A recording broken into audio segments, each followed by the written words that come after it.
Please welcome to the stage Vercel founder and CEO, Guillermo Rausch.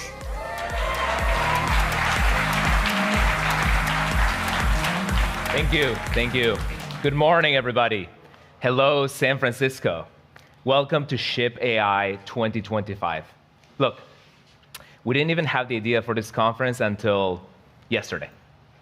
We hosted Next.js Conf here in this very room. We talked about pages, but the world is moving from pages to agents. The industry is moving so fast, it felt obvious we needed this conference. Because we've seen this movie before. It's 2014, you're sitting down to make your website on astrophysics, your favorite subject. You've got this great idea. You start coding locally, as one does, but then you hit wall after wall after wall. Suddenly, you're spending more time wiring up routing, compilers, clusters, and more, wrestling with complexity, rather than working on the idea itself. Then the React and Next.js ecosystems emerged, and everything accelerated. The same thing is now happening with AI. Our apps are going to the next level. We're adding intelligence. At first, this felt simple. Drop in a specific models API, give it a prompt, get a response. But you aren't making one-off model calls anymore. Suddenly, you're switching models, juggling each provider's unique SDK, managing rate limits, reconciling billing systems. Who doesn't love a good billing system reconciliation? Am I right? Vercel is no stranger to this problem. because we experienced it ourselves. At Vercel, we use Vercel to build Vercel, right? And we're going through the same AI transformation as every team here, but maybe a tad faster. Because when we started building V0, we felt the pain of building agents ourselves. It was all harder than it should have been. That's why we created the AI SDK. It unifies providers' APIs in a non-lossy way, not as a leaky abstraction, without reducing providers to their lowest common denominator. You get the full capabilities of the underlying models so that you can build agents with the latest and greatest tech. And through the power of open source, we were able to make this available to everyone. Now, with nearly 4 million downloads per week, AI SDK is becoming the standard way for developers to build with AI. By the way, we can hardly keep this slide up to date. That's how fast the AI SDK is accelerating. But really, it's a piece of a much larger puzzle. Every company like ours needs to run what they build at scale, in production, with enterprise-grade reliability and security. And you need to do this moving fast. So we need one platform that combines AI-first tools, security, observability, compute, and more, so that teams can build and run with AI. That's what the Vercel AI Cloud provides. A developer experience built for simplicity, so that it can quickly ship intelligent applications and agents without the burden of fighting your own infrastructure. And Ship AI isn't an event for us to just talk theory of models and benchmarks. Otherwise, we would have called it Yap AI, but we didn't. This is about applied AI and the things that you can actually build today with the Vercel AI Cloud. If you already know TypeScript, raise your hand if you already know TypeScript. Awesome. Raise your hands at home as well. You can start building your apps using the AI SDK today. And if you know Python, raise your hands if you know Python. Get out of the room. Just kidding. We also have amazing Python support on the Vercel AI Cloud. So Vercel is ready for your AI apps too. This is all in service of enabling you to iterate quickly and streamline your business. But iteration velocity alone is not enough. Our goal is to leverage AI to unlock the fastest possible iteration velocity with the highest possible quality for your team and your products and your customers. And we're doing this at scale already. Vercel has already seen nearly 1 billion deployments and processes trillions of requests per year. And with the rise of AI, we now power over 100 billion AI calls every month and process over 2 trillion tokens. So we know what we're talking about. We've seen this in action. And today, I just want to leave you with 2 things: what you should build with AI and how you should build with AI. So let's start with some examples, right, of the agents that we've built internally at Vercel to give you an idea of the what.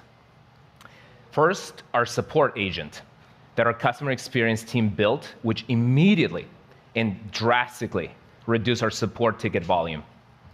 Now this team gets to focus on the tickets that actually require human expertise. Or our deal review agent. Our go-to-market team is particularly cracked. They're building their own agents. They wanted to get insights into the deals that they've won and lost, which until this, it was a really manual process.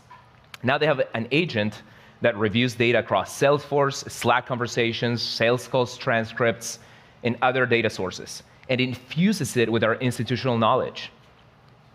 And last, our creative coding agent. I want to announce that we've recently achieved Bun support, the fastest JavaScript runtime. And so in order to announce it, sometimes the bottleneck is just talking about it and writing blog posts and change logs. So we created an agent to help us write that first draft from the context of the conversations that we're having in Slack. And that's what gives Vercel this shipping velocity.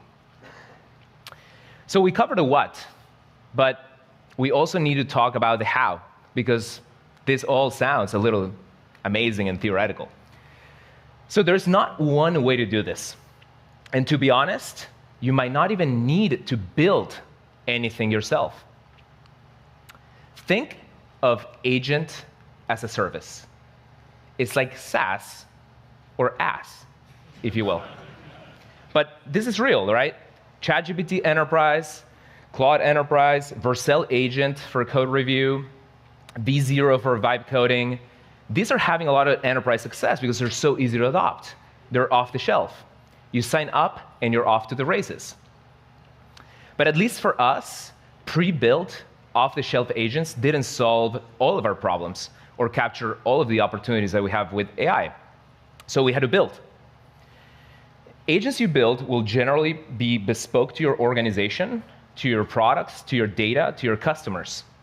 But to get a little philosophical, what does it mean to actually be an agent? At its core, my personal definition is it's just an AI model that calls tools in a loop in the pursuit of an outcome.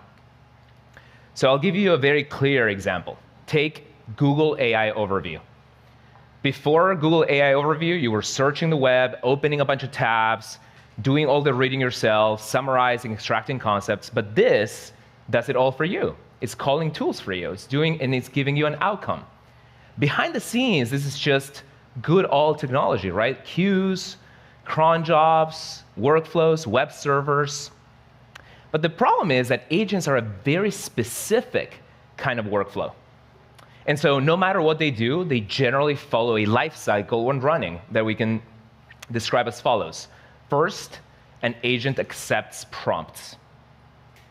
Then it intelligently reasons with context and plans to some extent. Then it acts through tools, repeating steps as needed. Sometimes this is an actually fixed sequence of events, which is desirable for areas like finance or other places where structure and guardrails and predictability are essential. And if you look at this workflow, it kind of looks like you could design this visually, right? It looks like a bunch of nodes that are connected, and there's tools today to do this, right? There's low-code, no-code tools to do this. And that might be good for prototyping, but it can also be brittle.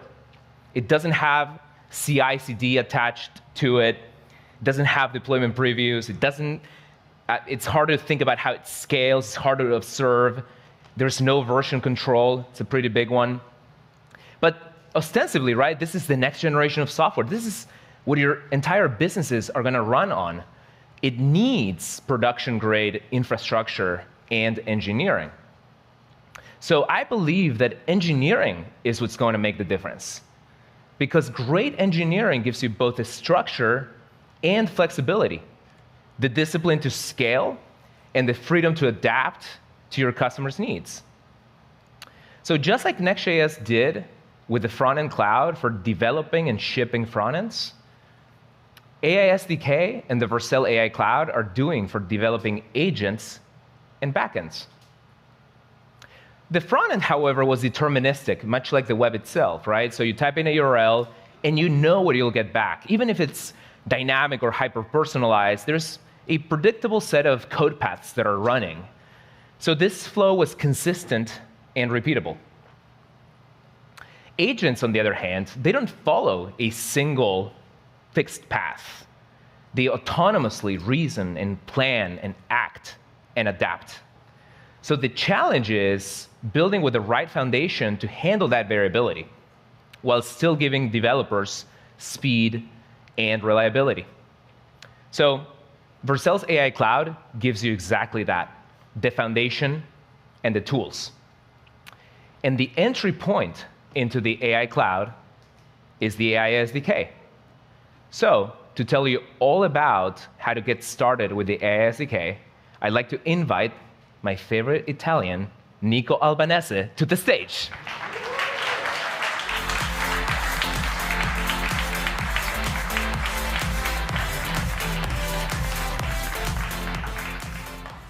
Thanks, G.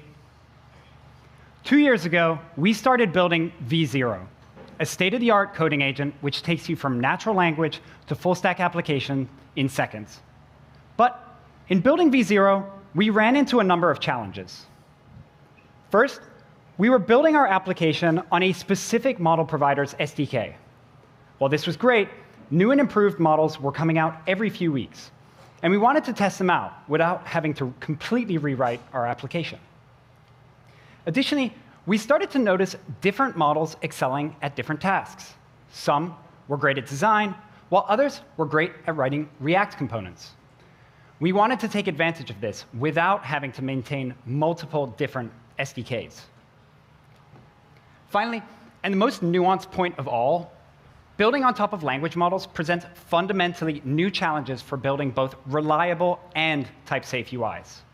We don't know exactly what they're going to generate, and with streaming, we're only getting small chunks of that at a time.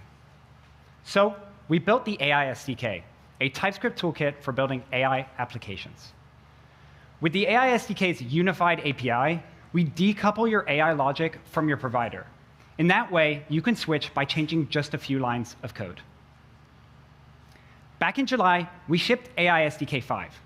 This was the most comprehensive update we have ever made. We didn't just add features, we rebuilt the entire library from the ground up. For the first time, you get end-to-end type safety from your LLM to your UI. No matter what the model generates, whether it's text, reasoning, or tool calls, you can build type-safe UIs on top of it. We also gave you more control over your context. We now explicitly decouple your application state from what you send to the model in each request. This makes it easy to control every single token you send. Finally, we ship primitives to give you control over the agentic loop itself. As G said, agents are LLMs using tools in a loop to solve a task. But how do you control when it should stop? And what about the behavior at each of those steps? That's where stop when and prepare step comes in. These primitives give you full control over your agent's loop. You can define exactly when your agent should stop, and at each step, you can adjust context, switch models, and enable, disable, or even force a tool call, all dynamically. The response has been incredible. Some even calling the AI SDK a literal piece of art. And since we launched AI SDK 5 in July, usage has nearly doubled. Thousands of developers are shipping agents to production with it every single day. And today, I'm excited to give you an early look at AI SDK 6 beta. This update represents a continued refinement of what it means to build agents with the AI SDK. We'll be shipping a number of awesome new features, but today, I want to highlight two in particular. First, we're introducing the agent abstraction. You define your agent once, your model, your tools, your behavior, and then, regardless of how your agent is consumed, whether it's an interactive UI or a background agent, it's simple to call and reuse. We're shipping a default implementation that calls tools in a loop, but the abstraction is completely extensible, so you can build anything you want on top of it.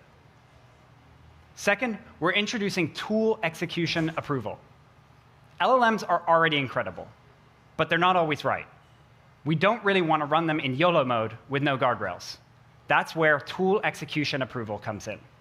This feature allows you to implement human-in-the-loop patterns natively. The agent asks to use a tool, and you can approve, deny, no hacking required, no workarounds. It just works.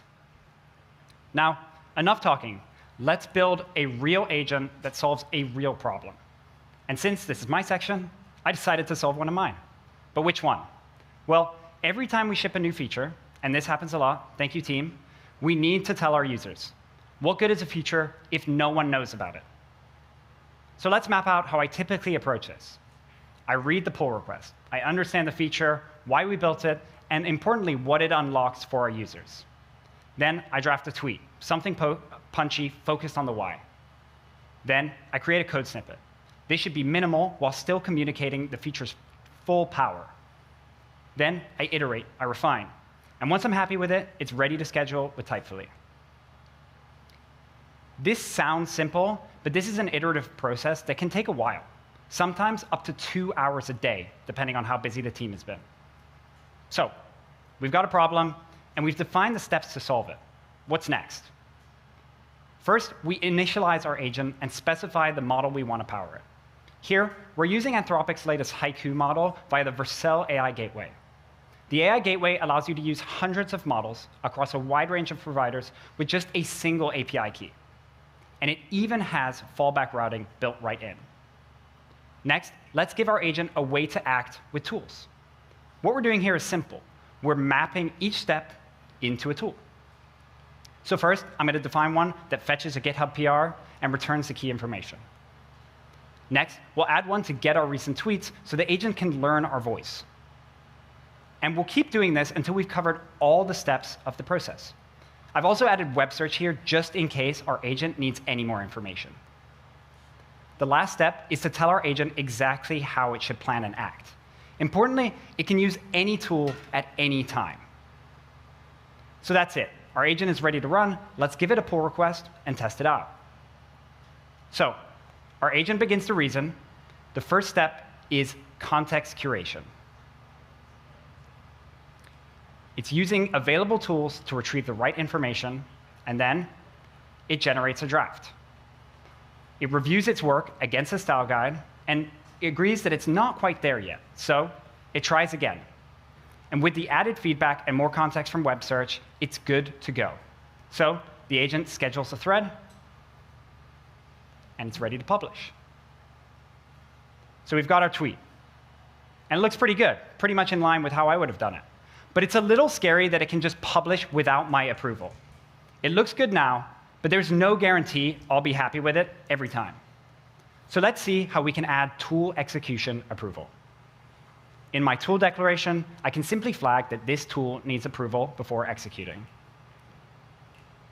And that's it, one line, and we're ready to go. So this time, when it runs, and we'll jump right to when the model wants to publish, the agent stops, shows me the tweet, and waits for my approval. I'll see the intended thread, and assuming I'm happy with it, I'll approve. And just like that, my thread is published. So that's it. Human in the loop, built right in. So in just a few minutes, we've gone from a problem to a fully functional agent that solves it. Our agent runs in a loop, uses multiple tools, adapts based on feedback, and asks for human approval when it matters. AI SDK 6 is in active development and available in beta today. We'll be going stable later this year. And to learn more, you can visit v6.aisdk.dev. And now, to tell you more about how to bring your agent to production with the AI Cloud, I'd like to invite Aparna to the stage.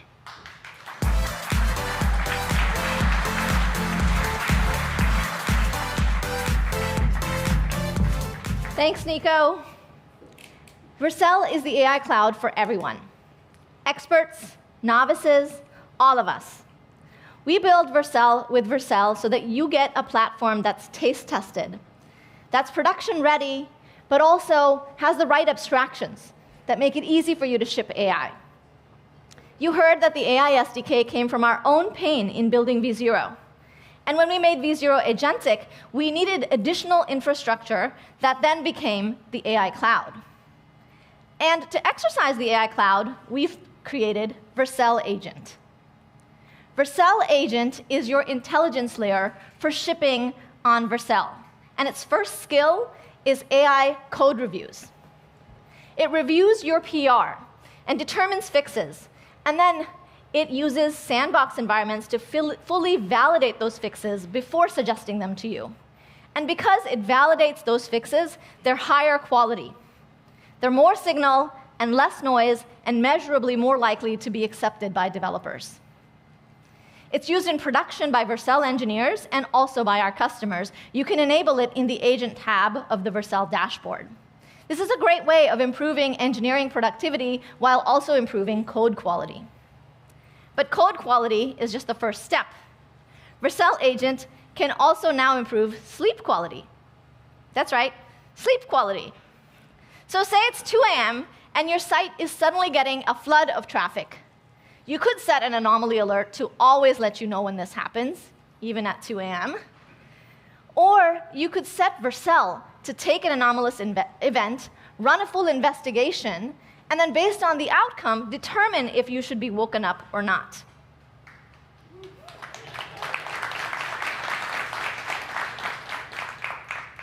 So today we're introducing Vercel Agent's newest skill, AI investigations. These are triggered by anomalous events in your Vercel environment, and they come with full investigations that run in the background and synthesize the context of what might have led up to that event and what might be its root cause. That's anomalous events the Vercel way, saving time for our customers so that you can sleep better. Now, Vercel Agent is an at-scale production agent that's running on the AI cloud. And in creating it, we created the necessary primitives to build any agent so that you can just ship agents. When you deploy your agent to Vercel, we use framework-defined infrastructure to find and provision the right cloud resources. You don't have to configure servers. You don't have to worry about scaling them for the underlying primitives that your agent needs. Your app is, of course, automatically built and deployed and protected by a multi-layer firewall that comes with built-in bot protection. And if there's a front end, it's served by our global CDN as a pre-rendered page with dynamic caching for optimal performance.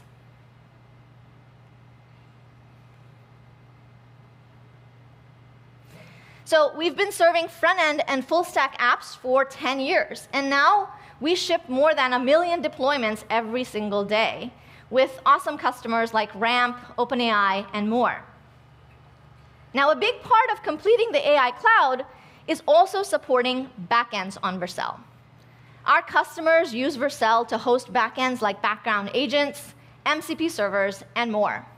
That's why Vercel now offers zero-config deployments for JavaScript server-side frameworks like Express, Nitro, and Hano. And I know that at least some of you are interested in shipping in Python, my favorite language. So if you're implementing AI backends in Python, Vercel now supports FastAPI and Flask Python frameworks with that same zero-config deployment experience. And today, we're introducing, hold the applause for this one. Today, we're introducing a native Python SDK. And this makes it easy to integrate Vercel into Python code bases. You can use it for running untrusted code in a Vercel sandbox or uploading and downloading data to the runtime cache or Vercel blob. And this is just the beginning of our work with Python. I am really excited about the agents that you'll be able to build in Python using Vercel's foundational developer experience. So we, of course, built Vercel Agent on this foundation to exercise the AI cloud primitives. Now I'd like to take you under the hood to look at each of those primitives. So in building an agent, some of the basic primitives that you need an AI gateway. You need fluid compute. You need sandboxes, MCP servers, and more. So let's remember the life cycle of Vercel Agent. It triggers when a PR opens. And then in a loop, it reasons about that initial PR. It calls tools to inspect the diff in the context of the repository. It has to call models, and it continues to reason about potential issues. And then it acts. It generates and validates the candidate fixes. And if the fix works, it outputs the proposed fix as an inline suggestion for human approval. So these are the steps. Now, under the hood, the agent trigger, or the prompt, starts a Vercel function that then needs to call a model. But the first question is, which model should it call? And what if your model provider isn't working at that time? Or if there's a new model that shows up tomorrow or even later today that's 10 times better for your particular use case? This is where the first primitive of the AI cloud comes in, the AI gateway. The gateway provides access to the latest and greatest models so that you can connect to it. You don't need to have a provider account. You can use a single Vercel API key to access over 100 models. These could be your own fine-tuned models that you run on Bedrock or Grok or OpenAI, Claude, etc., and many other providers. And of course, if you prefer, You can swap your model at any time and get support for new models within hours, usually actually minutes of release. Sometimes even before release, because we support stealth models in the gateway. So this is really a gateway that connects you to the future of AI. Now, at any time, you can go to the AI Gateway leaderboard and see which model is trending and test it out in its own dedicated playground. With AI Gateway, you get higher rate limits than you would as a single user because Vercel has higher rate limits with the providers. And the gateway has automatic failover between providers. Like for Claude, for example, it can failover between Bedrock, Vertex, and Anthropic itself, so your applications always have a steady performance in production, even if one provider is slow. Of course, it comes with unified billing and observability into your usage and your performance. But best of all, with Vercel's AI Gateway, there is zero upcharge on tokens. So you just pay what you would pay to a provider for the tokens. Since GA in August, the AI Gateway now processes more than 20 billion tokens per day with over 30,000 unique customers. So now that we have this basic, sturdy primitive for accessing and calling LLMs, our agents' next steps, like reasoning, tool calling, and of course taking actions, they all require dynamic compute, a different kind of compute, because typically during LLM calls, agent-associated compute is sitting idle. It's waiting, and with reasoning, it's waiting some more. And so for this, we've invented the next primitive of the AI cloud, and this one is really unique to Vercel. This is Vercel's fluid compute. This is serverless compute that's available all of the time, but only charges you when the CPU is actually used, with a low flat memory charge. You don't pay for the idle time waiting for models or tools or humans. And regardless of how long your LLM thinks and reasons, you pay only for active CPU and a flat memory charge. This is true serverless compute for the AI era. Now let's look further at tool calling. It's 2025, and our agent is a highly capable agent that uses the Model Context Protocol to call relevant tools.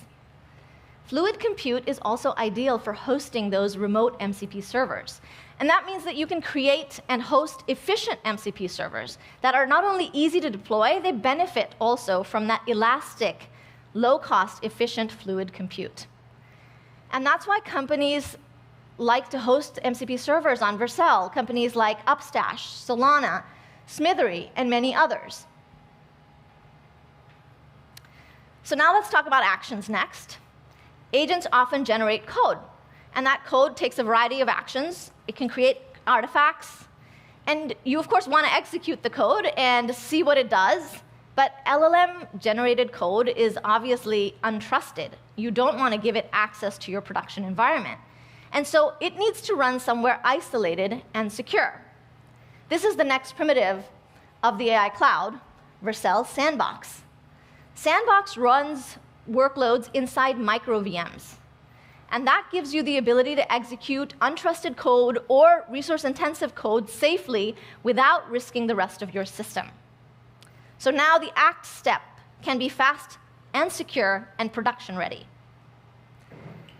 Now, perhaps the best feature of Vercel Sandboxes is that they run on fluid compute. This is really nice because you can scale them up and down on demand and yet pay only for the active CPU. That means, again, if the sandbox is waiting, there is no cost for that idle time. That's pretty unique, and our customers really love it. All right, so we've covered reasoning, we've covered tool calling, and we've covered actions. You might think that we're done. We've got an agent. But really, this was just one iteration of an agentic execution. And this agent could have many loops and many steps that run across multiple branches. It could be a deterministic agent or a dynamic set of steps. It may need to think and work for minutes or days, or if there's humans in the loop, it might even take weeks or longer. Agents obviously need to pause. They need to wait for input. They need to retry on errors and then resume. So what we really need is a durable primitive, durability over time. And that does not come that easily with serverless functions, because serverless functions are short-duration, event-driven compute.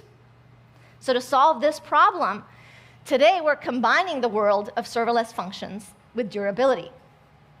We're introducing a new framework for building workflows. And to tell you all about it, please welcome to the stage Pranay Prakash.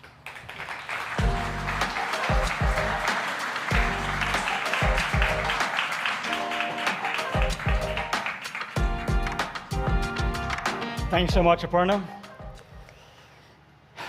Yeah, it used to be that you would just make one request to an LLM and kind of hope for the best. But like Aparna said, agents are starting to get smarter. You now have to reason and make tool calls, talk to an MCP server, maybe respond to external events and wait for human approval. But as agents are getting smarter and run for longer, the infrastructure to put them into production is getting really complex.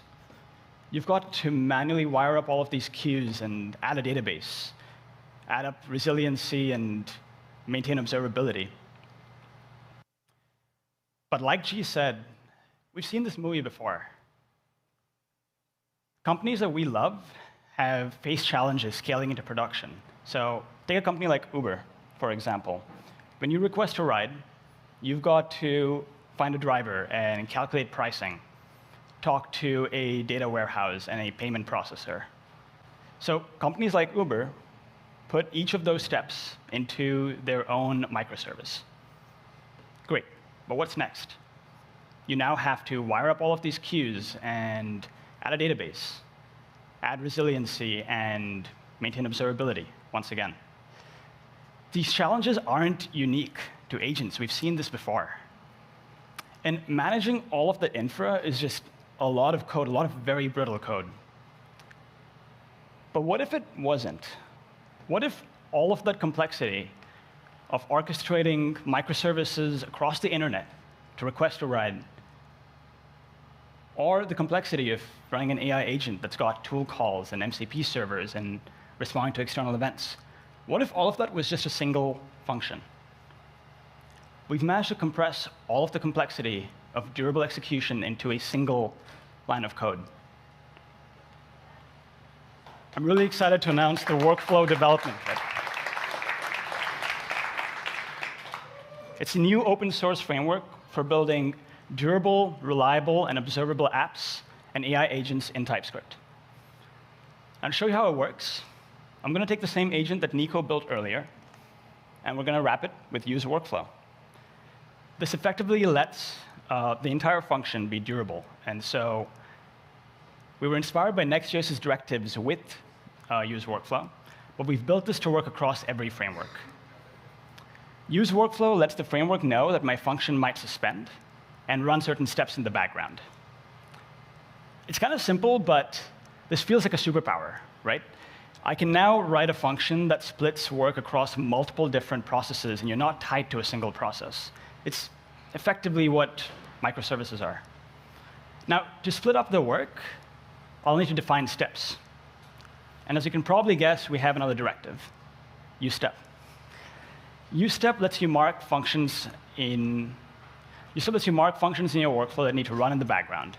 And for AI agents, most of the work of making a request to an LLM and executing tools.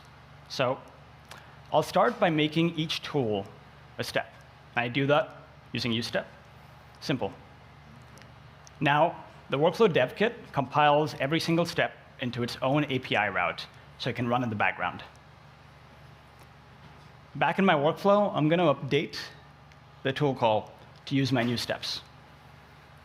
This way, when the agent calls a step, the tool gets run on a separate API route in the background and uses a queue in the middle for resiliency. Cool, now my workflow is all set up, and I want to execute this. During execution, every time the workflow encounters a step, it's going to suspend the workflow and run the step in the background over a queue. If the step fails, it automatically gets retried till it inevitably succeeds. And when the step is done, the framework can resume right where it left off, rehydrating state from the event log. This means you can just write one single function, and you don't have a long server. There's no long-running servers, and you don't lose all of your tokens if a single step broke. This is what orchestrating complex microservices wishes it could be.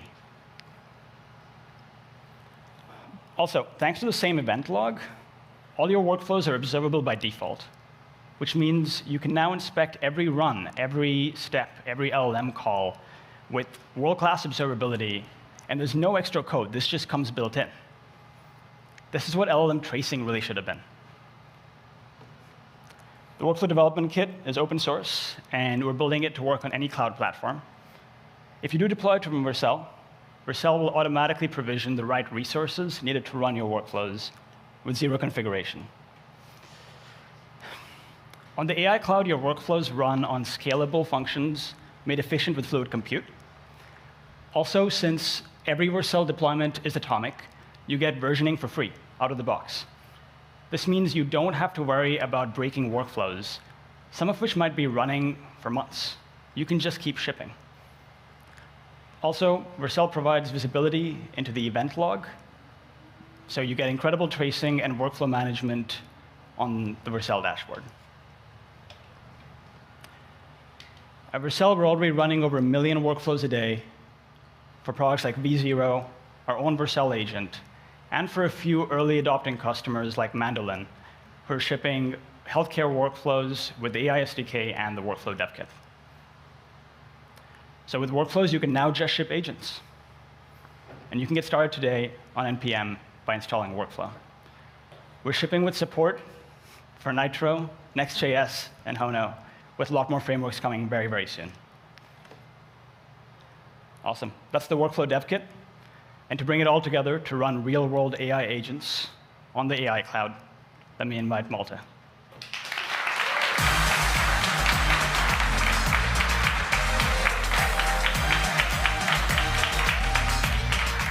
Good morning, San Francisco. And thanks, Pranay. I literally saw him push commits to this repository like during Aparna's talk right before the session. Incredible. And I definitely cannot wait to use workflow all over my code base. All right. Now you've heard how the AI SDK builds a foundation for agents, how the new open source use workflow makes your code durable and more robust, and it's being the perfect baseline for building agents. And we've seen these come together with the Vercel AI Cloud, a unified platform for running those agents in production with reliability and scale built in. Now, not every agent must be built from scratch. Sometimes there's an agent as a service that is perfect for what you need. That's why we're introducing the Agent Marketplace for AI agents and tools built for the Vercel ecosystem. This is where developers can discover, install, and connect to pre-built agents and tools that run natively on the AI cloud. We're partnering for this with, for the agents, CodeRabbit, Chord, and Sorcery, AI services, Autonoma, Braintrust, Browser Use, Chat-based, Dscope, Kernel, Cubix, and Mixbrat to bring these agentic experiences to your teams. All right. That is it for the Agent Marketplace. Let's get back to actually building agents. We now know how to build agents with the AI SDK and use workflow. We even know where to deploy them with the AI cloud. But what agents should you actually build? In many cases, your biggest opportunities come from custom agents that solve the exact problems unique to your business. I think of agents as a new kind of software. And with new software, we need to rebuild our intuition for what can be automated. Here's a tactic that works incredibly well to find out what to build. Go and interview your employees and ask them 2 simple questions. What do you hate most about your job? And what busy work would you love to never do again? And then you build exactly that. For the employees, it means more fulfilling work. And for the company, it means that large chunk of repetitive tasks are replaced by agents that cost less to run and often produce higher quality results because they do not get bored. We did exactly that inside of Vercel. We went department by department and wowed at folks of stories. I guarantee that you can do the same at your company. It'll be eye-opening. And if you're a startup, I know there's many in the audience, this is also a powerful way to discover what agent as a service to ship next. All right, the first stop we made as we were going to the company is we went to our go-to-market department. They told us, whenever a lead comes in Through the contact sales form, we spend up to 15 minutes enriching the data before we can even follow up. And how do you do that? Well, I look up their LinkedIn, sure. I Google the company, obviously. And then I copy-paste, because it's 2025, and I use copy-paste that stuff in the spreadsheet.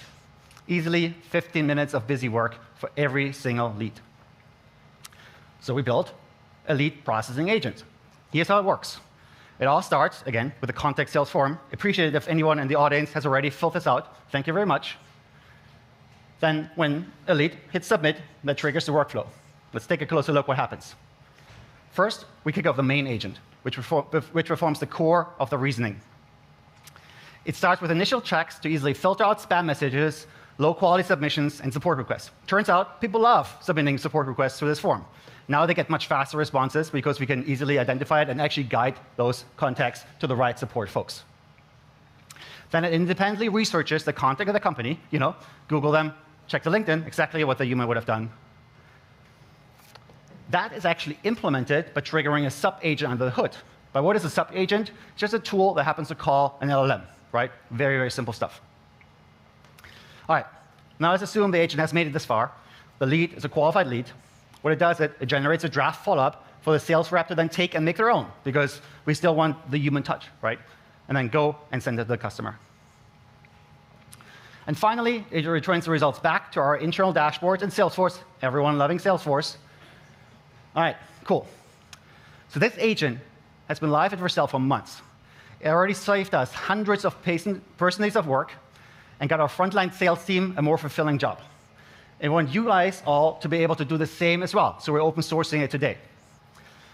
The whole point is that you very much have to adapt it to your own internal pipelines, right? It's our custom agent. But we think it's a great basis to kind of get started and know how to build an agent. All right, so this was the making money GTM agent. But not every agent must be protecting growth, right? Some protect it. Turns out that the Vercel platform has processed over 400 million deployments in the last year. And with that scale, sometimes bad apples try to slip through with stuff like phishing agents, scams, or impersonations. That's where our abuse agent comes in. It helps our trust and safety team review reports automatically and make faster, more consistent decisions. Here's what it does. Once again, there's an abuse form on the website where you can report potential malicious or illegal activity. For large-scale reporters, we also have an API. In both cases, the same thing happens. It triggers the agent on every new entry. That, once again, there's a pattern here, kicks off the main agent processing loop, which gathers context about the reported project, obviously, looks at the deployed assets, checks the team data, which domains to register, the payment info, that type of stuff. And then it identifies signals of abuse, like known visual indicators, probably not a Meta Facebook phishing site on our website, or suspicious patterns besides that. And then finally, it summarizes the findings with a confidence score and recommends an action, like blocking, OK, manual review where the agent doesn't quite know what to do, or it says it's a false positive, nothing to do here. Then it writes that structured output straight into Salesforce, where the team can see it instantly. Now, as a hosting provider, our main responsibility obviously is to keep your site up. So we don't trust this agent to make the final block decision. We always have a human in the loop. The abuse agent shows you how agents can scale not just workflows, but actually decision-making. Since we deployed it, we've seen a 59% reduction in time per case. And now, because there's a bit of a cat-and-mouse game happening with the bad folks, right? We're not actually open sourcing it today, but this is interesting. Just come talk to us, and we are super happy to help you get started with similar stuff. All right. Again, we're walking department by department. Let's talk about data, because every company has data, right? And you've probably been in this place where you're looking for this dashboard, you know it exists, but you can't find it, or you actually know that the data has never been retrieved. What do you do in that case, right? Now, if you're in this room, maybe you're comfortable writing some SQL yourself, but what really happens in a real company is that you ask some centralized data team, right, to gather the data. Now, maybe that takes a few days, but maybe it never happens because they don't have capacity. They're constantly busy. So we were wondering, can we just fully automate it? Can I just go into Slack, for example, and ask for data? And yeah, so we built a Slack agent for business intelligence. It's actually really good at turning natural, semantic understanding of your business into SQL queries and answering questions about it. Now, you might wonder, how is this better than like a more generic text to SQL tool?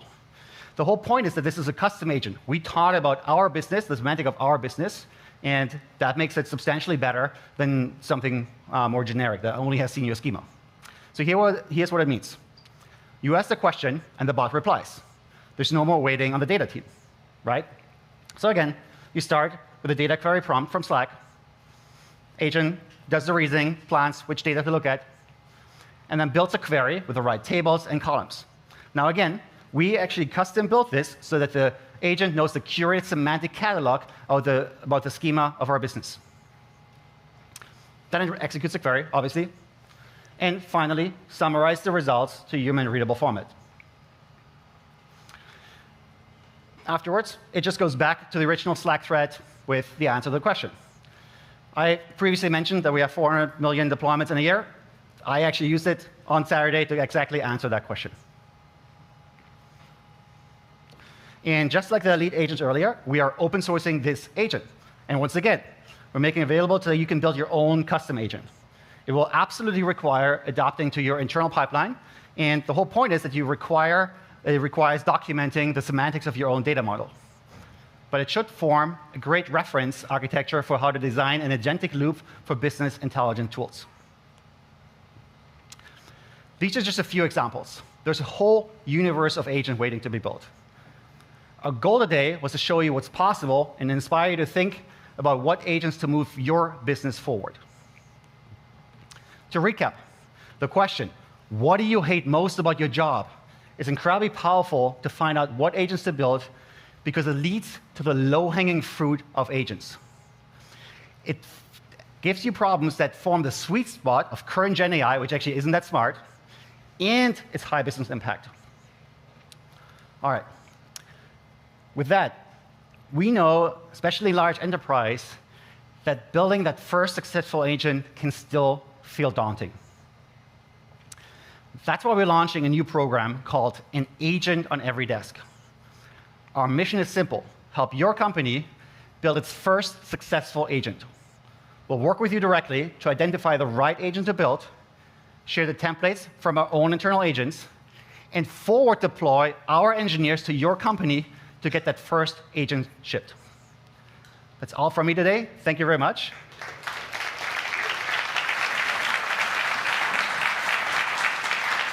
And next up on stage, we have our wonderful CEO, Gene, together with Kate from Anthropic, Arjun from Databricks, and Jeff from Stripe.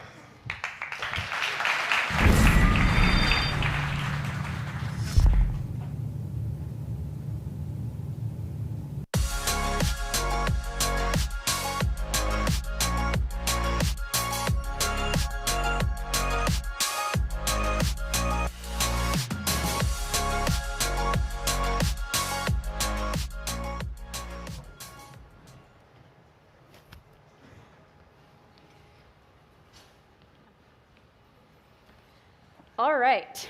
So to round us out, G opened the day by saying our goal of Ship AI was to really have an applied AI conference. So everybody got here would get down to brass tacks and leave, even building an agent in real time or certainly knowing what you might want to leave the room and do. So I wanted to finish today by getting some real operators or at the forefront of agent building on stage with me to talk about what they're seeing out in the wild. So as I thought about who's the right set of people to bring to stage, what are the core things you need to build an agent? Well, you need logic and reasoning, you need memory and state, and you need an ability to create and capture value. So with me, I've got Kate from Anthropic, I've got Arjun from Neon/Databricks, and Jeff from Stripe. So to kick us off, I thought it would be most interesting to get a sense from each of you, what is the most transformative agentic application that you're seeing an enterprise build at this point? There's so many. I think every presenter up here said agent at least 10 times.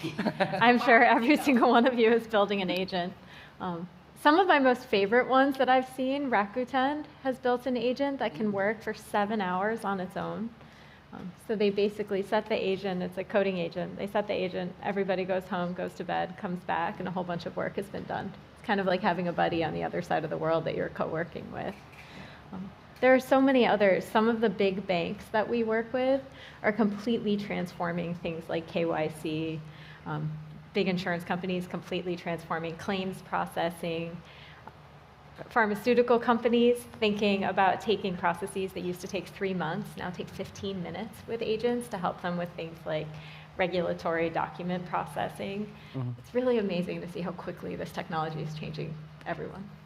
Arjun, what's been your top use case? So interestingly for us, from the data layer, we've actually been very impressed with text-to-app agents that generate apps. It's been quite impressive.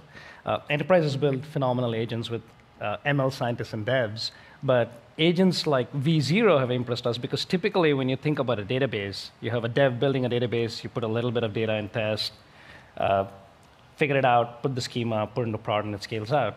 But then you have V0. V0 comes in and wants to build one app per end user, and now we're at millions of apps, and each of these apps needs a database.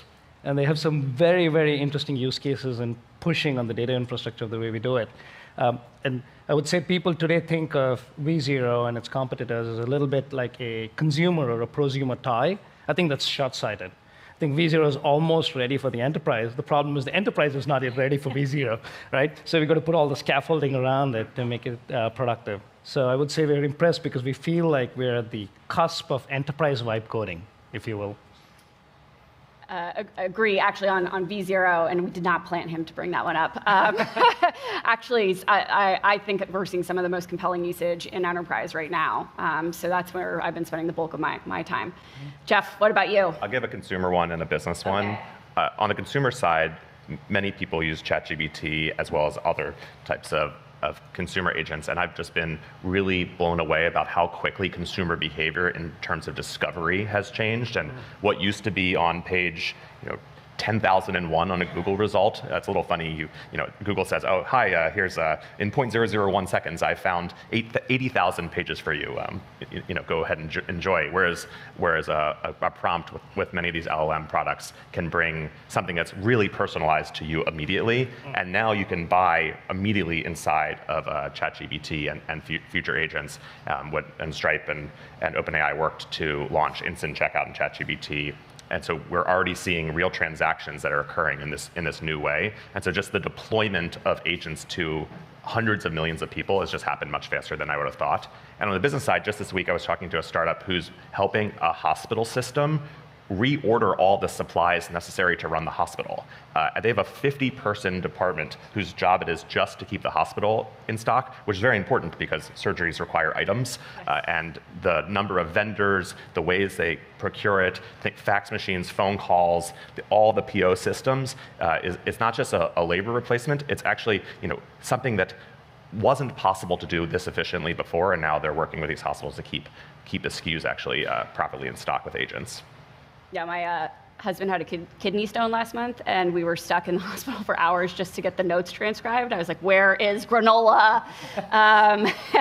Anyway, so we also just had Malta on stage, and he was talking about internal applications. So I think a lot of times we're thinking about applications built for monetization. But all of your companies are at the forefront of doing stuff internally as well. What's the coolest thing you've built for your own use? Well, I lead sales teams, and so my favorite one is that we have Gong calls recording every one of our AE's conversations with customers. And after every single call, Claude will coach them on how it went. And it's amazing. They get a personalized email saying, this was really good, this was really bad. It turns out Claude is a very tough coach, doesn't really like a lot of what we're doing, apparently, but it's really nice for me because I can summarize a lot of the feedback. And at the end of every week, I get a summary of where we probably need to spend a little bit more training up the team, because they haven't really nailed a particular topic or something like that. That's been fun. I think for us, it's been a lot of internal tooling and data sort of democratization. Lots of companies, both at our customers and us internally, are asking questions like, what are my top 5 customers doing? Yep. Right? And very soon, as I said about enterprise vibe coding, I think this will be even simpler for all business users. But today we see people building dashboards that they don't have to go and ask a data team for, which is really valuable, right? Because you just want information, and if everybody has the same information, there's no arbitrage, and that's very, very valuable. So dashboards and generating customer insights has been very, very helpful for us. Yeah, I think generative BI is a killer use case for sure. We have one that I think was designed specifically for me, which is as an annoying PM, I'm constantly noticing nits and little problems, and y'all might remember I've bothered other Stripe teams about this. Of course, none of the products I work on have this issue, but other teams do. And now I can file a bug and basically just tag it for a coding agent to do a quick fix, and it fires up our hosted dev environment. It does the fix. It takes a screenshot of its behavior. It's soon going to do a full GIF of the flow, and it puts that up as a PR, and then someone reviews it. And imagine that could also, at some tolerance level, be automatically committed. And so that is completely revolutionary for me, where I can tag a problem in Slack, assign it to what we call a minion, and they run off and try to do the task. That sounds awesome. And something I'm pretty sure you get out of the box if you're using Vercel. I'm going to piggyback on yours because Malta stole my thunder with the lead agent, which we're outsourcing, open sourcing. But we similarly have what we call the deal bot. And we built it actually at the end of the quarter because I got the top losses for the quarter. And I was like, man, I really just want to know more about that. And it's brutal. Like ours ends with the hard truth, and it tells you why you really lost it. And the top deal we had lost at the end of Q2, the reason in Salesforce we'd lost for price, and then the loss bot was basically like, you were completely incapable of doing any sort of TCO or ROI analysis. In fact, you never talked to the economic buyer.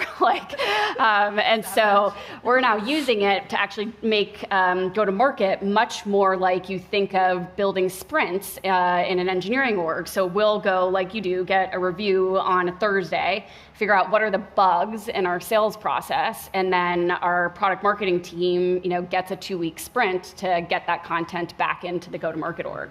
So does it feel like a coach or a therapist? It probably depends. For me, it feels excruciating, but I think for everybody else, it's pretty useful. Kate, maybe getting into things in a little bit more depth with you. We just went through the art of the possible in some of Malta's talk. But what are you seeing folks get right when they're really doing AI transformation versus sort of yet another chatbot? It's so nice that the chatbot phase in the chatbot era does seem to be, at least everyone recognizes there's so much more to this than that. When we talk to companies thinking about how they're investing in AI, it's sort of in 3 buckets. The first is kind of the chatbot, but it's so much more than that now. It's just how do you put this technology in the hands of every single person at your company? How do you supercharge everybody? It can be Claude Code or V0 for every developer. It can be just Claude for Enterprise, ChatGPT for Enterprise for every person at the company. But actually setting those tools and systems up with the right MCP servers, the right data, often from Databricks, is so important because kind of garbage in, garbage out. If you don't have the right context and you don't have memory using these systems now, they're just not nearly as useful as they could be. The second area is the internal transformations that you were just talking about. How do you go and take your biggest cost centers or your biggest revenue opportunities at the company and go and really change how you operate those? And then the third, and this is much more true for startups and big software companies, but how do you take software products and make them entirely, we call it AGI pilled? How do you go build AI products and ship them to market? And so no matter which one of those you're doing, what we've found, the folks who are the absolute best, it's very much tone at the top. So many of you are leaders here today. Make sure that you are kind of ruthless about making sure that your teams are expecting the best out of their teams and making sure that you're actually doing the change management that's required to make this successful. Yep. And I think a hot topic is around governance. How are you seeing folks address governance and sort of being comfortable giving decision rights over to an agent? How many of you think you've nailed governance yet? Oh. This comes up all the time, and it's the reason that Anthropic exists, is how do you do AI well? How do you do AI safely? And the reality right now is I don't think anyone's quite gotten it right. Governance today is still a mix of some data, some dashboards, and then also a whole bunch of customer surveys. What are you actually doing? How are you using it? And for really mission-critical workflows, everybody still has humans in the loop, at least for now. Yep. Any of you seeing anything work on the governance front? So it's very interesting. On the governance front, we are very fortunate to be part of Databricks, right? And so if you think about agents being built on a transactional database or a transactional layer, the question is, what happens to your data? Does it get exfiltrated internally? Are the wrong users using it? Does it get exfiltrated externally? What's happening? So when, as context, Neon was acquired by Databricks about a few months ago. And the first thing we did was integrate the Neon stack on top of a common storage architecture that Databricks has built for exactly this reason, with very strong governance, audit trails, consistency, and capability. So what we did is we put the Neon stack on the same storage architecture, so that the underlying engine is whatever your file format is, but the core engine is a storage engine that is built on S3 that has our Unity catalog, which is a governance engine, which tells you who has what permissions, what is happening with the audit trails, and so on. So if you have a common storage architecture, which we do, now you can run agents on that, but you have exactly the same set of governance and tools that is available for that. The more interesting part is when these agents start spitting out telemetry, logs. You want to put that in the same storage architecture. Yep. And then you even have what is happening with all of these agents available to you in the same interface. And so when you want to bring vibe coding to the enterprise and somebody deploys an app and they create a dashboard, the CIO knows what they're doing. So we've been lucky, and that intersection has been really, really helpful. And I think that is the way to go build it. Of course, we need to partner with Claude. We need to partner with Stripe to ensure when an external entity is generating the data, we still maintain that governance. We will struggle, as with most people, with the volume and the speed at which this happens.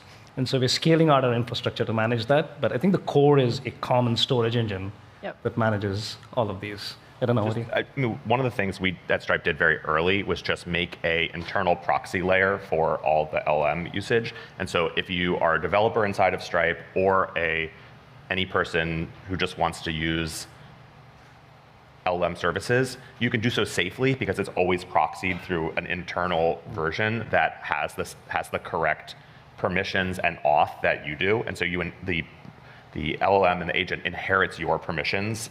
It opens up this new question for us, which is, that sort of worked in read-only cases. It's like, well, what can you read? Well, you're reading through an agent with the permissions that only you're supposed to have. But now that you're writing, it's a little harder to determine what does it mean for an agent on my behalf internally to take an action, to update a customer record, to send a refund, to respond to a customer service. Do you need human in the loop every single time? And like, who is the human? Is it a team? Is it a person? Is it another agent that's been delegated? So I think there's interesting questions now that agents are going from read to write. Yeah, we were having a super interesting conversation last week with folks about exactly that. Is like, does the agent inherit the permissions of the human who authorized that agent? Does it, like, what's the right construct for that? Maybe another one for you, Kate. Claude, what's the most underutilized functionality that you wish developers were more readily pulling into their agent development? Making sure, I mentioned this earlier, and it's actually very related to what you're talking about, making sure that you're actually using the MCP servers that are most relevant. And what we did when we designed MCP and then open sourced it, we tried to map the user permissions directly, and getting that actually right in a right environment is really tricky. But investing the time while you're setting up any system that you're using to make sure that you're pulling in the right data and giving yourself the right context is so important. And that's something that anyone who is doing that has a much better experience with Claude than anyone who's not. Nice. Transitioning a bit to the data and storage layer. So traditional apps have tidy CRUD, agents less so. So they need an ephemeral scratch space, durable memory across sessions, and spin up and spin down data on demand. What is genuinely novel about data and storage for agents? It's been fascinating. So if you think about agents, there are two classes of databases, right? One is Claude or V0 needs to have a large database to manage every user's state. What is the user doing? What is their history? What is their context? Some of it is memory, and Kate, you should correct me. Some of that memory maybe should lie in the LLM. Some of it maybe lie in the database. We need to figure that out over time. So that's sort of a classic SaaS model. But the more interesting thing that has happened is databases created by agents and what they do to the infra. And these databases are either a really smart developer, all of you, using Claude to now generate a database through an MCP server and manage it. That's still OK. But then when business users start generating apps for dashboards, you have many, many more business users who are less capable than devs, so non-devs exceed devs, and they want many more apps because they're not going to create one gigantic app to handle all of their issues. So you have this problem now where both on the prosumer side and on the business side, we have 100x the number of apps. But the really interesting thing what these apps started doing is it's not just one app per user or multiple apps per user, but each one of these apps started checkpointing databases. So they started doing to databases what we do to code. So they used Neon's capability to create cheap and very fast checkpoints. And so every agent now has tens or hundreds of checkpoints. And so a V0 app comes in, and you've got 10 checkpoints, and you need to store all of those, and they need to be in sync with code. So that has been truly very interesting. And so our infrastructures had to handle a large volume of databases, a large volume of checkpoints, and very quick scalability. If you combine all this, you build this infrastructure, and you combine it with the Databricks underlying cloud platform, it becomes a huge cost advantage, right? Because you're running things at such a scale, right? And people think cost advantage means, oh, great, it's great for the company. Actually, it's great for the user. Because you take that cost advantage, and you make it into an extremely cheap database per user, per agent, and so the price drops. And so now agents can be running at a much higher rate with fewer tokens, and cheaper data, and scale it out aggressively. So those two have been very, very interesting, that databases have now come into the world of code, which has never existed before. So we've been fascinated by that. And piggybacking on that with business users and probably developers alike, we can have like a real scenario now, which is an agent gets created, and it creates a database, it ingests customer data, it makes decisions, and then it deletes resources. How do you keep compliance and audit intact in those scenarios? Yep. Going back to the original topic, if they are not running on a common storage engine, you will not be able to do that, right? So we've made sure that you integrate whatever happens at the layer above the agent. The data goes down into the storage engine, which we now call lake-based, because it's a lake. So it's a database, but it's a lake-based. And it intersects with all of your data, which we're already using in partnership with Cloud. So your analytical database, your transactional database run on one engine. That engine has governance built into it, and you can use that effectively. We still have work to do. We've got to work much more with our partners, Cloud, V0, et cetera. So where is the app being devved? Where is the app being tested? And then where is it being deployed? And can we maintain governance and control in all of these areas? And we're actively working on these. That is a little hard part, right? Because local dev requires sometimes data, and we're literally working on what we do on those, whether it's through MCP servers, whether there are other tools, and how we manage those. But in production, at least, we have a clear line of how these apps are capable. We have an example. So there's a large online real estate company that built a mortgage chatbot. And so the chatbot uses all the historical data, but it also uses the customer's unique data, and it has governance and compliance. So you know that you're only getting mortgage rates, which are probably absurd right now and very expensive, but for your use case. And it's being maintained well. So Stripe recently released the Agent Commerce Protocol. Tell us a little bit more about where you see that heading. Yeah, so Stripe builds economic infrastructure for the internet, and a lot of the internet now is going to be mediated by AI in some form. And if you're a business, this could look quite complicated. Like now, I was really used to having consumers on my website. I was used to having consumers on my app, and I controlled that environment. I have a checkout page. I have fraud signals. I can market to them directly. And then enter agents where they're already helping us change discovery. And now if they're going to help us with purchase, if purchase closer to where the intent, where the prompt is, the checkout page, the transaction is like portaling from one tab onto a new tab or through a new API. And that's a major change for businesses. So there's really, you have like two questions. Like, how are you going to basically decide what types of transactions are you going to accept? Are you going to accept traffic that looks like bots, and you can't identify where it is, and you don't know who the consumer is, and they're about to order the car. Do you send it to them or not? They're about to order the diamond. Do you send it to them or not?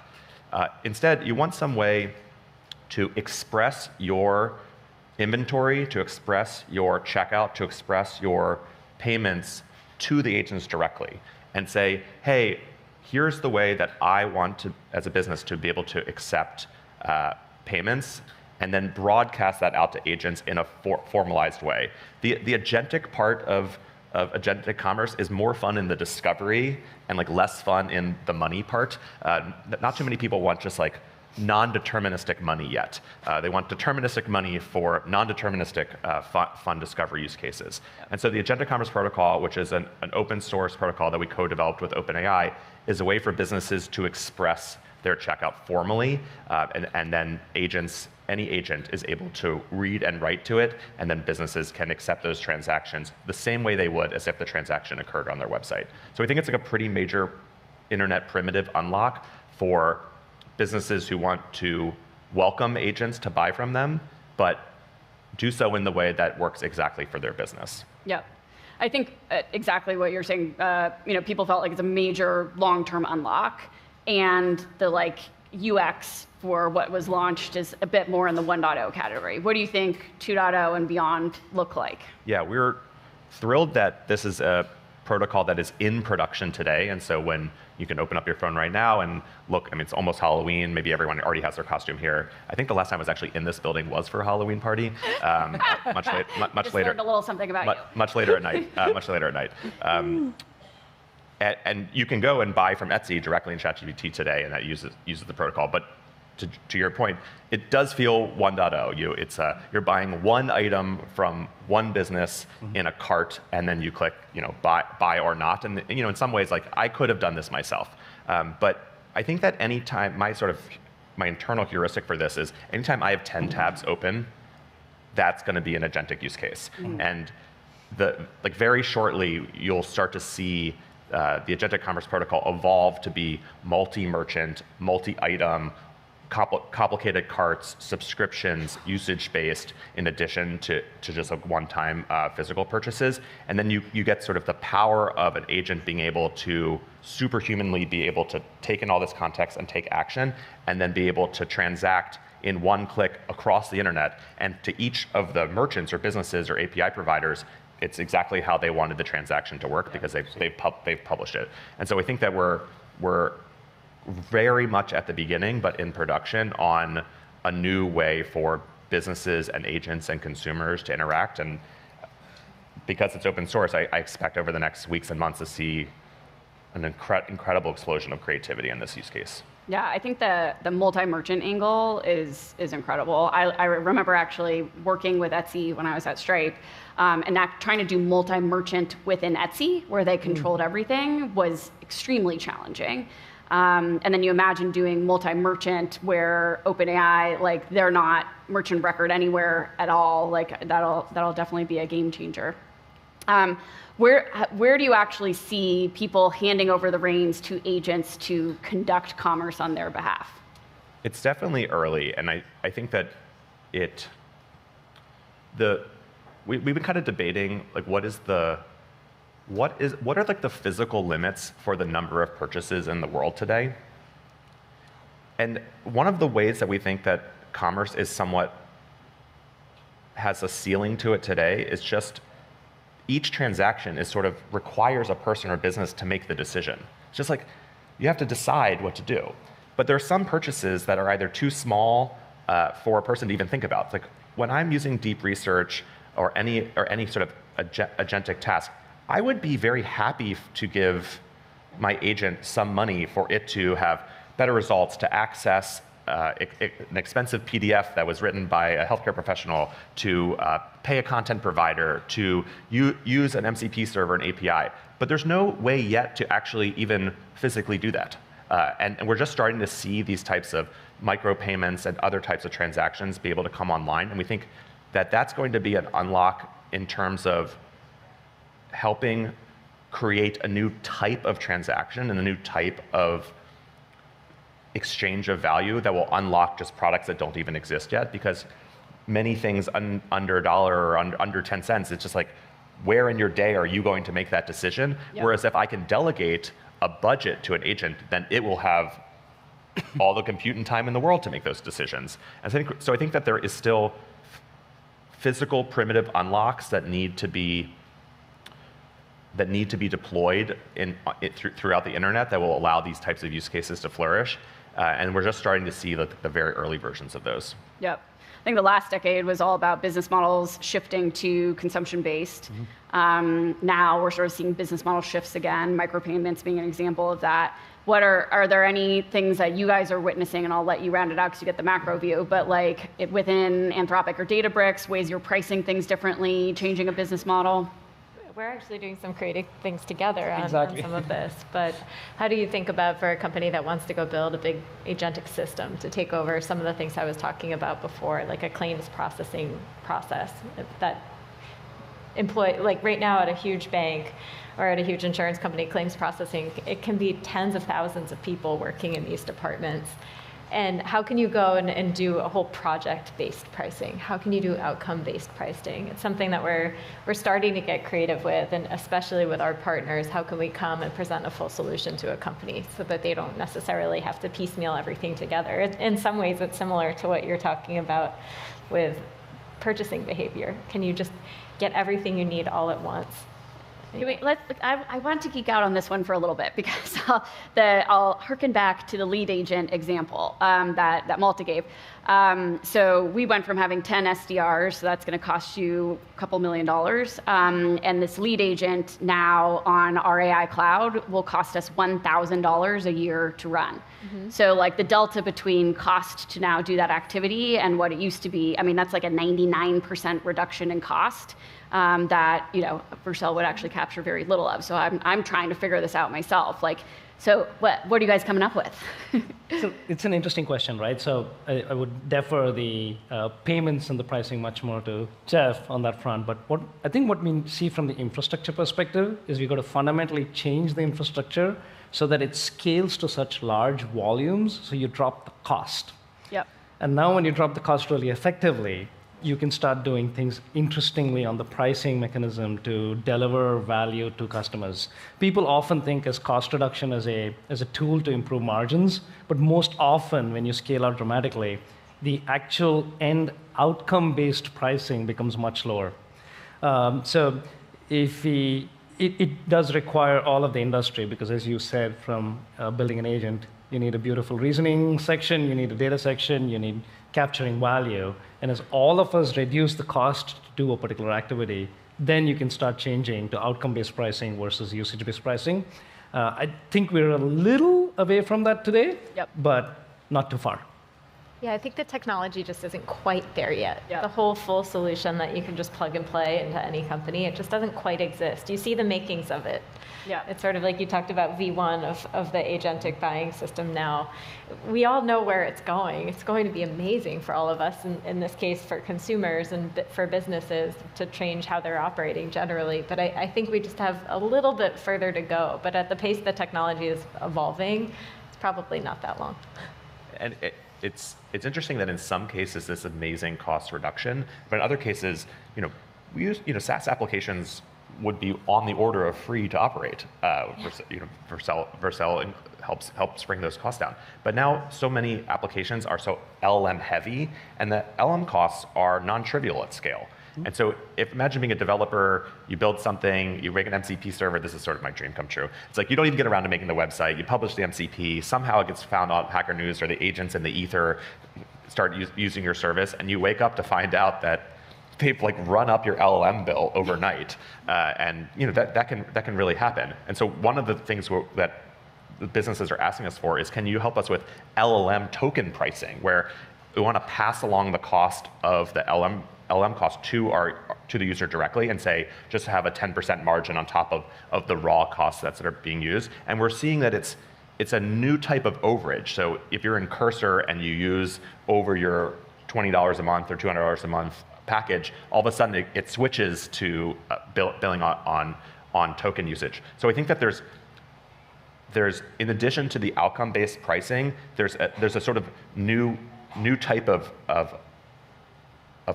cost that gets built into these prices, and we're pairing with Vercel to make it part of the AI Gateway product, where a developer can just get going to build, have access to any of the LLMs, and decide, I want to make an X% fee, and you're completely, no accounting, no worries, all the money is handled for you, and you can just sort of scale the revenue from there. So it's just introducing a whole type of new complexity to how people charge. Yeah, the parallels between payments and tokens are LLM uncanny.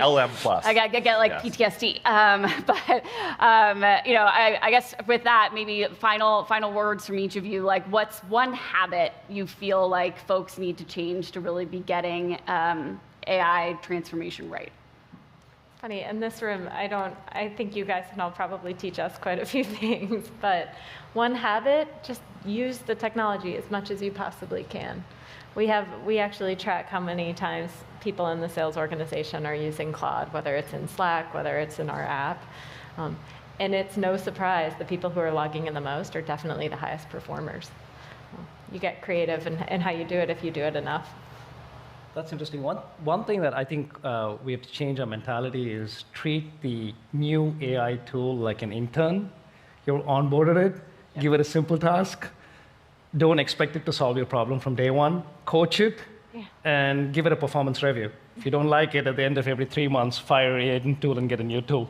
So think about your tools as interns coming into your company, and be ready to iterate every 3 to 6 months.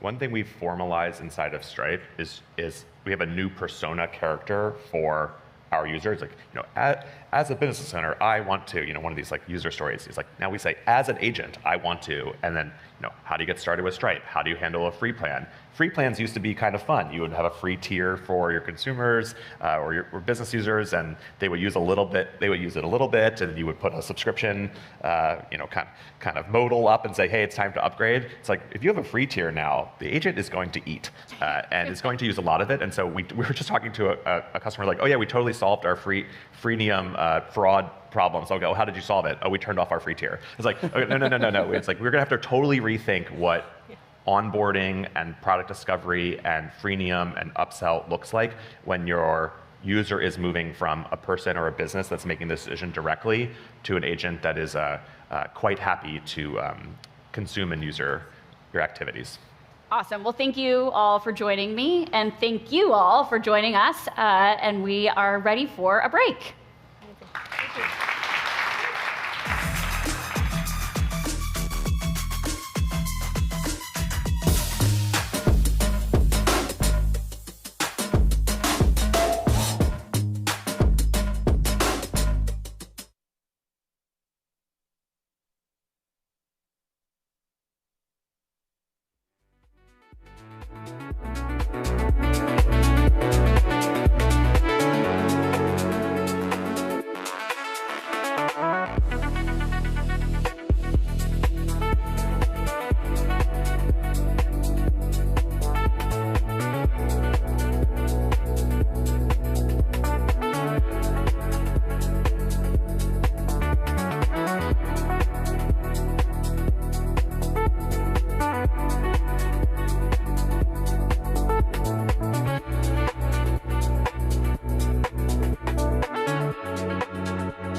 Please welcome back to the stage Pranay Prakash from Vercel.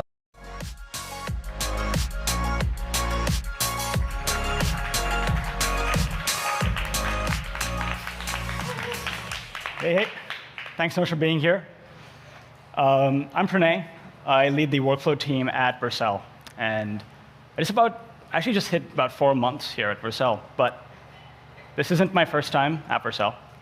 This is a photo of the last time I was here, which was 7 years ago. I was actually the first intern at Vercel in 2018. And that was my last day of my internship giving a talk when we launched Now 2.0. It was basically running Docker in the cloud. And that's Tim out there in the corner from the Next.js team. I ended up leaving after my internship and started my own startup and joined YC to do that. So I spent the next 5 years building a whole bunch of things in between. It started out with a coding agent, but this is 2018, so no LLMs. It was hand-rolled static code analysis, trying to do whatever we could with intelligent just code analysis, effectively.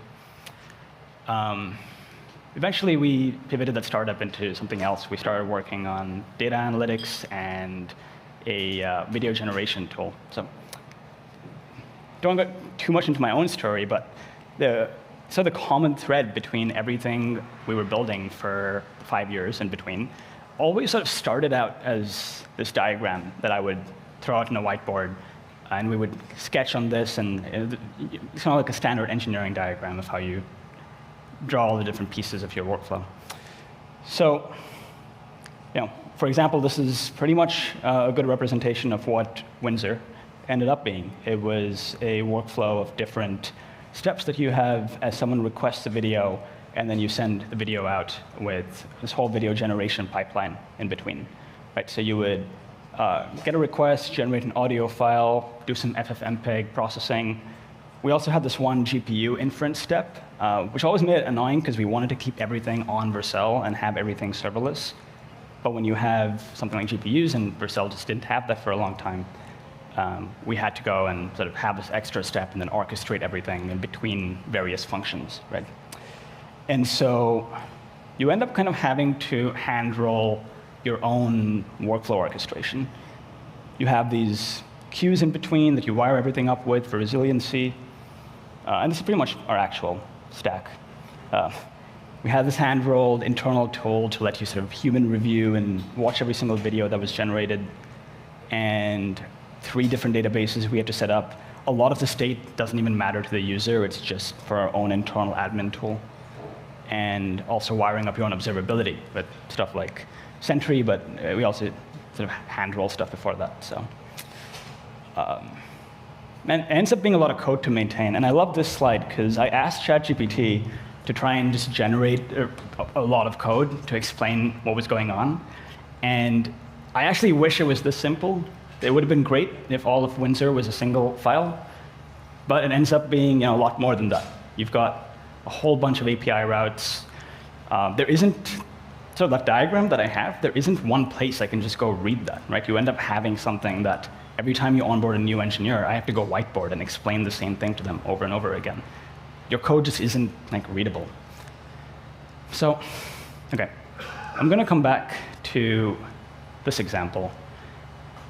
But I want to quickly switch to something else that we built at the workflow team pretty recently. This was something that Nate from the team started sketching out. I love this because this is an actual screenshot from our Excalibur, as opposed to the marketing team created, better Vercel-themed workflow you saw. I'll walk you through what this is. It's a little Slack bot that exists in the Vercel Slack right now. You can go into any channel and start start story time. And it will generate a new story, so prompt you with the new story. And anybody on Slack can respond to the story and help sort of build a collaborative story together within a Slack thread. So basically an AI agent, but in a Slack thread, right? So a different way to represent the same thing.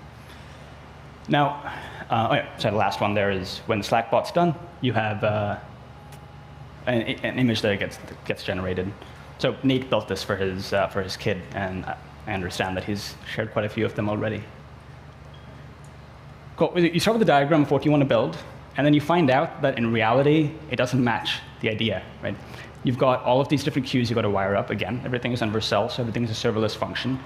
And you then have to add retrying and limits for all of your different LLM steps. If anything fails, you've got to maintain all of the state and clean it up in between, validate inputs and outputs. And it's not one API route, because you have the API route to handle the first time someone starts your Slack bot, and every single time someone responds in the thread, you've got to sort of resume the Slack bot and maintain the state in between. So there's a lot more components, and I counted there's about 12 different serverless functions we needed to go build this. But it isn't what I wanted. So, and I love just thinking about code as workflows, talking about workflows. And then there's a pseudocode of how I like explaining this, and this is what I wish it would look like. Now, you might have seen this earlier, but we are announcing the workflow development kit. It's the idea of let's try to make those functions a reality, and let's make it easy to actually write workflows the way that we think. So to walk you through this, I'm going to go through a third example, and we'll build an app together with workflow. I know we're going through 3 different examples, but also I hope you get the idea here that workflows are a very versatile paradigm. You can represent a lot of different things with workflows, whether it's AI agents or microservices or GPU video generation pipelines. Cool. So the app we're building today is a birthday card generator. I can go in here, enter an email address, enter a prompt, and we should see a birthday card generated, and it'll get sent to me over email. There we go. So pretty simple. And when you start this, it's a simple Next.js app. I have a post request handler, generate my text, generate image, and then send the birthday card. Now, that's great when your workflow is pretty simple, but agents are more complex, right? We're trying to do more things. We're trying to do web searches and run sandboxes and run some code in the background. As your agents get longer, every single part of this is brittle. And if any step here fails, you just lose all of your tokens. You lose everything that happened in between. There's no retrying out of the box, and there's no observability. All of those things still have to get added and wired in. And also, you can't run this entire thing in a single serverless function. So I'll show you how you make a lot of that easier with workflow. I'll start by actually moving each of those steps into their own step. And the useStep directive effectively sort of lets you know that you're going to run this single step in the background and put a queue in front of it. If you use Next.js, you must be familiar with the use server. It's kind of the same thing. We were inspired by the same directive, but we've made this to work across any framework. So you can do this with Next.js, Nitro, and a few others. Cool. useStep will compile every single route into its own API route, and then so automatically handle stitching the queue in front. So I can head back to my workflow, and now this is kind of the function that I wanted. You can just use async await in JavaScript and just call your steps.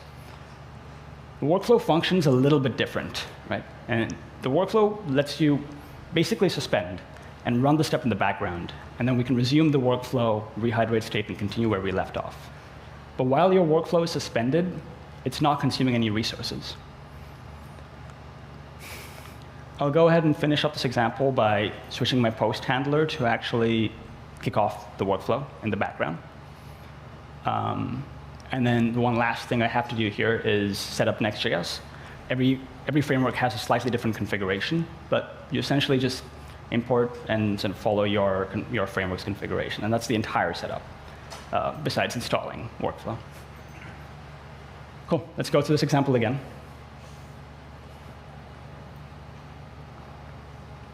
I'm going to enter my email.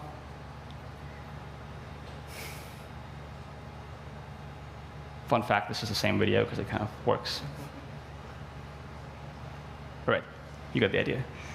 But I'll show you the logs and what's happening over here. And it's kind of easy to miss if you don't look too closely, but you should see multiple 200 error code, status codes here, because we aren't running everything in one function, right? So as we do all these different steps, and as they get completed, we're sort of jumping between these flow and step endpoints, and everything orchestrates across multiple services. Cool. Awesome. We talked about steps and workflows. Fundamentally, workflows have this ability to suspend and resume and rehydrate from where they are without consuming any resources in between. Steps are one way to do that. But the way that I think I'm personally most excited about is webhook. Webhook is a way for you to basically respond to external events and suspend in between. I'll show you how it works. To do that, I want to add a new feature to my birthday card app. I want to allow friends to RSVP for the birthday and then include all of those RSVPs on the email that I'm going to send out.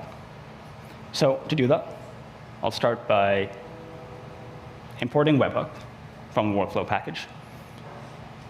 I can now create a webhook inside my workflow. Now, every single webhook has its own unique URL that allows you to suspend and resume that workflow when you're done. So I can send that URL inside an RSVP email to a friend. And now I can simply await webhook, like a regular promise in JavaScript. Right? These are the 3 craziest lines of JavaScript I've written because this is a promise that can suspend and wait till someone clicks on that button. And as soon as someone does click on that button, we're back into the workflow with your text and image rehydrated, and you continue right where you left off. Thanks. So it's cool for the little RSVP email example, but webhooks are a really powerful paradigm. I could send those URLs to some sort of third-party processor, maybe Stripe or OpenAI, as you run a batch job in the background. I could also send it to my own GPU inference. This is what I wish I had for Windsor, where we had one GPU step running somewhere else, and I can have a backend that then calls my URL back. So I can still have all the orchestration in one function. I'm going to wrap up this example by waiting for the RSVP. Since it's just a webhook, I can get access to the request because I want to collect the actual RSVP response and then include that in the email that I send out. Cool. Let's go ahead and check out this example. I'll start my dev server, open up the birthday card app, writing a birthday card for a friend who works in the team, who loves climbing and drinking coffee. And we'll send out the email. You're going to see in the little RSVP email box this time. All right, so we'll see the image and text generated again. And now I get the RSVP email, but the workflow is still stuck where it is up until I click the button, at which point I triggered a whole new API route instead of continued the process so the workflow is complete, and I get a birthday card. All right. Steps and webhooks are just promises. And since they're just promises, anything that you could model with promises, you can model with workflows, right? Or the other way around. Anything I want to model with workflows, I can model as promises. So if I want to extend this to support multiple friends, it's actually this easy. I can switch friend to be an array of friends. I can go create a webhook for every single friend, so everyone gets their own unique URL. I can then send out all of those emails in parallel, right? So this is actually spitting out multiple different serverless functions, and you're not in a single process. I can then simply just await all the webhooks. So now I'm waiting for every single person to click a button in their email before this function continues. And of course, I'll just collect all of the RSVPs from everyone and send them all out. That's the diagram that would represent this, and I now have code that looks eerily similar. Cool. Before I run this example again, I want to show you one last thing. I want to add a last feature where I want to send the birthday card out when it's the person's actual birthday. So we talked about webhooks, we've talked about steps. Now we'll talk about sleep. Sleep is just another function from workflow that lets you suspend the workflow for some amount of time. And now I can sleep till the person's birthday, automatically resuming when it's the right time to send. And those are the 3 ways that you suspend a workflow. Sleep is really powerful. You can sleep for an arbitrary amount of time. It'll just suspend, and this could be minutes, weeks, or months.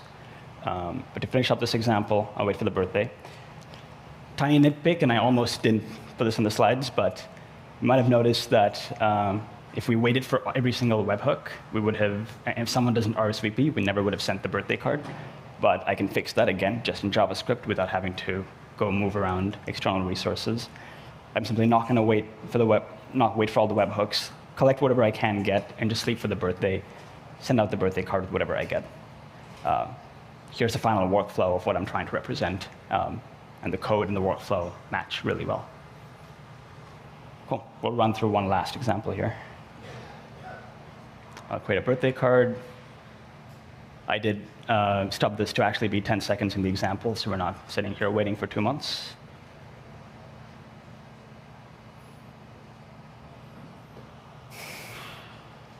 Cool. We should see the image and text get generated. RSVP email come through. This time I rejected it, but I'll be there, Peter. And you actually will see 2 errors there, where it's a 503, and effectively we implement sleep sort of as it throws an error, and then we can still resume with a retriable error, because errors get retried. It's more in the docs. Cool. I've shown you logs, and I've shown you how workflows work, but one of the things that we needed to do to actually make that work is you basically store the inputs and outputs of every single step onto an event log. And because you're doing that, and you have this entire event log that gives you free auditing, you also have observability for free. Right? So I'll give you a peek into what observability looks like. And I haven't added initial code. What you've seen pretty much is the code that you'll find on GitHub. But I can just run a command in the CLI and pull up a web trace viewer and look at the inputs and outputs of every function here, including those retries and sleeps. Cool. We walked through 3 examples, and as fun as it is to make birthday cards, I want to let you guys see a real example in production. So I'm excited to introduce Shubham, an engineer from Mandolin, to give you a real demo.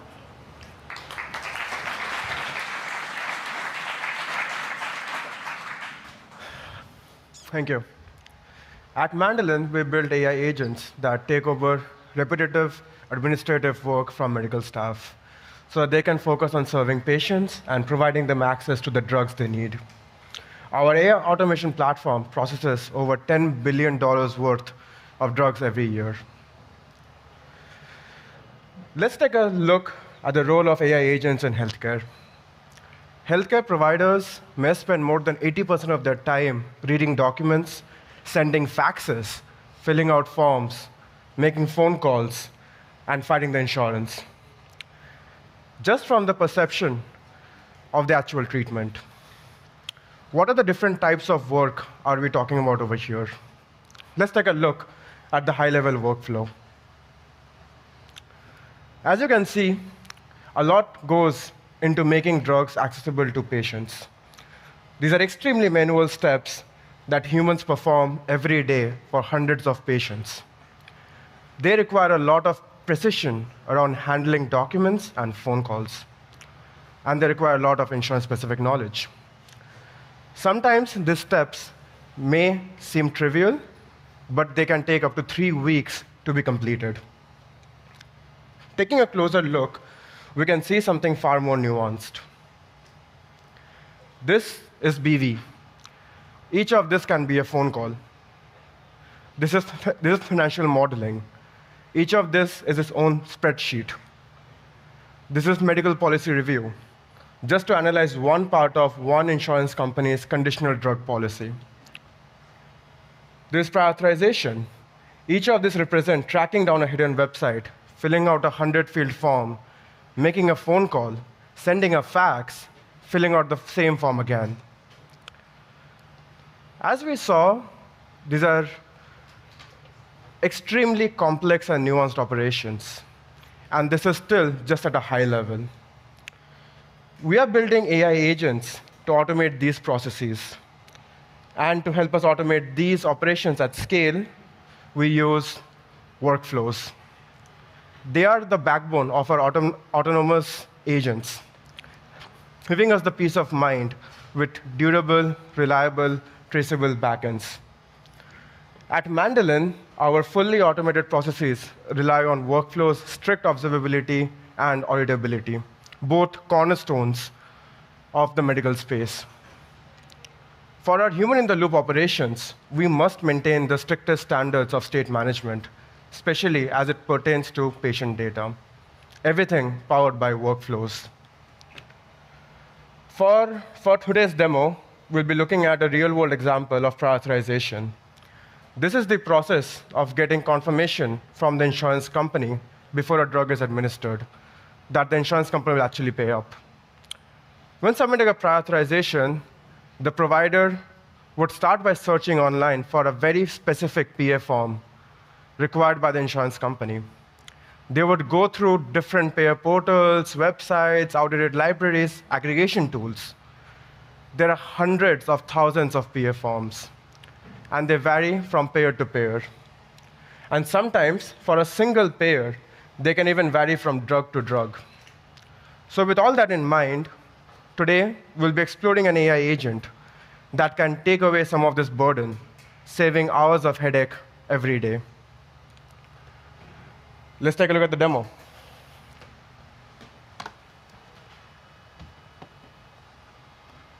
Oh, awesome.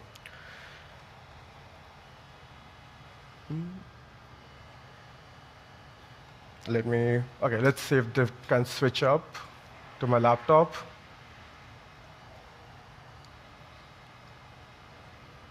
Okay, awesome. Okay, so I already have my server up and running over here. I'm going to start the workflow. Let's do /test. We can already see it got auto-populated. So this is a background job. So we will have a CLI tool just to see over here. I'm going to mention the name of the drug over here, which is Humira. And then we also have Blue Cross or Blue Shield. This is our insurance name. And we're going to use the OpenAI backend. When I start this, the workflow starts over here. We can see that it has started. Now, let's take a look at the observability. If I do workflow inspect runs web, it will help me pull up the UI for the observability. Let's take a look at this running workflow right now, which we just started. We can see that the workflow started and the agents are up and running. Currently, the research agent is ongoing. Each of the steps are clearly outlined with the inputs and the outputs. Let's take a look at over here. We can see that it's still ongoing. In the meantime, let me show you what does the code look like. Over here, this is the workflow, and we use the use workflow primitive. You would see that we are using a get writable. This is the streaming event aspect of the workflows, where you can send in any kind of events back to the client. It's very easy to set up. For example, over here, when I'm saying initialize packet, and I'm going to send an initialization message, I can go over here and show that, hey, writer.write, I can send any events back to the client. So this way, you can have a real-time feedback to the clients. If I go back and take a look at the actual AI agent, which is the run research iteration, it is going to run for the X amount of duration that we set up. If I go inside, there are 3 agents that we can see. One is the research agent, we have a recorder agent, and we have a quality assurance agent. All 3 of them working side by side to find the appropriate PA form, figuring out if it's the right PA form, and moving on from there. After it finds the PA form, we have a reasoner agent. The reasoner agent is looking at all of the history from all the 3 agents and figuring out if it needs to redo the entire loop or should it move on and break it out. When it breaks out, we have a human review step added over here. When I look into the human review, it's using webhooks, which Pranay just spoke about. We create the review webhook, we send it within the step where the human review is set up. You can send emails, Slack, whatever you want for the human review. For us, it's going to be within the workflow itself. So we have different actions that have been shown over here, which is the approve, reject, or correct, where you can provide the link to the form that we want. Now, if I go back over here, we see that the webhook is going to await, and it's going to wait till the review comes back. And once the review comes back, it will actually figure out that, hey, what are the next steps we need to look into based on the approval, correction, or if it's a rejection. Now, once the review has been completed, we basically end the workflow over here. Now let's take a look at the output of the workflow. We saw that so it's still ongoing, the existing workflow. It can take up to 10 minutes. So let's take a look at one of the older runs which I did, which shows all of the steps that it took. We can see over here all of the reasoning steps. It is streaming us the results that, hey, this is what I'm thinking, this is what I'm doing. It's moving on to the recorder steps, which is giving us the structured outputs. It's doing the QA analysis and the reasoning, and that, hey, since I have one more iteration left for me, let me redo this again, because I did not get a very high QA confidence score. And this keeps on going. Towards the end, when it finishes, you will get the human review required webhook URLs. These webhook URLs are created automatically by the webhooks platform or the framework. And you can just make a curl request, or you can plug it into your UI to send the request.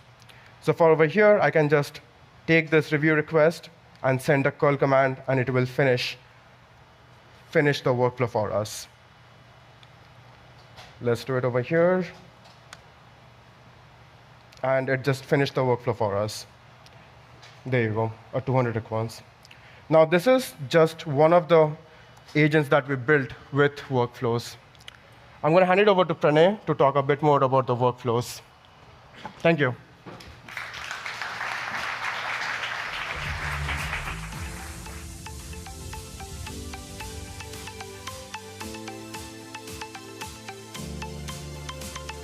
So much, Shubham. Awesome. We've walked through a few different workflows today, and you can get started right now on NPMI workflow. I just learned that the website as well is starting to get a lot of traffic, so check it out before it goes down. It's on Vercel, it's not going to go down. Cool. We're shipping today with support for Next.js and Nitro, and Hono as well. Hopefully by the end of the next couple of days, we'll have all of those as well. Also, one more thing is everything you've seen today across the demo that I showed you and Shubham was completely local. None of this touched a Vercel resource. And locally, we ran everything with the file system using local queues and storage. When you deploy this onto Vercel, you get serverless functions to run your workflows and your steps. And we use Vercel queues for persistence, for resumability and persistence.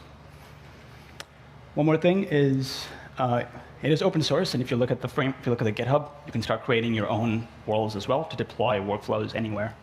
We're trying to work with more providers to build more runtimes with more cloud providers, but also we already have support with a Postgres example and the community like Jazz building new worlds with their database.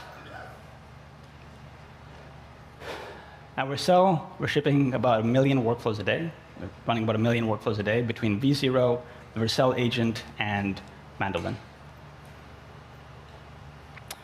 We're just getting started. We've shipped a couple of the bare essentials, steps, webhooks, sleep, streaming, a couple of other things, but there's a lot more coming up very soon.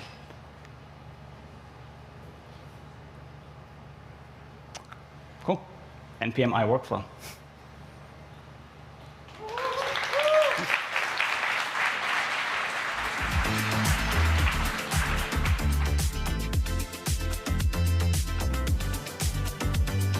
Please welcome to the stage Light Field Engineer Jack Reed.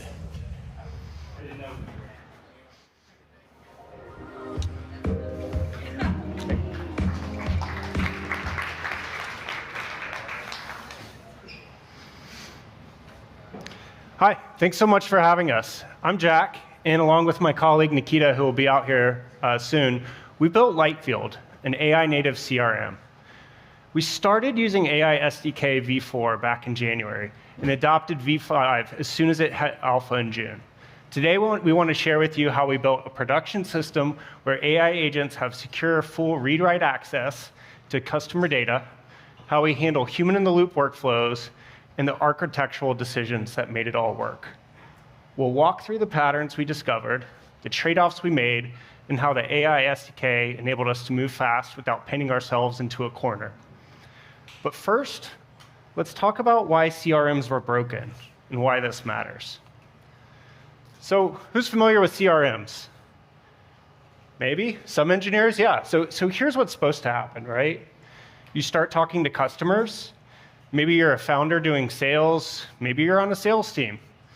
At first, it seems manageable. You remember everyone. Every conversation is fresh in your mind. Then you hit 10 customers, 20, 50, and someone on your sales team asks, hey, what did Sarah from Acme say about our pricing?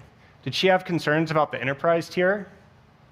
So now you're searching Slack, you're searching your email, you're searching Google Docs, maybe that Zoom recording that hasn't been transcribed yet. You eventually find it buried in a thread from 2 weeks ago, but you realize you never updated your spreadsheet again. So you buy a CRM, it promises to be your single source of truth, but it just becomes another place you forget to update. Here's the problem. Traditional CRMs were built decades ago with the fundamental assumption that humans will do manual data entry. They gave you these rigid fields and predefined schemas, but the actual context, nuance of your conversation, it lives in your email, Slack, meeting notes, different places. And CRM just becomes a reporting tool for your VP of sales, not something that helps you sell. So we thought there had to be a better way. What if the system could just remember? What if it captured everything intelligently and could actually take action on your behalf? That's Lightfield. So Lightfield reimagines what a CRM should be. It's a system of memory and action for startups. So it has automatic capture. Conversations, meetings, emails, they all get captured and structured without manual entry. It has lossless memory. We support schemaless and customizable schemas. You don't need to know what to track up front or pay a consultant to set it up for you. And it turns memory into action. Lightfield uses all that captured context, both the structured and the conversational data, to draft follow-ups, surface insights, and automate workflows for you. Now, traditionally, CRMs are built for sales team tracking sales deals. But because Lightfield captures and structures all of this conversational data, it becomes really powerful for anyone who needs to remember and act on customer context. What were the most requested features from last week's onboardings? Customer success teams understanding patterns across support conversations. Same system, different questions, but all powered by that same memory layer. That's the product. Let me show you what it actually looks like. So here's an example of asking Lightfield agent. I think we're asking, find 5 stalled ops and draft a personalized email to each. So it can search across all of your customer information using an agent built on AI SDK. It can understand what are stalled ops, and then it can use that information to draft customizable emails to all of your all of the people for those opportunities.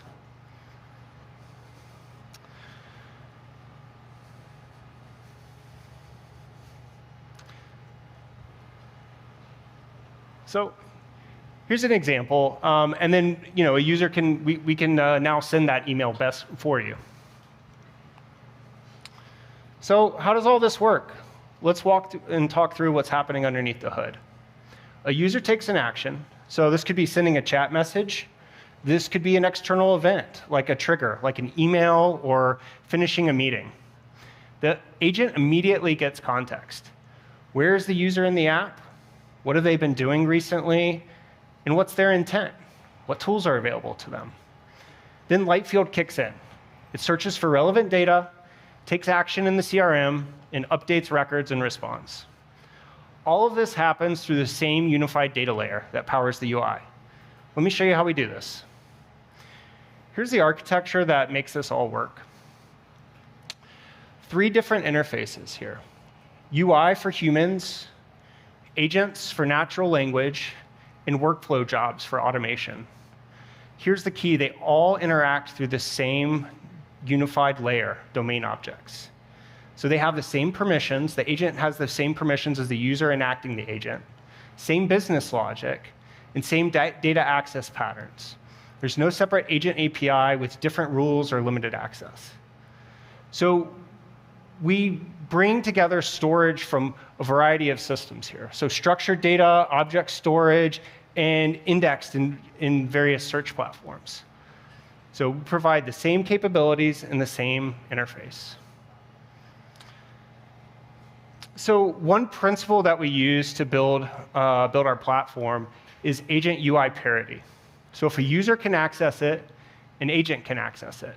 Full read, create, and update capabilities across all data. So the same permissions, same visibility, same operations. Well, it's a product and architectural choice for us that we made from day one. It's why building AI native from the ground up beats bolting agents onto legacy systems. So agents in Lightfield act on your behalf with the same permissions through the same data layer that powers the UI. They're just another interface to your data. So when we were choosing tools to build Lightfield, we needed primitives that wouldn't force us into different architectures for agents versus users. That constraint influenced our whole stack, including the AI framework we picked. So, and for us, the thing about building AI products in 2025 is nobody has the full playbook, right? So we're trying to optimize for learning speed over perfection. So we actually dog food this concept with Lightfield. When our engineering teams need to understand a customer issue, they don't have to navigate through CRM. They can just ask it. So natural language is really the interface that we want there. So AI SDK gave us the flexibility to iterate on this without rewriting everything. But the key was mindset. We focused on building features and solving real problems, not fighting frameworks or over-engineering abstractions. So the key here is move fast and learn quickly.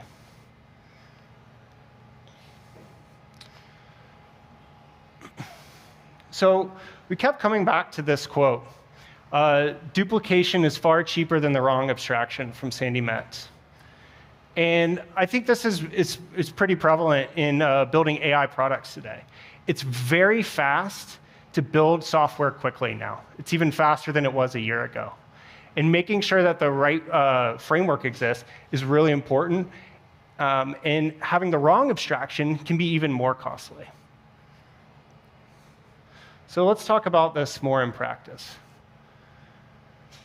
So as we've been building Lightfield, we started developing AI SDK in January of this year. So we adopted it to support model switching and started using the stream text kind of primitives. And so we were able to ship early task-specific agents in weeks. So we started building more and more agents and more chat features. And in June 2025, we started adopting the Use Chat API, specifically because of the custom transport options that were released. So the main thing here is we've been able to adopt AI SDK go from V4 to Alpha V5 to, I guess it sounds like V6 will be released soon, pretty seamlessly with kind of moving fast. We have kind of a joke internally that we'll identify a feature we need from the AI SDK, and the next day we'll see a tweet from the AI SDK team. And learning this morning, I guess, that Nico has an agent that just generates those tweets. So it's pretty funny to see that. So that's exactly what you want from a framework. It grows with you instead of forcing you to rewrite or slow down. So here's an example of Lightfield in action here. So in the chat here, I'm asking, I'm typing a question, what's next for this account? What did Jordan Lee mention on our last call? So notice what the user didn't have to do. They didn't have to say the account is Streamline Protocol or ask specifically about a certain meeting. So we use AI SDK to build this feature we have called adaptive context building. So it provides signals from the user combined with intelligent retrieval to figure out what actually matters for that. So let me share some examples of how I use the SDK to do this. So the SDK has an API called data parts, and we use this to provide signals from the client to the server that's actually making those, building the context. We can provide, on the client, we can use different entities and provide different signals using the data parts API, and then we hydrate this fully on the server. I'm going to let my colleague Nikita talk more about how we use data parts to build more features here.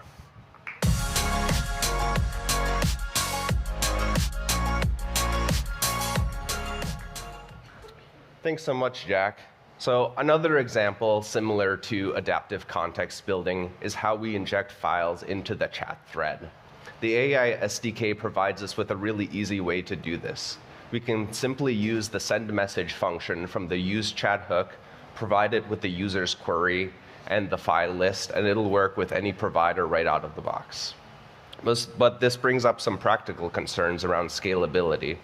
For example, how do we make sure that we avoid persisting that data directly in the database if we're directly encoding the files? If we're using S3 URLs, how do we make sure that we don't accidentally expose that private user data to the public?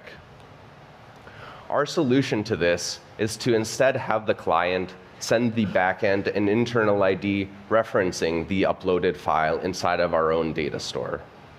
In the backend, we'll iterate through all of the file parts and replace those internal identifiers with signed S3 URLs.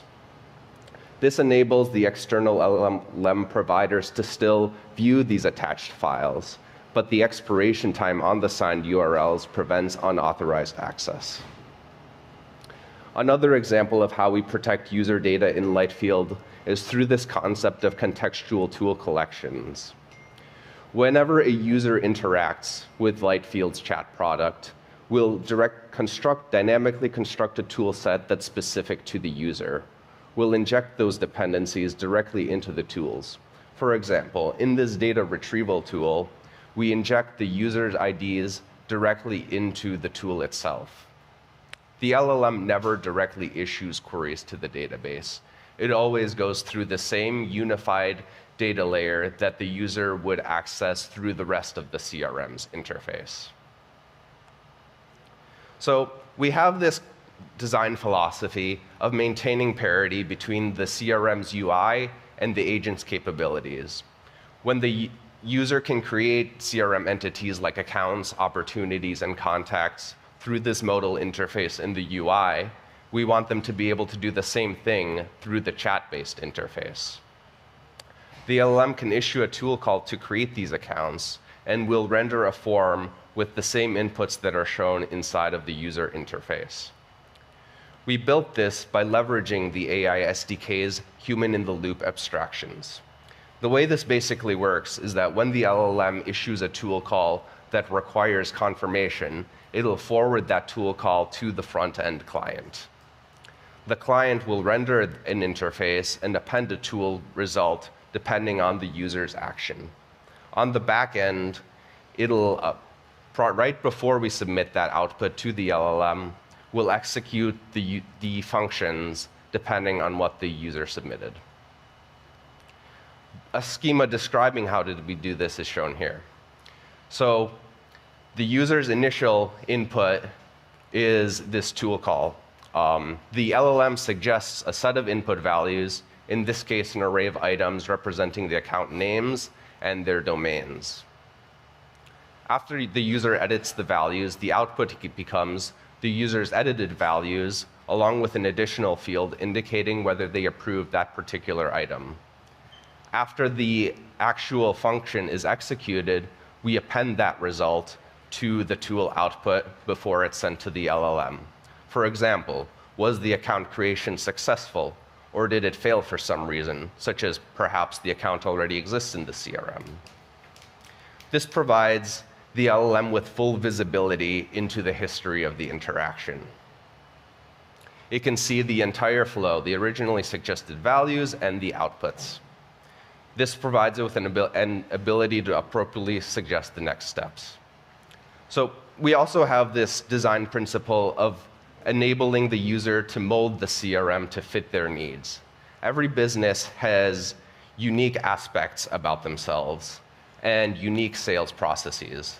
We want you to be able to customize the CRM and customize your experience with the agent to fit your specific needs. Inside of Lightfield, you can construct a custom data model for each of the CRM entities. For example, if you're a B2B business productivity tool trying to sell your coding tool to startups, you might be particularly interested in tracking your customers' tech stack, the size of the engineering team, and perhaps any mutual investors that you have with them.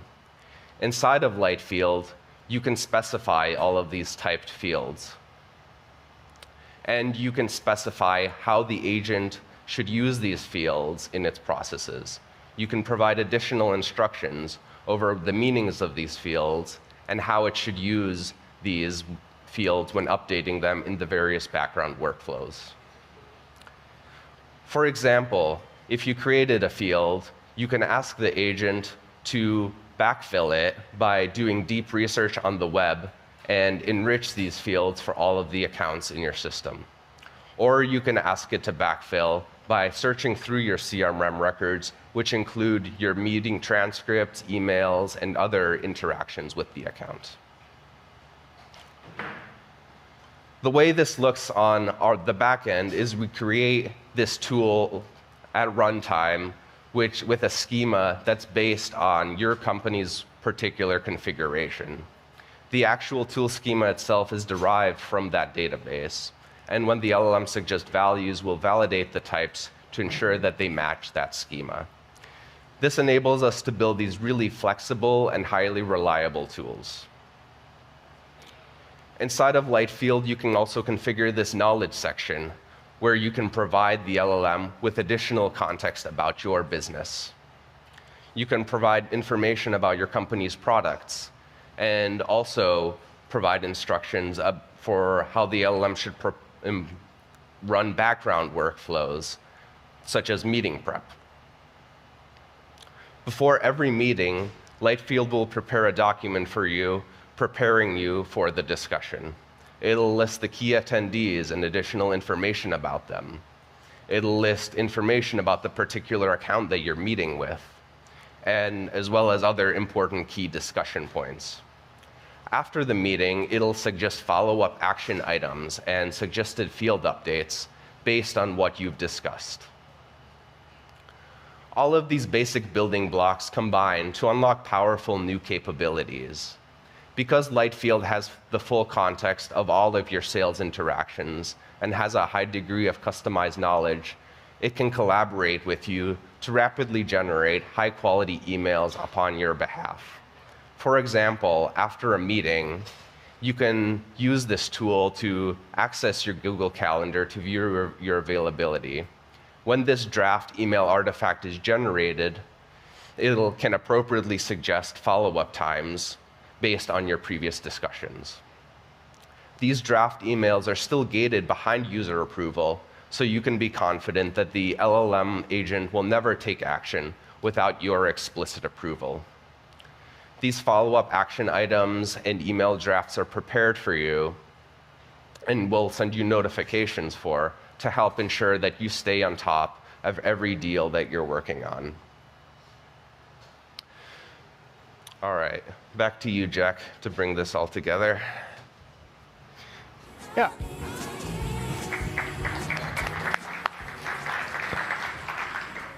So thanks, Nikita. So the core principles we discovered while building Lightfield with AI SDK. Principle 1, agent UI secure parity. Designed for this from day one. Agents need full read-write access through the same data layer humans use. Don't build a separate agent API. You'll end up maintaining multiple systems, and neither will feel complete. Principle 2, fast iteration over perfect abstraction. Optimize for learning speed early, not perfection up front. We had similar looking code across chat agents, API features, and background workflows. Some duplication is genuinely cheaper than the wrong abstraction, especially when conventions are forming. Principle 3, human in the loop workflows users trust. People need to stay in control, especially for high stakes interactions. We intercept at the tool layer. The agent sees the original suggestion, the user's edits, and the execution result. Full transparency, full history. That's what earns trust. Principle 4, programmable systems by users and agents. Real customers need custom data models. Every business tracks things differently. Both users and agents can define new fields, and the system can adapt to it. This means your product molds to how customers structure their data, not the other way around it. It's more complex to build out, but it's the difference between a product people tolerate and one they can't live without. So we'd love to hear what you're building and what patterns you're discovering. Come find us after or check us out at lightfield.app to see these principles in action. Thank you.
Please welcome to the stage Vercel product lead Harpreet Arora.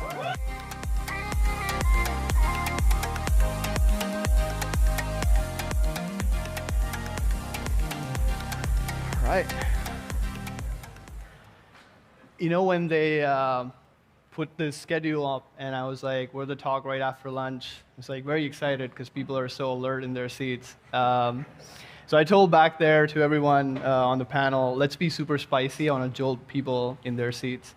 Very excited to have three unique perspectives. What we want to talk about is AI Gateway and AI at Vercel, but we have three esteemed customers who use it in very different ways, and I'm excited to just learn about their use case. Hot takes are also welcome. And so with that, I want to just get started with the three of our speakers. Meryl, why don't you just tell the audience what Graphite is, if they're not familiar with it, what's your pitch, and what's your most AI-intense workload today? Awesome. Well, good afternoon, everyone. My name is Meryl Lutsky, and I'm the co-founder and CEO of Graphite. We're building the AI code review platform for this new age of agentic software development. Our idea is so much of what AI has been focused on, so far at least, has been the inner loop of how do we just generate as much code as possible. And I think what everyone's now realizing is that all of these agents are incredible for building features fast, but just end up with moving the bottleneck to making sure that we can review and test and deploy all those code changes safely and efficiently. So Graphite is all about providing both the platform and agents to help you with that second half of the story. We have customers like Shopify, Snowflake, Figma, and most importantly, Vercel, who rely on our platform every day. And we're also big customers of Vercel as well. Excited to hear that. Hi, everyone. Thanks for having me. Harpreet, I'm Daniel Swicky. I'm the head of current AI at Walleye Capital. So Walleye is a New York-based $12 billion hedge fund, and obviously our mission is to deliver high-quality returns for our investors. And Current AI is an agentic platform that basically automates my old job. And so I was an investment analyst covering semiconductors for about a decade. And the idea is, can we apply, as the cost of intelligence is collapsing, can we proactively build AI coworkers that are more than chat, but are actually proactively doing these workloads and delivering every artifact that an analyst or portfolio manager would care about in doing their analysis, delivering that proactively with millions and millions and millions of tokens of compute behind it. So when we succeed, our teams do better investment research. And that's our objective, and AI Gateway has played a key role in that. We'll talk a little bit more. You heard that right, 12 billion, by the way, in assets under management. Amazing. Thank you for having me. I'm Osama from Durable, based out of Vancouver, Canada. Huge fans of Vercel and all the AI products. Durable is, if you think about Stripe as the economic infrastructure and Vercel is the AI infrastructure, then Durable is a higher abstraction. We're the entrepreneurship infrastructure for the world. The company was born with the first thing that they built was the AI website builder. It was the first website builder ever on OpenAI. This was a month before ChatGPT. It's been a rocket ship since. And what we really do is we help 1 to 2 person businesses build and grow their businesses using multimodal AI agents and workflows. So you can think of, we believe that humans are inherently creative, and we might try many things throughout our lives. And we have very fascinating stories, like a lady in Dallas who does porch pumpkins and makes 7 figures every season, or a teenager who does chocolate-covered bananas on a stand and makes a living. Those are the kind of businesses we care about, and we care about entrepreneurship, and we want to help start, build, and grow those businesses. So that's Love that. I want to start with the first time you realized that one model wasn't enough for you. How did you come to that realization, like, oh man, we're going to have to use 5 different models for just everyday use at this point? I think for us it was so we build Graphite Agent, which is an AI code reviewer. It scans every pull request in a few seconds and gives feedback at the level of fidelity of a human. Actually, our comments are now accepted at a higher rate than human reviewers across our user base. I think what we realized in building that, though, is we have a bunch of different, the architecture of it is we generate a bunch of comments, of like prospective comments, and then we have a ton of critics that we've built to kind of narrow down and make sure that we're not suggesting things that are flat out wrong or annoying or duplicative. And I think when we were building this in the beginning, I think the biggest thing was just the cost for us, because we had like 30 critics or something, and we were running like state-of-the-art models on all of them, and we turned it on for a few customers, and we were like, oh, okay, this is not going to be great for our business. So thinking about like where could we use some of the smaller models. Also now seeing just how quickly the state of the art has changed. We started on Claude. We use all of the models today pretty much. But we had Claude was there, and then Gemini came out and was like similar level of performance, but a fraction of the cost. So thinking about can we introduce that and get pretty much the same performance and the same quality of comments for a fraction of the price. I think that was the initial thing that drove us to look at like many different models in our architecture. Yeah, that's fair. Daniel, do you want to go? I'll let you go. I'll go after you. Sure. Yeah. I think speaking of multi-model or like even just like API, like the AI gateway in general, the challenge we've had with Durable is being so early. Even our API keys had a different format than what OpenAI has now. We have to some of our legacy services we have to pass special parameters in the API for it to follow the JSON schema it used to a few years ago. So that's like the first part of the challenge, just legacy code base. That's how you know they're an OG AI company. Thank you. And then the second part is, like I said, we're a multimodal product. Most products today, when they think about app generation, website generation, they're very much thinking single model, one shot. You prompt your way through some AI slop. We don't do slop at Durable. We build production systems for real life businesses, and it's in the name. Durable.com. We talked a lot about durability and Durable today.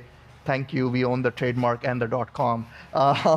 But like building a system that is production ready for someone who's not technical means we have to tap into many models for various purposes. So we've been a multi-agent system day one. Before Gateway, it was a pain to ramp up a developer because the model registry in the AI SDK is amazing, right? But the challenge was like, okay, you've got a few models that we want to try. There's always new models coming out. There's fine-tuned stuff that we've got. And the moment you start going into like, we need to ramp up a new engineer, instead of taking days, it was taking weeks just because, their Vertex access has an issue, right? Or their Bedrock access has an issue, like IAM and all that. And we really believe in managed infrastructure. So Gateway was just such a amazing relief for us. That way. And then I think thirdly, which is a more recent thing, and we've talked about a lot with Vercel, is Vercel agent is great, but we have our own agent internally, which we use for code review. But again, that needed multiple models because it doesn't just review the code, it actually runs through the visuals and the breakpoints for our production code actually, right? So I'm not talking about our websites, but now I'm talking about production code. Again, needed multiple models, and developer productivity has just 10, 15x at this point. Yeah. So my answer is going to be a little bit spicy. I reject the premise of the question a little bit. We just care about the absolute smartest model and getting good capacity and good providers for that model. That's the reason why we're working with OpenAI to make their models even better at doing Excel type workloads. But just sort of concrete example, this summer we launched there are a bunch of workloads where PMs and analysts, portfolio managers and analysts, have had to do these kind of rote analyses. And we really have found that the sweet spot for AI, for us, is where the alternative is something wasn't being done. And so there are tasks when maybe they were done once a quarter, like previewing an upcoming earnings. And now we run an agent that does that every night. And so it's become this much more intensive process. And so when we did that, we just totally blew up our Anthropic limits, and we had to run to Gateway to help. And then the other real angle is I encourage actually everyone to work on vertical specific AI. It's really exciting just because I think coding is a great analogy, and coding is just 6 to 12 months ahead of where all these other verticals will be in terms of asynchronous, proactive kind of AI coworkers. But yeah, for us, the real focus has been getting the absolute top performance we can.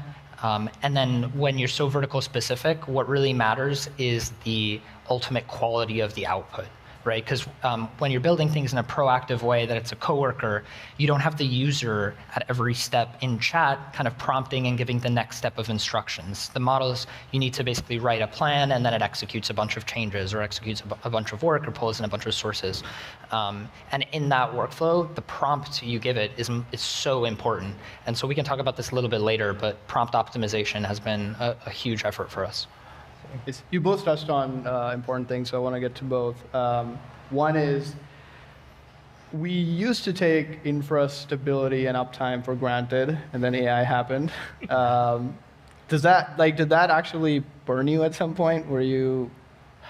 So for us, I'd say it was less important when we were just doing asynchronous reviews, because I think unlike live chat, the backstop or the previous state of the art was like a human looks at your PR 4 to 24 hours later, sometimes worse at other companies, or maybe they're halfway around the world and they have to wake up and look at it.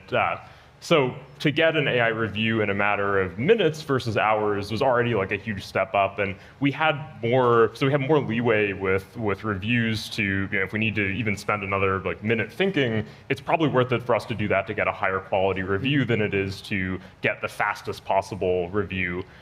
Now we recently introduced Graphite Chat, where on our pull request interface you can now interact with Graphite Agent live, and that's put much more of a strain on and really brought reliability and uptime into the picture for us, because now you need to have access to chat anytime that you're reviewing or working on a PR. You can't be waiting for for Graphite to respond to you. So being able to have automatic failover and just abstracting away a lot of the reliability work that we would have had to build for this anyways, I think is one of the things that we were most excited about with AI Gateway.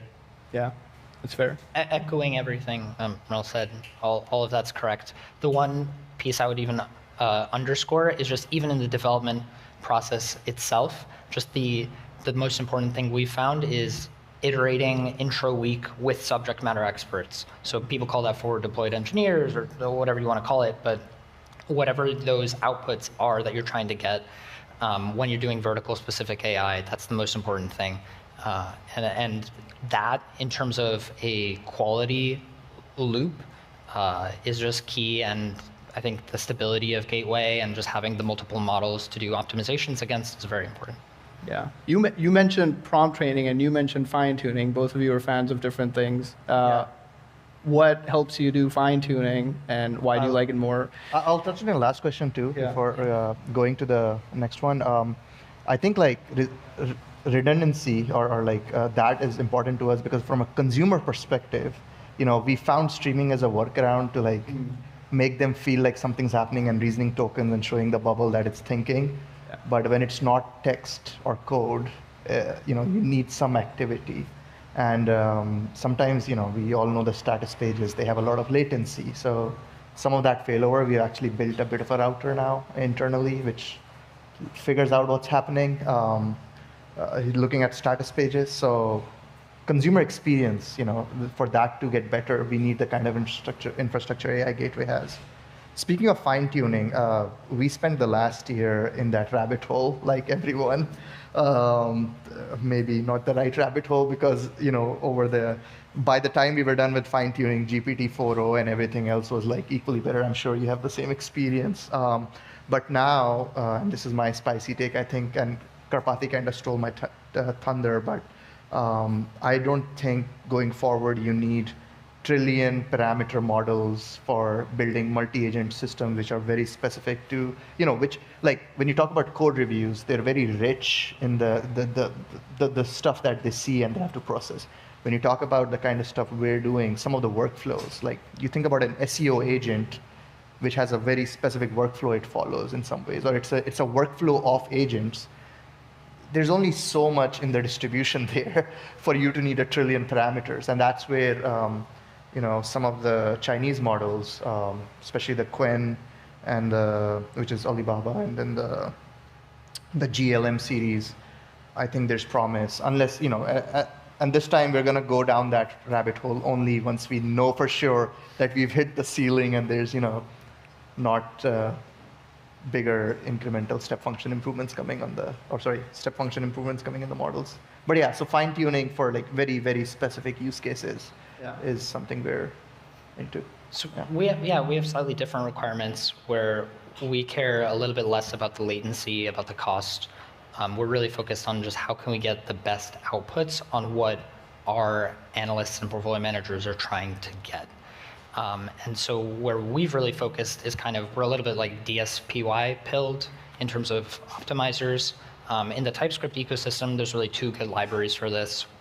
There's like the wholehearted port of DSPY called AX, and then my team actually maintains a really kind of lightweight prompt optimization layer on top of AI SDK called DSTS. And it's really easy to get started. You can get started in 5 minutes. But essentially, when a new model comes out, like say at some point in the next month, right, or a couple months, Gemini 3 comes out, all we'll do is we have this set of evals, judges, for each of the workflow tasks that we do, and we'll just run this optimizer overnight and say, here's your budget, balance across all of these scores, latency, cost, and see if we can achieve a new peak performance. And so that, for vertical specific, along with really fast iteration, is our goal. It's can we achieve a new, faster, higher quality, proactive Excel model update so that as soon as a press release, transcript, whatever the case may be available, it's already getting incorporated into our analysts' worldview proactively. Delivering capabilities like that, where the alternative is, it wasn't getting done at all or it was taking too long, is really the key. Fascinating. We haven't talked much about billing, but with Gateway, you can also bring your own key, and all of you have talk to the providers and have your own keys as well, but you get the benefit of the reliability. How important is it, or how much easier does it make your life to just see all that in one place? I'll actually, because I just spoke to the Vercel billing team about this. Whenever you think consumer and everyone wants to go usage-based, that's great for dev consumer maybe. For a random business starting up in Midwest, they don't understand that. They want predictability. So outcome-based, which is almost a subset of usage-based, becomes great. And right now, we're maintaining our cost per user, in observability systems. But as you're consolidating stuff in the gateway and Vercel within the stack, it would be great if we can just pass our analytics ID to you and then know exactly how much each customer is costing us. But then we can bake that into the value-based pricing we do. So it just feels like subscriptions are pretty much SaaS, right? So whatever the new pricing models are, they'll incorporate the LLM costs. And that's where, coming back to fine tuning is sometimes you don't need a reasoning model, but now you have to send everything through a really huge model, which is not only slow, but it's also costly. It's just churning through tokens for no good reason, right? So, yeah, we need that API. Feature request made right on stage. I think for us, being able to bring our own key was really important. We have like long-term deals with some of the base model providers. We wanted to be able to plug those in. It's also really helpful for we're thinking about doing this for some enterprise customers that want to just have everything wired up to their keys internally. Mm-hmm. So the flexibility to do that was a big draw for us. The other piece, similarly, was on attribution of costs is really interesting because we can look at which of our review critics are costing us the most to run. We can also look at per customer, is Shopify costing us the most amount of money here? Which repos are the hardest for us to review? And taking a look at why that's the case, and then using that to improve our own reviewers. That piece of it is really interesting as well. Yeah, we have commitments and partnerships with OpenAI, Anthropic, xAI, et cetera. So it's important, being able to still work towards those contributions and towards those commitments while still leveraging the reliability and being able to just have a single way to refer to models and swap them out. It was great. That's cool. We touched upon the AI SDK a little bit, but we also talked about, we introduced Agent AI SDK v6 today in beta. As you're building agents, like how much has your life improved since things like AI SDK just like made abstractions easy for you?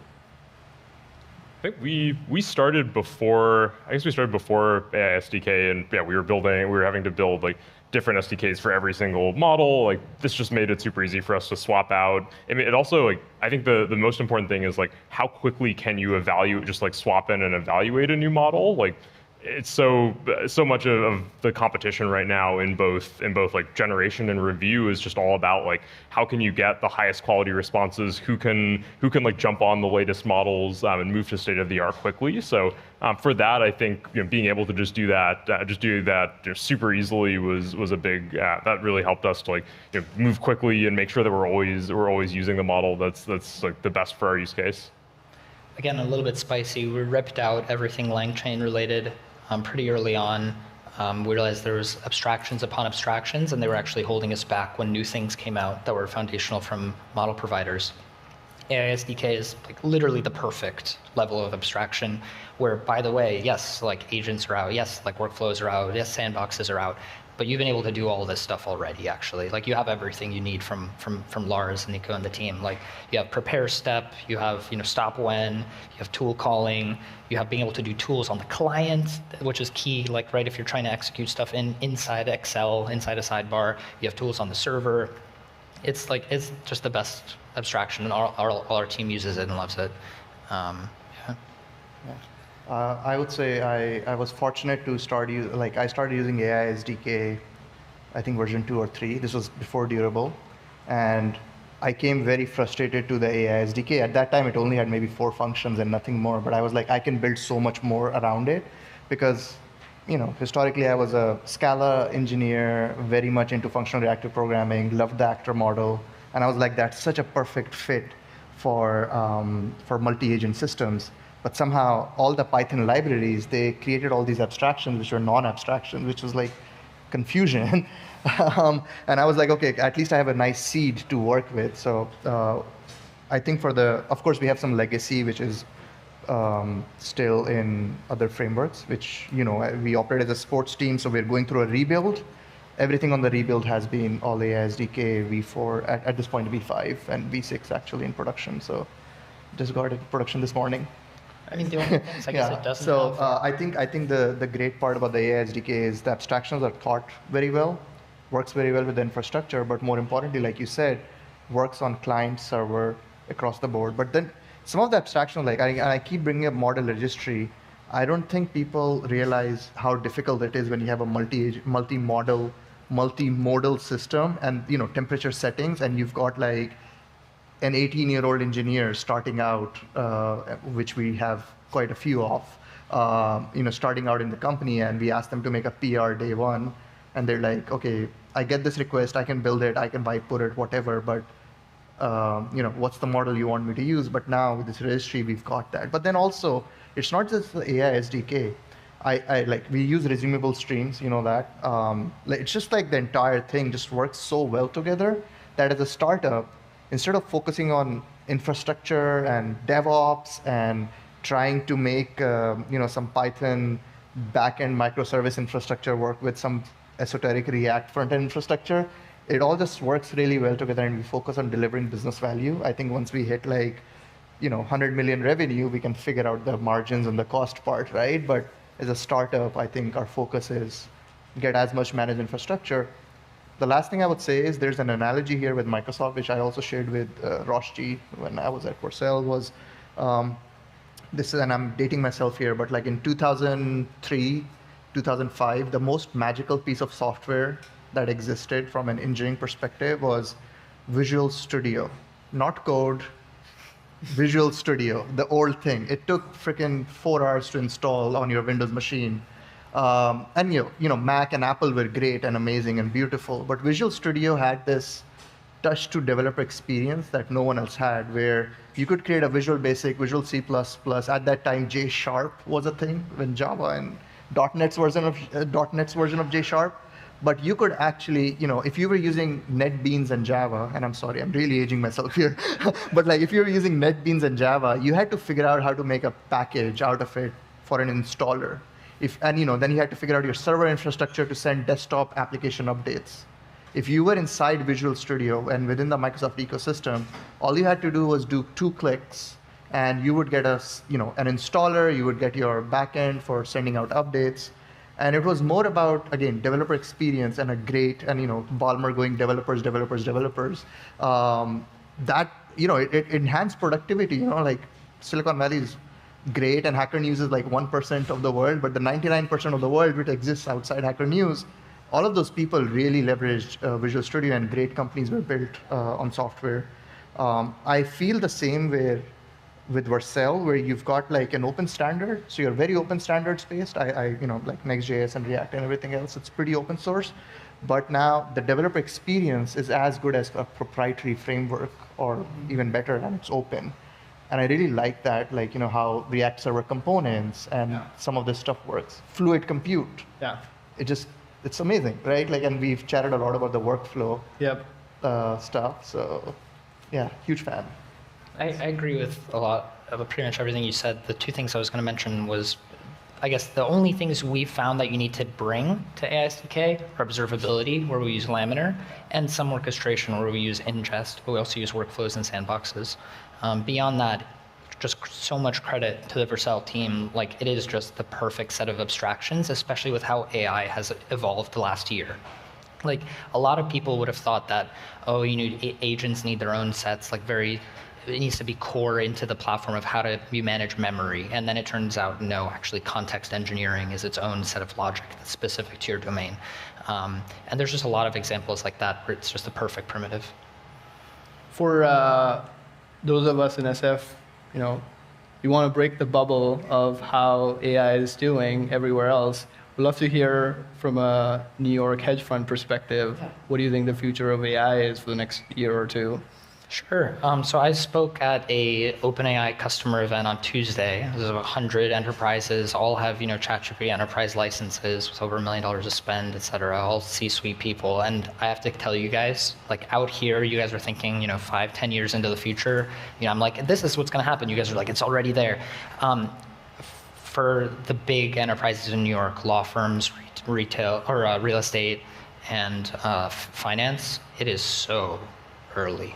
Everyone's thinking about chat, connect their data to an LLM, try to get some value out of that. No one is working on agentic AI coworkers, proactive workflows, things like that. It is so early. There's going to be years and years and years of investment continuing to grow in this space. Well, we'd love to hear that. One final question, which is more in the speculative, more of a speculative nature, is what do you think the future of open source models is? Like, do you plan to use them? Do you think it's just a flash in the pan? That's a good question. I think open source kind of asymptotically approaches state of the art, especially as we start to run out of juice in the current model architectures and training gets cheaper. I think that we can get open source quite close to the frontier models. For us, though, for our use case, I think just having the most intelligent model possible and giving you the best possible AI reviewer and AI collaborator, that is our bread and butter. So for us, the cost of the frontier models is worth it. But I certainly think both for the sake of competition, for innovation, I certainly hope that those models on the open source side do approach the performance of the frontier models in the limit. I think the one spot where open source gets really interesting, because I agree with you on peak performance is the most important thing, is on latency. There's some advantages to deploy an open source model on Grok or on Kerberos or something, right? Like when Surf did, and you get really fast inference. But beyond that, as a student of the semiconductor industry and having analyzed that for a decade in my old job, I really just think about it as there's always a bleeding edge of performance, and then there's a lagging edge where it's cheaper and better. But to me, the most exciting thing about AI and unlocking the value is really what is now just barely possible that was previously never before possible. And like we just want to stay on that edge the next 5 years. I 100% agree. I would take it even further. Maybe not a hot take because we've seen it happen before, but just like how it played out with deep learning, where now you can run a CNN on a $6 ASIC, right? And you can almost like fine-tune it to your face, and it will only detect your face, right? So like or any of these deep learning models. So I think we'll follow the same trajectory with large models, and open source will play a big role in like fine-tuning or having fewer parameters, use case specific stuff, and that's just the nature of this thing we call AI or machine learning back in the day. Nice. Final words on, we've at Vercel, we like to ship. We've shipped a bunch of stuff today. We've shipped a bunch of stuff for the last few months. Anything that you're excited about that it's going to help unlock, workflows for you or workflows?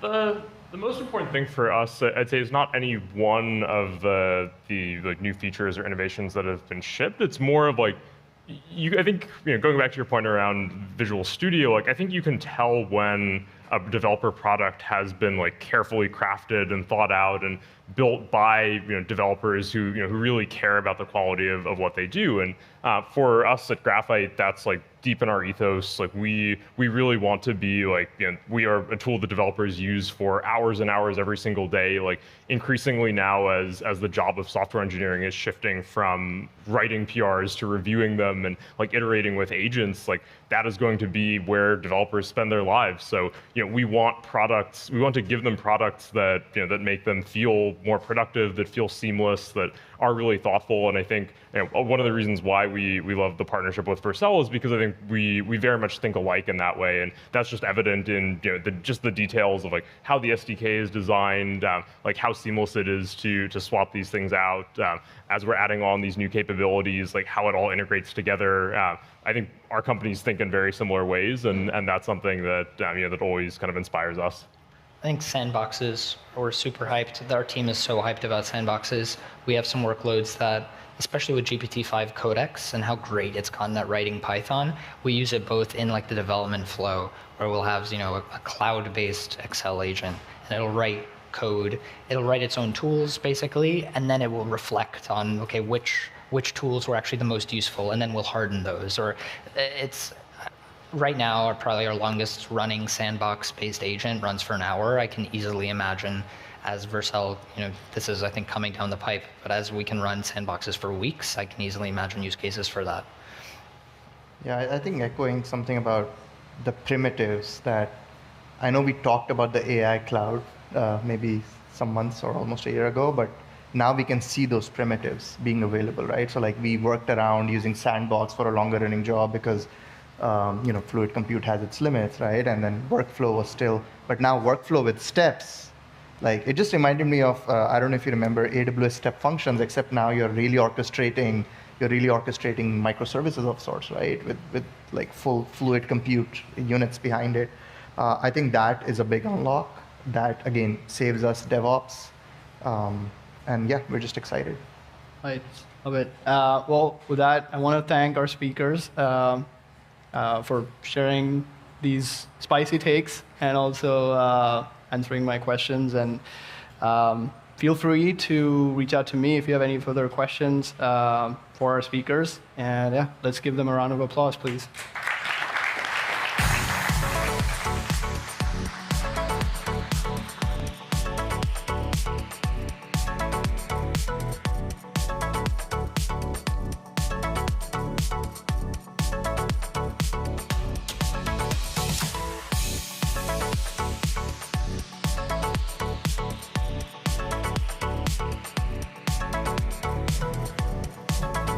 Please welcome to the stage Vercel Solutions Engineer, Matt Lewis.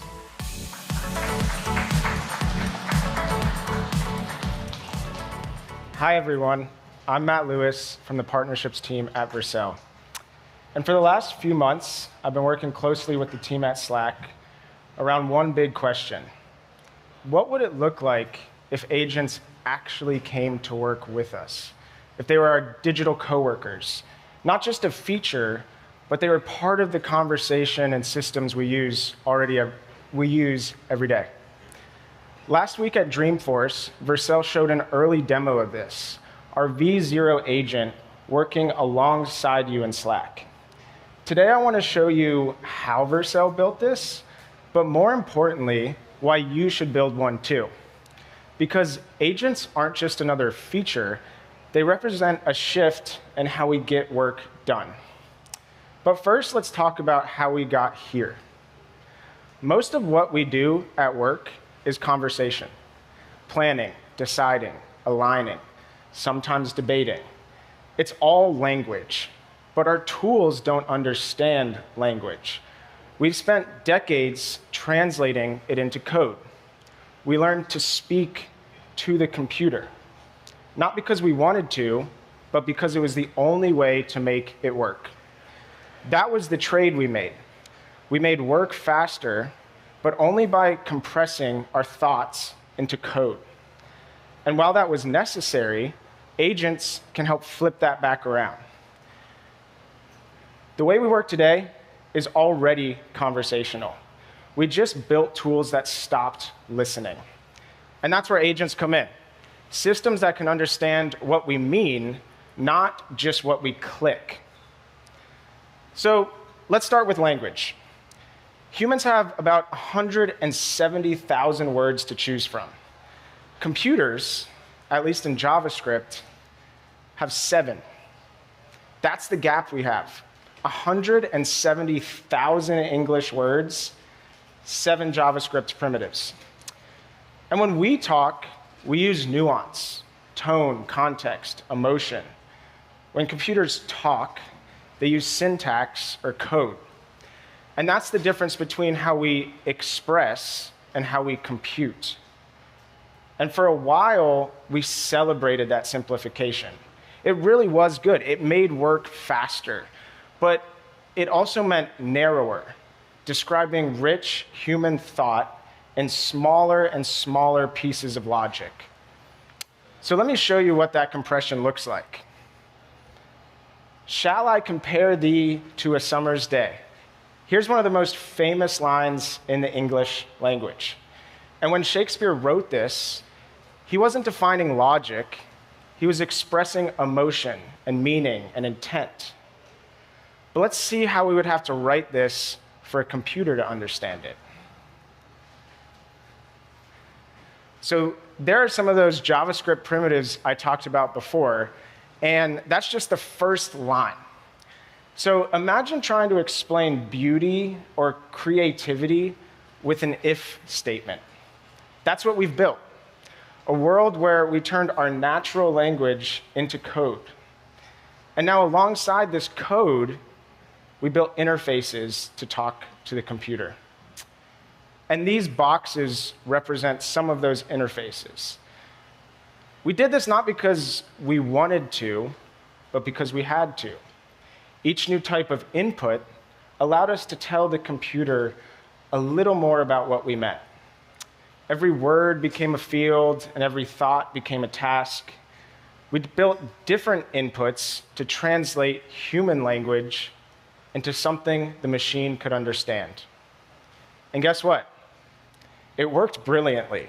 We really did build a lot of good software. But it also meant that everything we said had to fit into one of these boxes. The computer defined what we could say. It set the boundaries. And each box gave us more control, but every input made the system a little more complicated. And that's what we're looking at here. The flows we've created to handle all the different inputs we might have. So, if this, then that, except if this other thing, unless something else happens first. Every if on this slide represents a condition, a possibility of what might happen next. Now, all of this logic had to be written before the user interacted with the system. The software had to predict what people might want, because the computer could only follow instructions. And at the time, this was great. And through iteration, systems became more robust. Engineers created amazing software to help us get more work done with complexity that seemed essential. But it came at a cost. The software had to anticipate rather than listen. And the interface decided what could be said. It told users what they were allowed to say. And so even with all that structure, we were still forced to speak to the computer. It could handle logic, but not language. And here's an example. You'll see an input comes in from our user, could be a form submission, an API request, anything. And the system starts running through all of its essential complexity, following instructions to route the input to one of the possible outputs. And I want to highlight that word, possible. This means engineers had to write complex code for possibilities that may never or rarely happen. We had to rack our brains trying to think about all the edge cases that might occur, all of the things the human might try to say to us. But let's also look closely at the space between the lines. That's everything the system can't see. Those are the inputs we didn't or couldn't assume. They didn't fit neatly into a form submission or API request. So even as our systems got smarter, the lines continued to grow as well. Our input went in, logic tried to keep up, and action came out the other side. Then something new appeared, a software that could listen. And that's what an agent is. You've heard a lot of definitions of what an agent is today, but I'm going to say it's software that can listen. It isn't just a chatbot. It can listen and reason and take action on your behalf. It can handle all the different scenarios without us having to think of the endless complexity. But that's not all it does. Because remember all those gaps between the lines? The places where the logic broke down, where every exception or edge case had to be written by hand? That's really where agents change everything. They don't just handle complexity, they fill the gaps left behind. They understand what exists between the lines. And when that happens, conversations flow naturally. That's the moment when we stop thinking about the possibility of what might happen and focus on what can happen. So I say agents route intent directly to action. None of that complex code I mentioned with if this, then that, or if this thing, or if that weird exception we know about. The intent comes in, and we route it directly to action. No forms, no tickets, no detours. Input in, action out.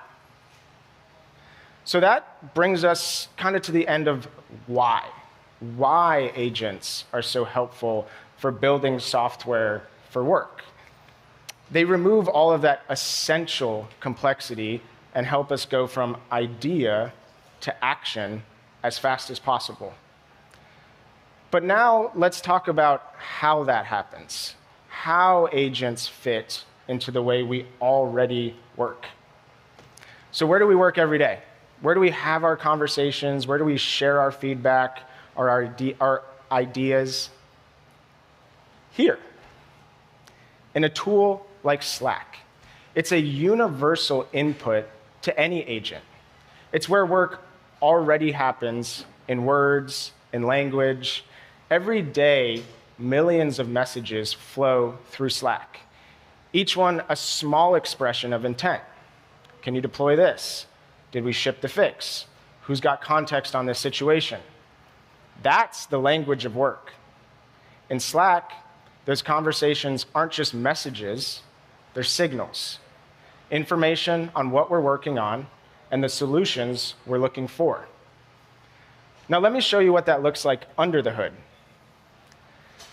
Now, Slack doesn't just handle messages, it handles events. Every message, mention, reaction, shortcut, emoji is an event that represents our intent. What you're looking at here is how an agent listens, how we easily register what our agent can listen to. None of that complex routing software, if this, then that, check this thing, none of that. You easily just register your events, which become intent. This is similar to the model we're already used to of inputs and outputs. The difference is the input is natural language. We didn't have to write any of the code to make the computer understand us. We just had to talk. Every one of these lines connects human expression to machine action. A user says something, clicks something, opens something, and the agent can hear it, interpret it, and act on it. Now that our agent can listen, the next step is deciding to do what it hears. What do we do with what it hears? And so what you're looking at here is an agent at work. On the left, you have the conversation. That's our input. A message comes in. Can you find this? Can you summarize that? In the middle is the agent.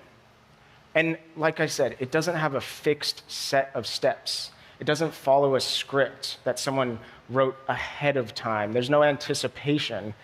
Instead, it can explore the conversation and take action using tools. And so that's what we see here in the blue boxes. Each tool is a capability. You give it the proper tools, and it provides the solution.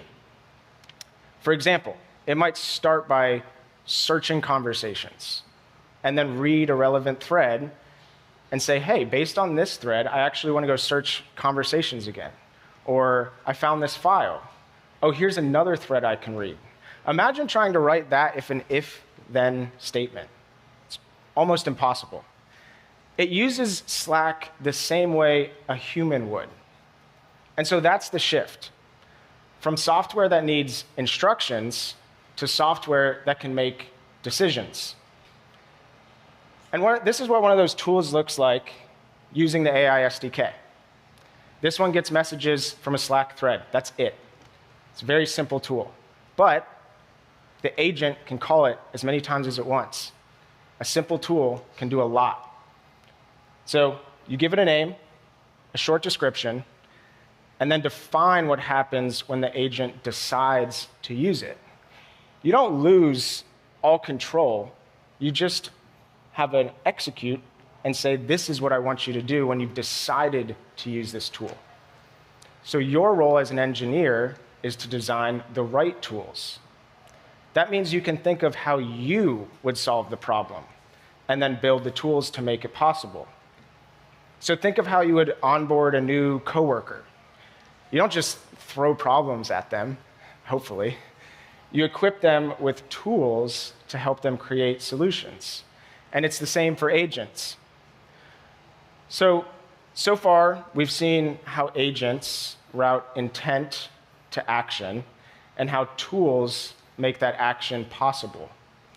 But our agents need one more thing: context, and good context. And that's where Slack comes in. So here's a screenshot from our demo last week at Dreamforce. This is V0, our agent, working with you in Slack. And like I said, Slack already has all of the context of what we're working on. But we can't expect our agent to understand all of it at once. If you've ever used an LLM, you can't just throw everything at it. And that's where channels and threads come in. They create natural boundaries of context. Who's talking, what they're talking about, why it matters. And I want to emphasize, we didn't change the way we worked. We just had a conversation in a channel, in a thread. So the channel gives V0 the topic, the broader context of the work. and a thread gives it focus, the specific conversation or task. And that natural separation creates valuable context for the agent. And like I said, we didn't change the way we worked. We just had a conversation. So in this example, we see Keith shares a link to an app he's built with V0. It's a landing page to join the Slack agent waitlist. And what I really like here is the rest of the team joins the thread and starts to share their ideas. It's not a single player conversation like you would have with a chatbot. It's in the conversation with us. We can all collaborate in real time. And when we're ready, we tag V0 just like the same way we would our coworker. Hey, V0, I'm ready for you. Turn this into action. And like I said, this wasn't a one-on-one chatbot app. This was a multiplayer conversation, including our agent. We didn't ask a chatbot for help, remove all the M dashes, and paste it into Slack. We just included the agent in the conversation. But it doesn't stop there. The agent can start working while our teams continue talking. We don't pause our work and go through all of the complexity of what might happen. We continue working on other things. We join a new channel, start a new thread, and our agent can switch context as well. Because one thing is, it's not one digital coworker, it's infinite. It's software, it can scale. And that's why Slack isn't just a place where work happens, it's the place where agents and humans can work together. Now, I want to share an example. This is a real example from our Slack workspace. And I'll set the scene. I'm building a demo for Dreamforce. It's an MVP. I'm not thinking about all the possibilities. I'm not thinking about all the gaps between the lines of what might happen. I'm like, I need to get this done. It's going to do this. Very simple. But we have two agents here.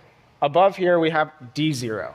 It's an agent Vercel built. It helps with data. You can ask it for anything, anything in our data set, and it'll come back to you. But we didn't like the way it presented the data. And Zach, he said, hey, V0, take this data, visualize it better. To be honest, when I saw this, I was nervous. I was very anxious. I was like, oh, wow, I did not plan for people to ask V0 to work with another agent. And it worked. And the reason it worked is because conversation was our input and our output. Slack was a place where not only humans talked, but agents talked. And they talked the same language, natural language. And this was my expression of that. I really could not believe that this had happened. It wasn't anything that I planned for. It was definitely one of those gaps in the lines. And hey, it just worked. Now, let's bring this all back together. So we started with language, how we express ourselves using conversation, how we used to have to speak to the computer, but now it listens to us. And next, we learned how agents use our natural language and turn it into action using tools, and how we can focus on solutions, providing the right tools, not problems or complexity. And finally, we discussed how we can use Slack as an input to these tools in our natural language. And that's why I say that this is an operating system for agents, a connected environment where language, logic, and execution all live in the same flow.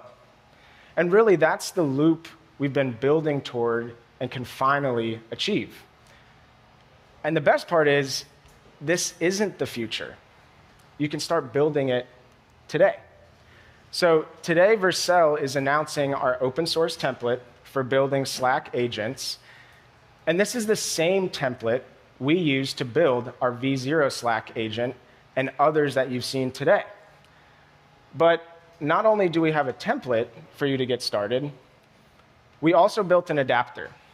So you can deploy any existing Slack app to the AI cloud. You can take full advantage of everything we've announced today. So with the AI cloud, every conversation can connect directly to action. And every team can bring an agent to work. And that's what I call, or that's what I would like to say, that's what it means to build for your language of work. So thank you all. I will be around. Please come find me after this. Let's talk about how we can bring more agents to work. Thank you.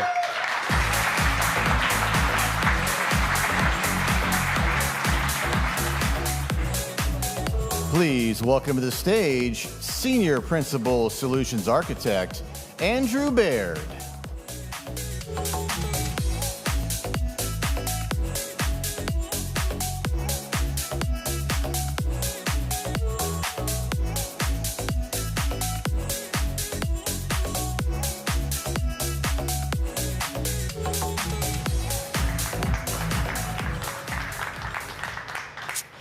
Hello, everybody. It's great to be here. My name is Andrew Baird. I'm a Senior Principal Solutions Architect from Amazon Web Services. I work in our Atlanta office, and I've been with the company since 2010.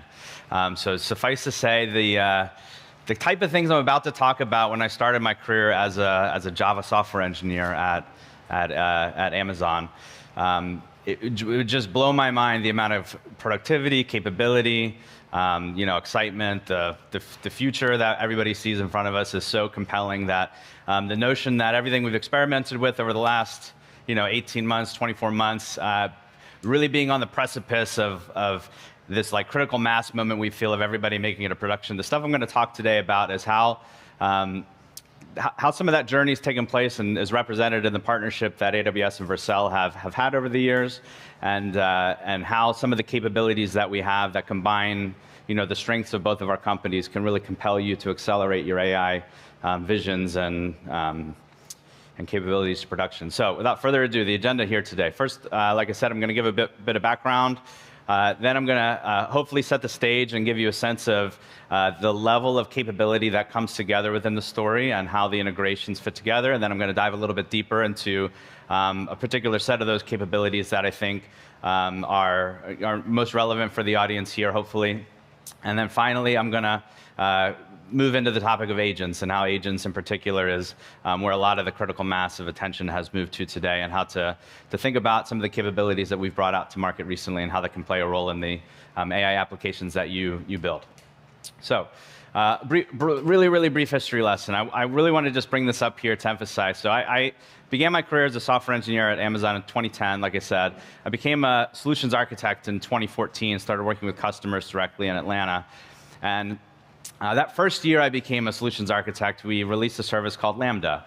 And let me tell you, as an SA who was a developer and was used to thinking about things in terms of systems and architectures, learning infrastructure was super difficult for me.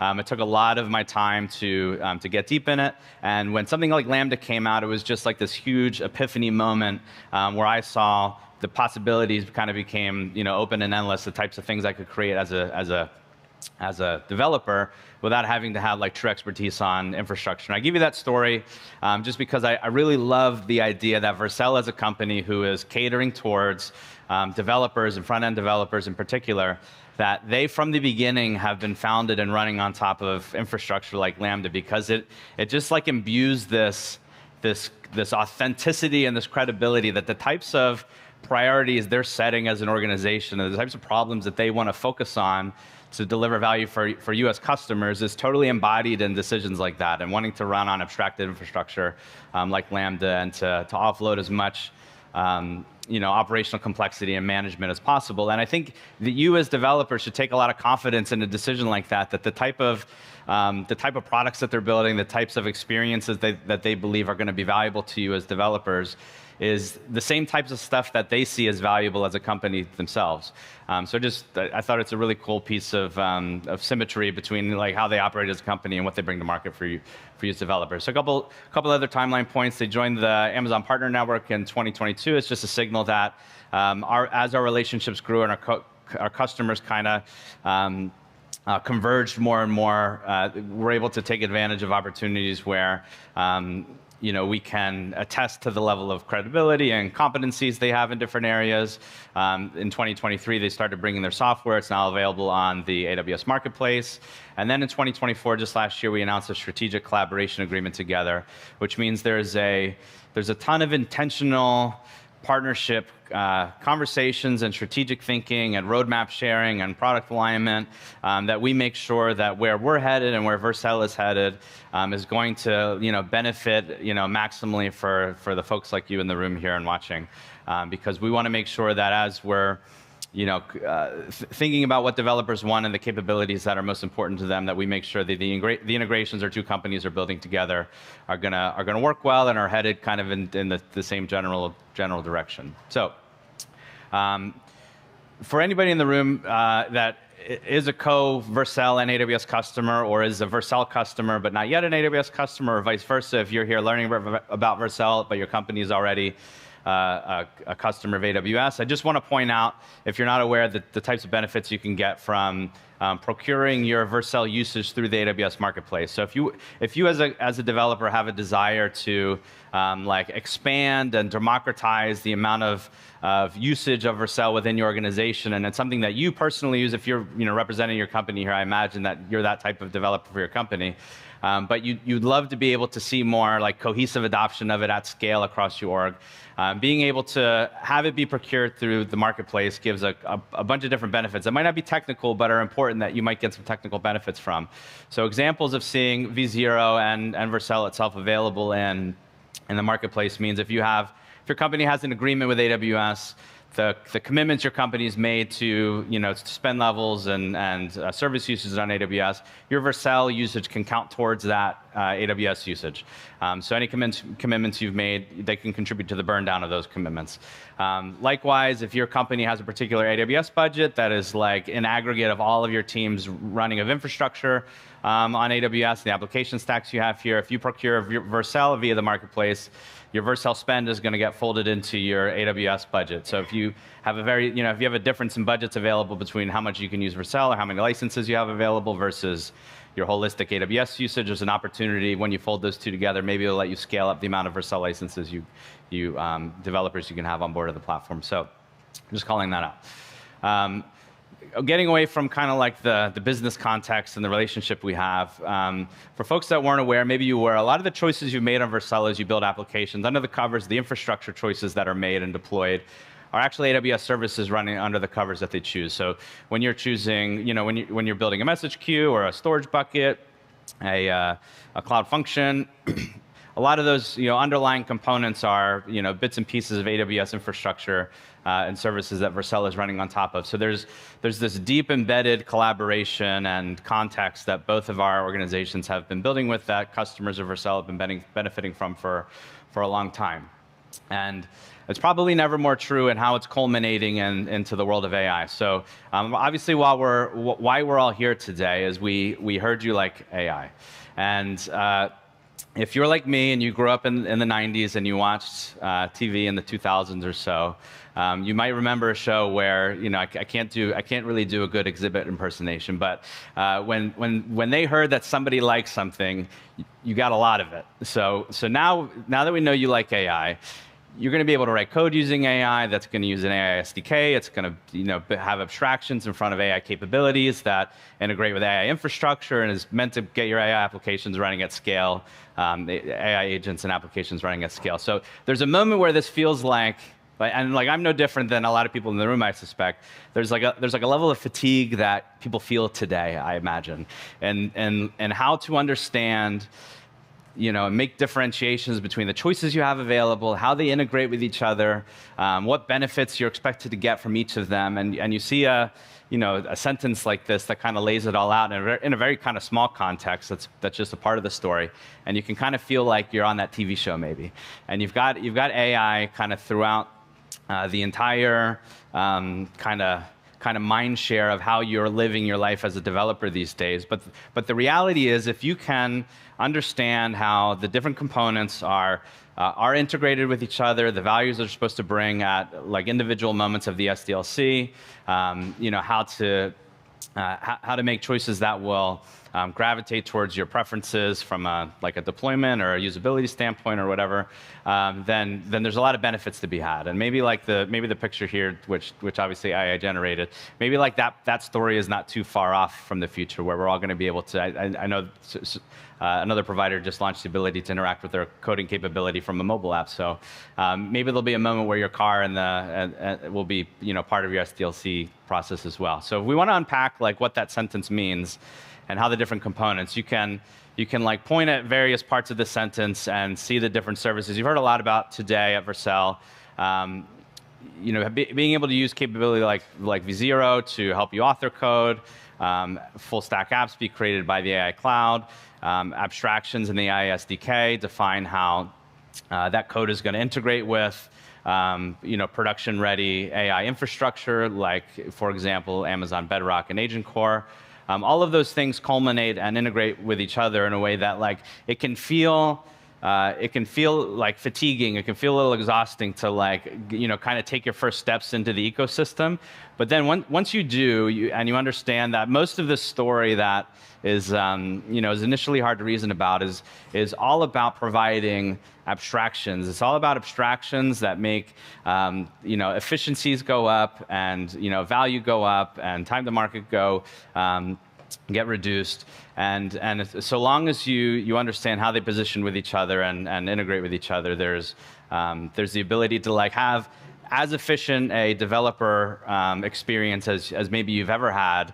All the while, those abstractions that are generated easily with AI tools are leading to some of the largest scale, most like capitally invested, immense amounts of infrastructure that's production grade and ready than the world's ever experienced. And you get both of those things at the same time. It's kind of mind blowing to me that as the experience becomes easier and easier and easier and more fluid, like the back-end engineering and research and capability under the covers is like growing more and more complex and sophisticated. So like feel empowered that being at a conference like this, the first iteration of Ship AI, is a huge, huge signal that you are like at the very forefront, tip of the spear, riding a wave that is happening within industries right now. And the idea that like the sentence put up there with all of these examples of how AI has invaded our lives as engineers, the fact that you can reason through like what that means and how it makes sense should be like truly empowering on how capable you are to take advantage of these things happening at once. So take comfort in that. Fight off the AI fatigue that you might feel. So I'm going to go a little bit deeper now that we've set the broad picture. I'm going to talk in particular about how Vercel and its AI SDK in particular can, one of the integration options you have as a model provider is Amazon Bedrock.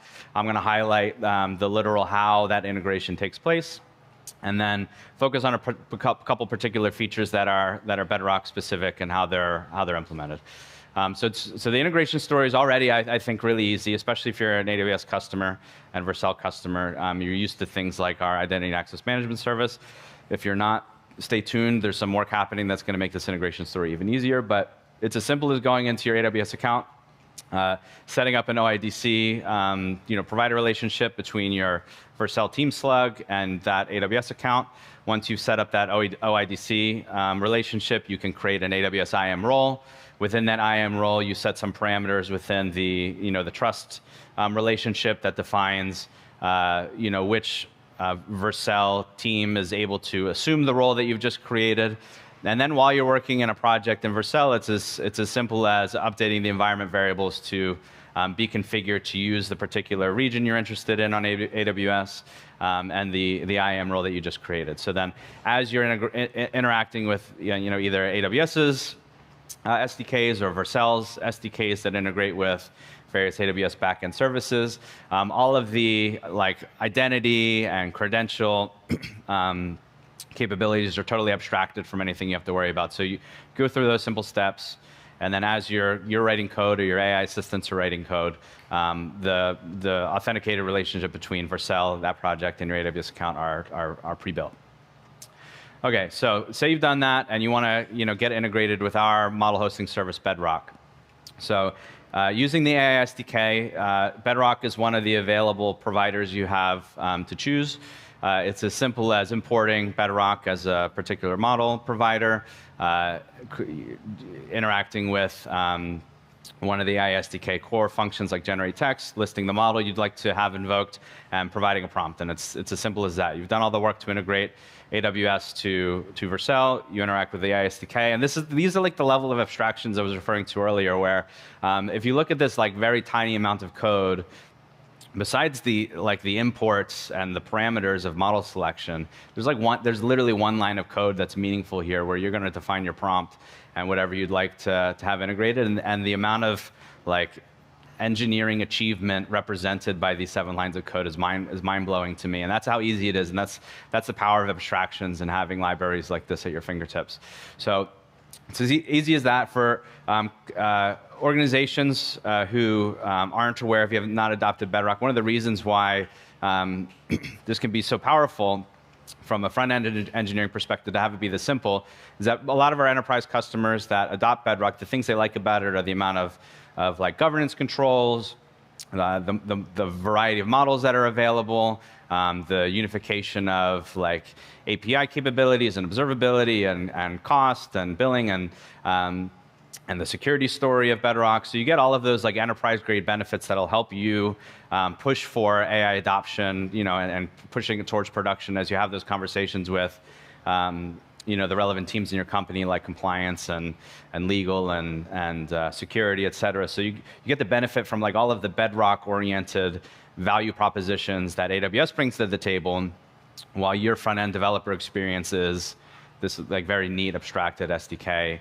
that Vercel provides to you. So you get the best of both sides. So a couple more, in particular, Bedrock capabilities that I'll highlight. Guardrails, in particular, is we think a true differentiator inside of AWS. So when interacting with an LLM, if you've got a use case where you're concerned about hallucinations, you're like everybody probably is, you should be concerned about hallucinations. They're a real thing you have to deal with. If you're concerned about the user interactions having to like filter out harmful or suggestive content, if you've got a regulated use case where you need to make sure that the responses generated are adhering to some policies that are relevant to that compliance, guardrails are something that you can build inside of the Bedrock service through our own APIs or a console, where you either configure what your preferences are along a lot of pre-baked kind of filtering guidelines like harmful content and suggestive content. But really differentiated is we have a group inside of AWS called the Automated Reasoning Group.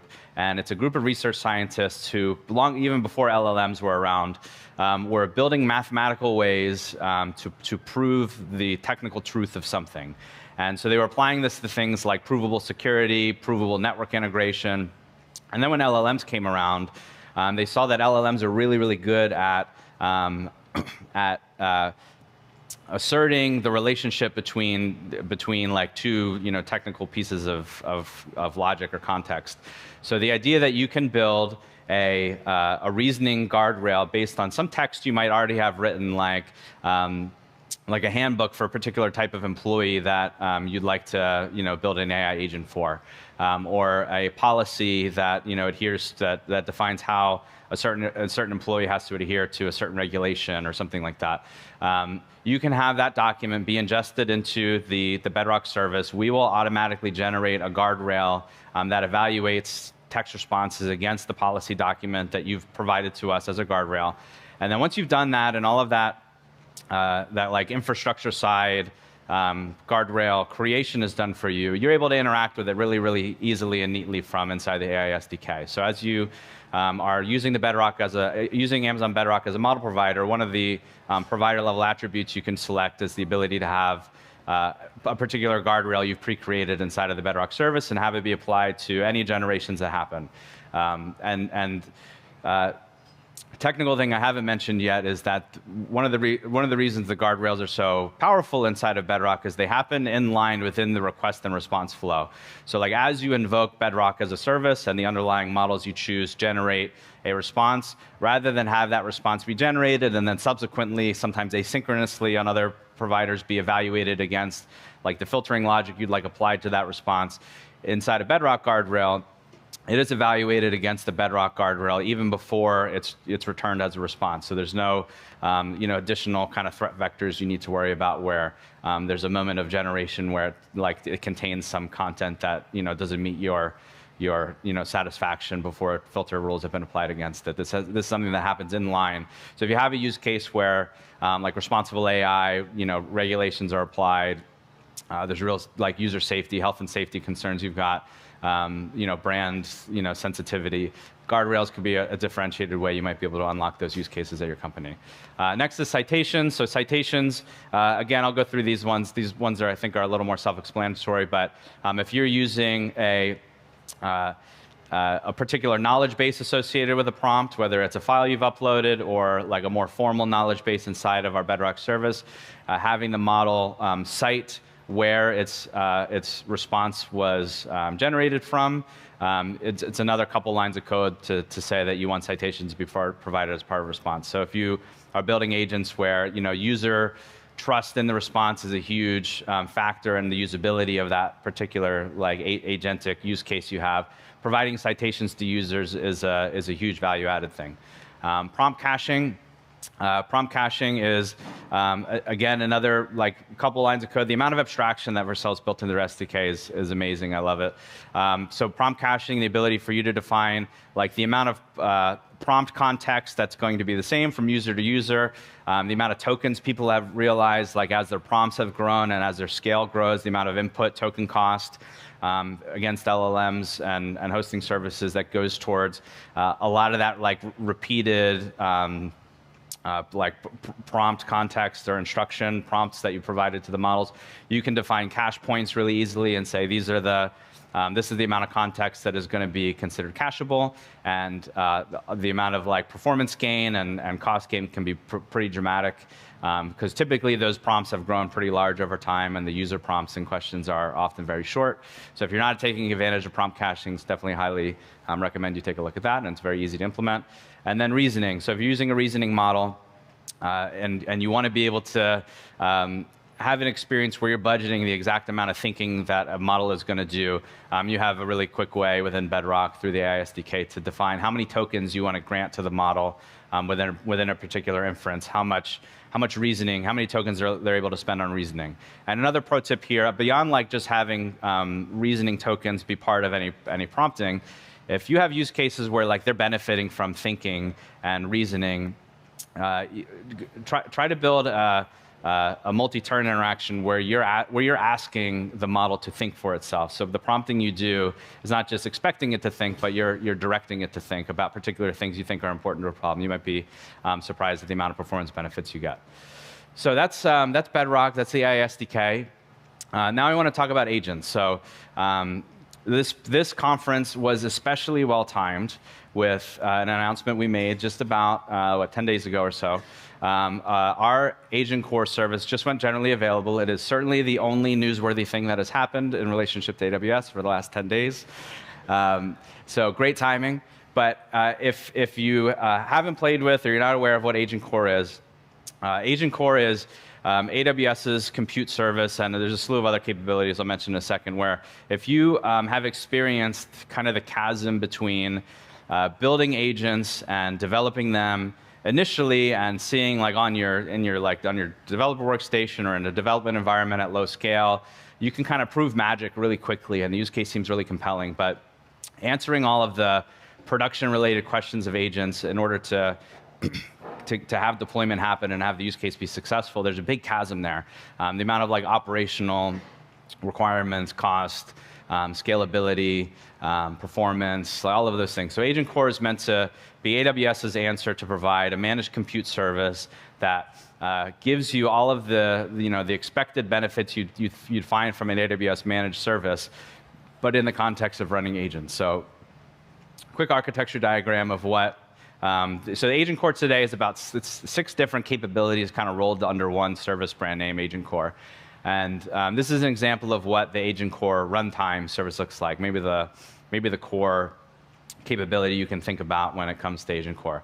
So as you're building agents, whether you're using our SDKs or other SDKs to build your agents, if you're using the AI SDK to integrate with models directly, but you're packaging your software through that AI SDK in a Docker container, and that's how you run your AI applications.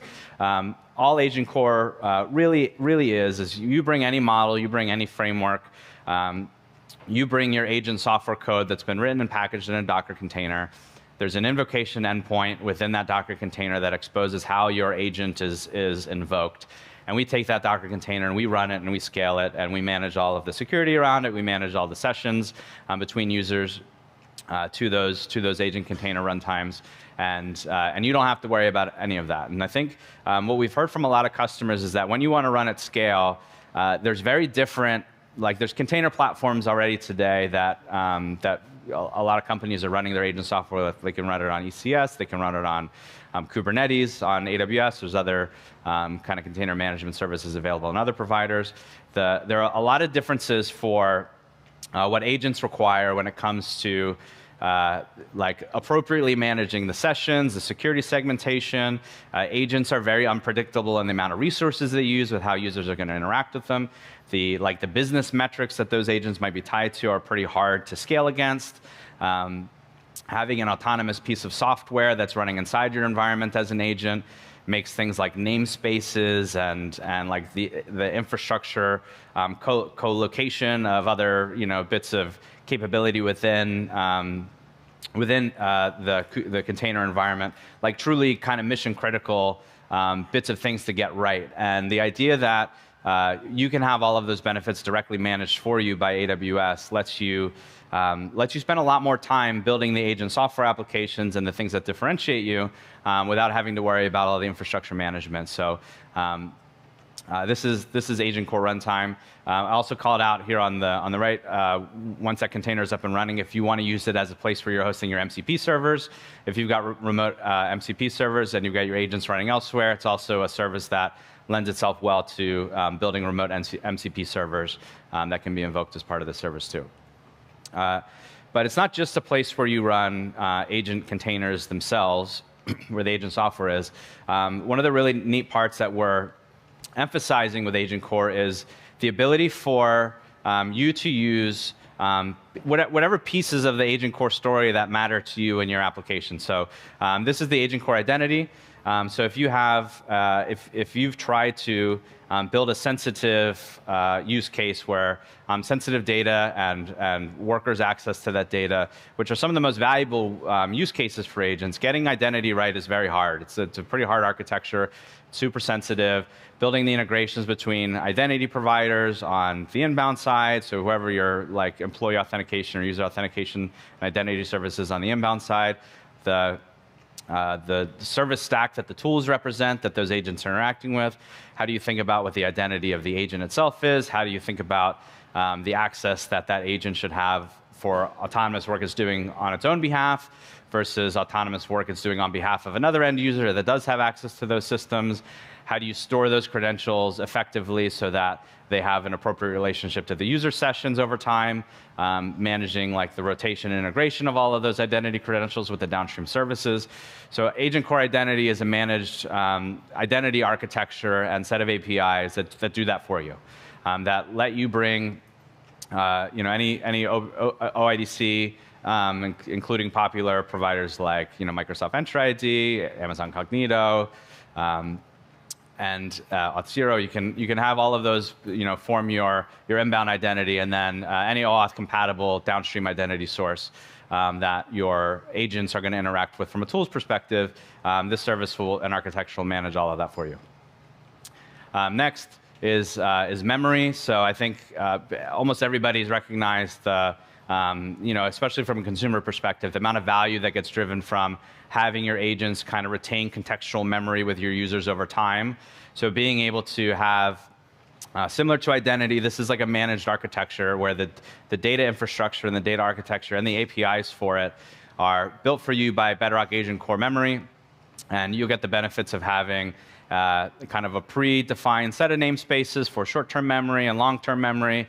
how the syncing and rotation of data between those two data stores is happening for you, being able to define your own custom namespaces within the memory ecosystem so that as your agents are dealing with things like chat histories, wanting to summarize past chats or reference things in past conversations, or retain certain elements of like user style preferences or chat preferences, all of those things can live inside Agent Core memory, and we will manage it for you. And provide you with an SDK that makes integrating with whichever your agent front end software SDK of choices makes the whole story easy. So I'll just wrap up by saying, if you haven't played with the integration between our two companies before, just know that we are strategically collaborating and see so much alignment between our two companies that we really encourage you to build that relationship technically between your use of Vercel and with AWS. Try to build a new front end with V0, thinking about how the AI SDK is going to integrate with services like Bedrock, and then try and build your first agent with Agent Core and see how easy it is to kind of tie the whole story together and feel like empowered by the amount of AI capability that people have brought to bear rather than fatigued by it. So hopefully you learned a couple new tidbits. I appreciate the time. I hope you enjoy the rest of the conference, and thanks everybody.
Please welcome to the stage OpenAI's Sherwin Wu and Vercel's Nico Albanese.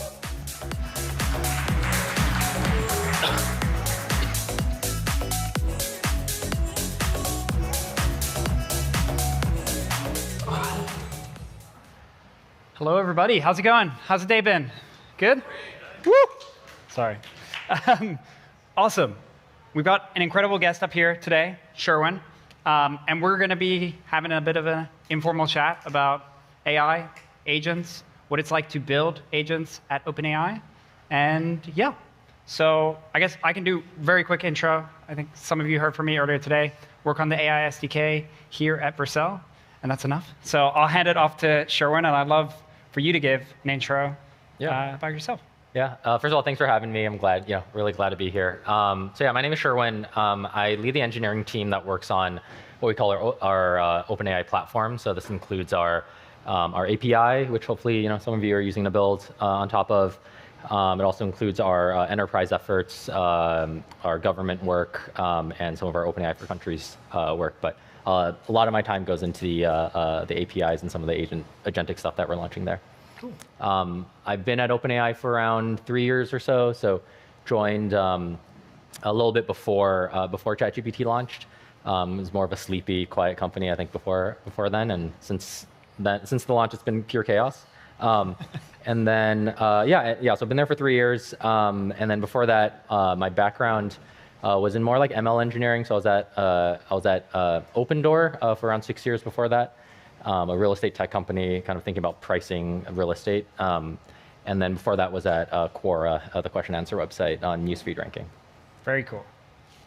Pretty full circle as well, going from Quora to ChatGPT. Yeah, Adam D'Angelo is on the board. He's still my boss's boss still. So yeah, can't escape Adam.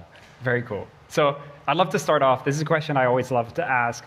When was the first time you interacted with a language model programmatically, when you built something on top of a model? And what did you build, or what did you try and build? Yeah, so it's actually funny. Before OpenAI, I had not actually used the API before, even though I was hired to lead it. I'd mostly just used the playground. It's like the most easiest to use. And now we have ChatGPT, which is a lot easier. So the first time I actually programmatically used the model was internally after I had joined. And for me, it was actually, so this is back in like 2022.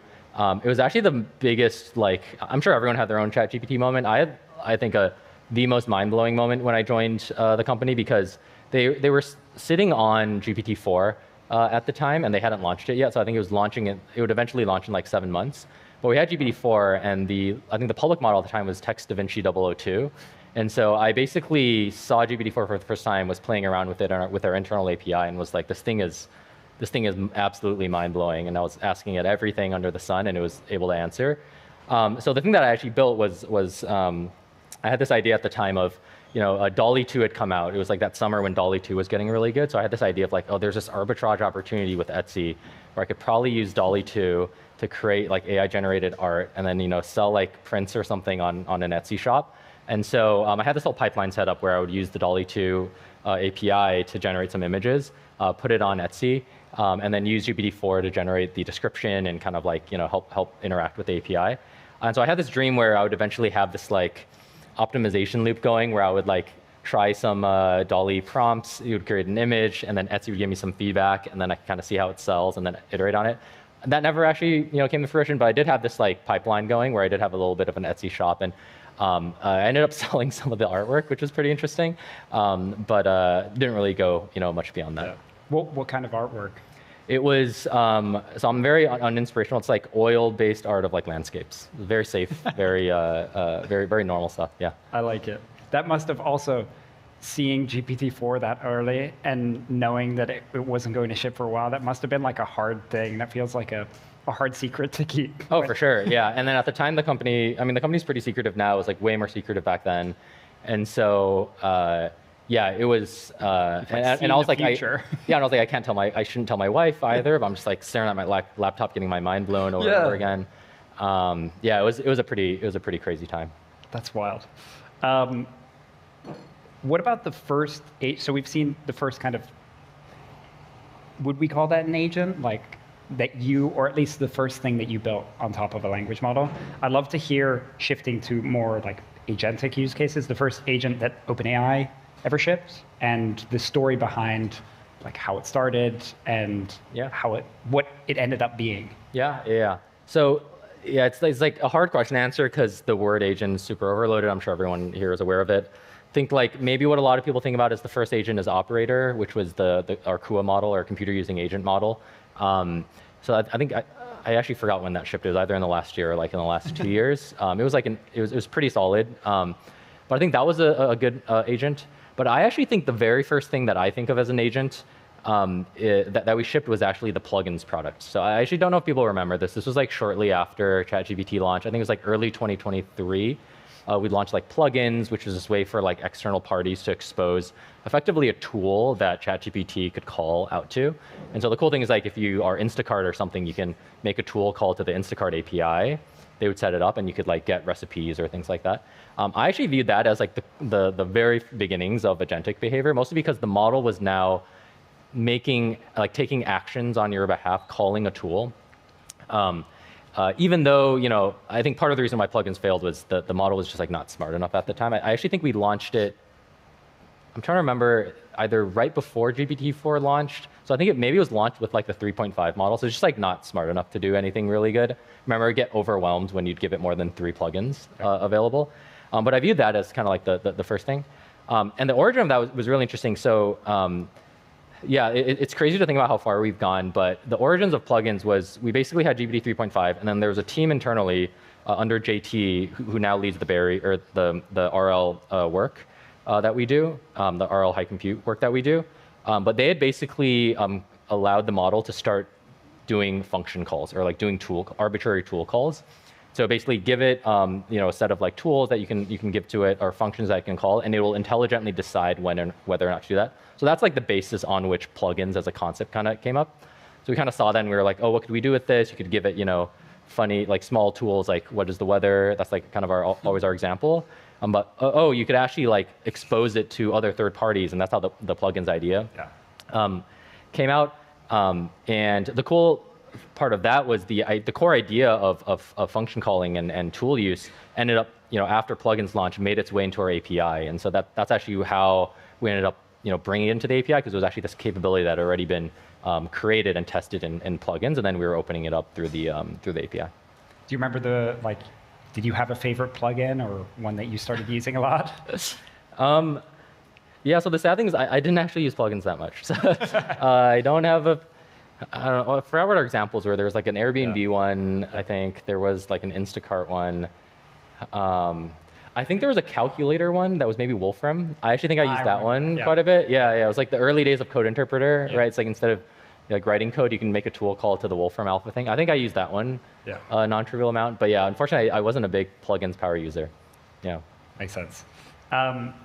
Shifting gears a little bit, I'd love to hear, 3 years at OpenAI, given the last 3 years we've seen, is a lot has happened. Maybe if you could tell us a bit on how your role has changed in those 3 years, and then like your favorite thing that you've shipped while you've been there, and the story maybe behind how it came to be. So the funny thing is, I think I'm one of the very few people at the company whose role has actually not changed that much since joining. It's actually crazy. So I was hired to lead the API team, which was the only product. I am still working on the API today. The team is a lot bigger. But yeah, so the role itself is actually like the same. Obviously have started working on other things besides API, and we're expanding it quite a bit more on the enterprise side. But the role is stayed the same. The type of work is super different now. When I joined, I think our biggest customers on the API were the copywriting startups. So I think Copy AI, Jasper at the time, because the models couldn't do much more than just write marketing copy. So the scale has just gotten like way higher now. The breadth of customers that we have now is very interesting.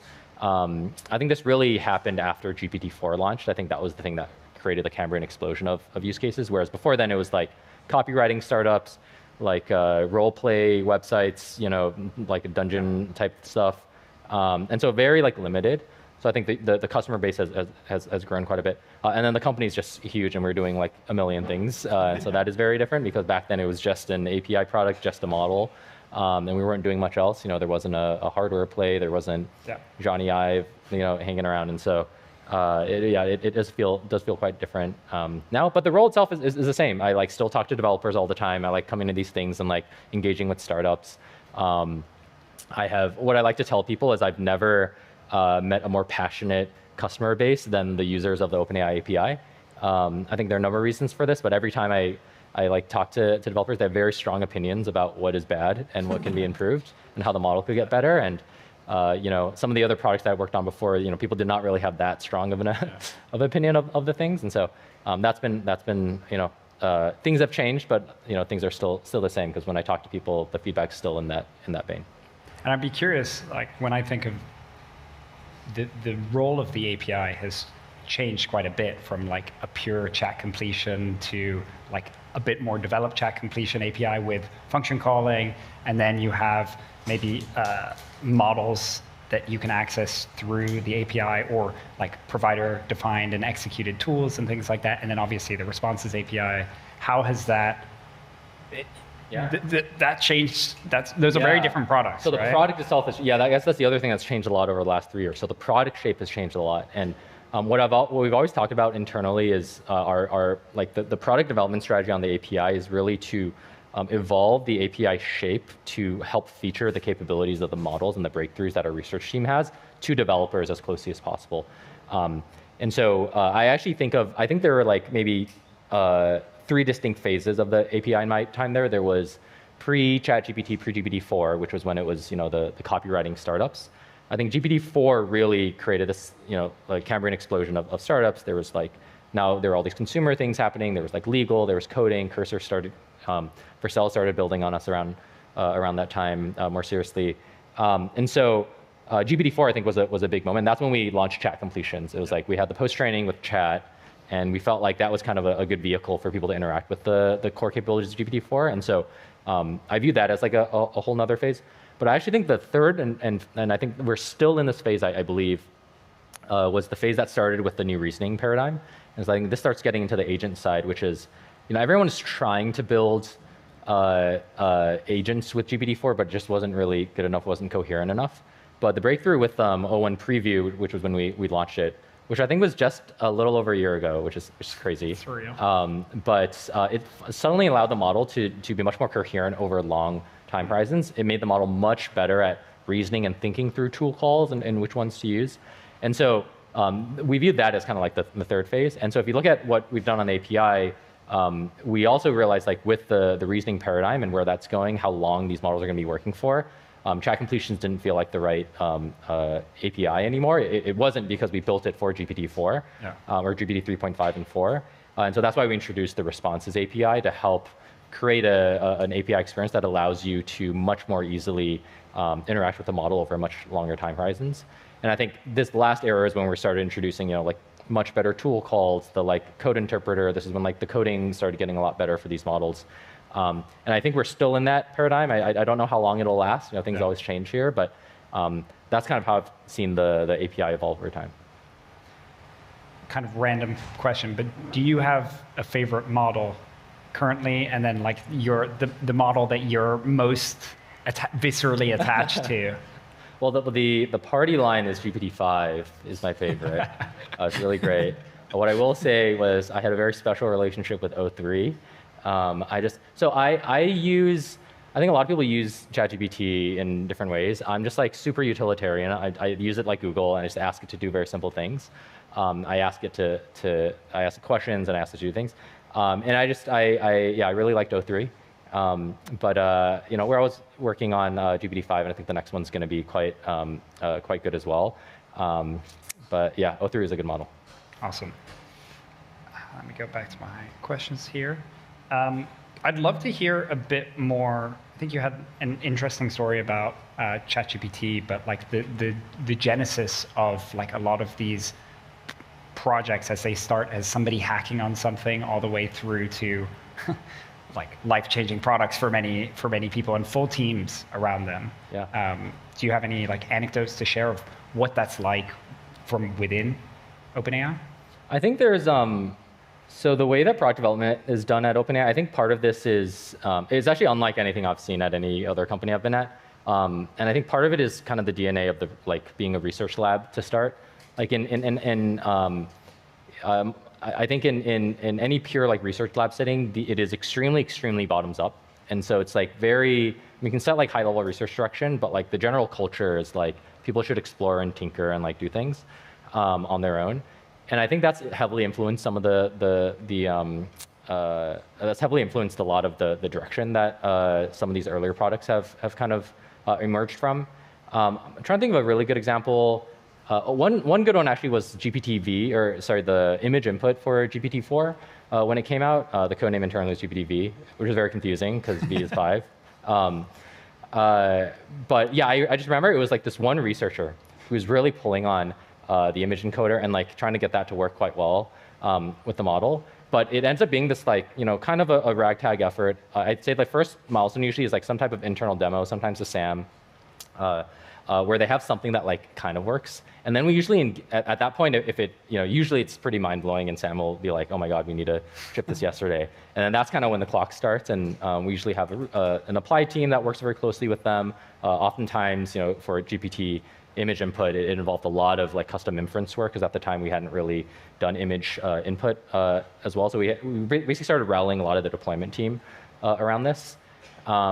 I know you had questions around evals as well that we can talk about in a bit. But usually at this point, it's pure just execution, and a lot of the times it's a core capability that wasn't really possible before, and so we end up having some evals, academic evals for some of these capabilities, but more customer or product-facing evals, because we don't really have a product. It really aren't there in the beginning. And so I'd say the team just ends up getting to something. We'll usually end up shipping it to the public as a research preview or something. We'll caveat it. And based off of the public's reaction, we'll kind of see, is it working? Do we double down? And at that point is when we really start bringing in much more, normal product development process. We're iterating on the thing. We're adding a bunch of evals. We're starting to A/B test it. And I think that's what happened to GPT-V. The image input for GPT as well, where after it initially launched, then we kept iterating on it, improving it, and then just became part of our mainline model. And how big do those teams typically look like? Is that 2 or 3 engineers just heads down? It is. So it's changed over time. The image input for GPT-V was when we were much smaller. I think it was a core team of 2 or 3 researchers, and then I kid you not, we had maybe 2 or 3 engineers working on it for the initial version. We are bigger now, so I think we at least will have a 2-pizza team, usually 8 people or so, thinking about it, and the research side tends to be a little bit bigger too. But yeah, we were very lean back in the day. Cool. Kind of going back to Responses API, which we touched on a bit, but I have this very broad question, which you could take in any direction, but what's still the biggest thing that's unsolved today in building agents, both from maybe your personal experience from hacking on stuff, and also from maybe the API perspective of the biggest workloads that you're handling today? It's a great question. I have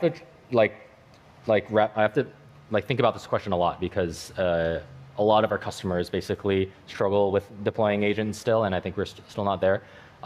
One thing that we talk about a lot internally is just how the models are really good nowadays. So I actually I really liked O3. O3 was really good. I actually, when I first played around with O3, I was like, this thing is probably AGI. It is. I was giving it an image. It was writing code to crop it and zoom in to translate something. I had a very dumb request, and it was doing all that. And then that was O3, and so GPT-5 was even stronger there. And so one thing that we think about a lot is that we actually think the models are just way underutilized right now. They're extremely strong, but I think there's just a huge deployment gap of how to actually get the models to that. And so to answer your question of what is still missing, I actually think a huge part is just data engineering and context engineering. So these models are geniuses. They're better than me at math they're better than some of the best people at math competitions at this point. It can write code probably better than me at this point.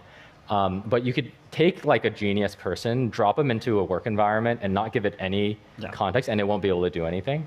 And so I just think there's a lot of interesting work that still needs to be done around getting data to the model at the right time, in the right format, in a way so that it can actually, like we can actually let the model cook. Because if you don't give it this context, it actually can't do much. Totally. And so we're seeing a lot of innovation in this area. I think it's a really exciting time, in particular, to be a software engineer or a builder in this space. I think MCP was a great first step here, right? You're like standardizing at least some type of interface there. Actually, there's a really cool release from the Cognition folks last week or 2 weeks ago called SweGrep, which I think is a very interesting play on this as well, which is, instead of trying to do all the structured data engineering to get context to the model, what if we outsource it to another model that is fine-tuned and trained specifically to get really good at context retrieval? And so, how do you do that? You make it, you train the model to be really, really aggressive on parallel function calls, and you make it, not try and do very many turns before getting all the context. And so you now have this really small model that just does like 10 or so context calls into your code base, gets all the right thing to the model, and then the model can kind of cook from there. And so, yeah, I think context engineering, getting data, it's all of the like unsexy stuff. I actually think we're really behind there. And I think once we get that in a good place, the models will, you'll be able to see way more capabilities come out of these models.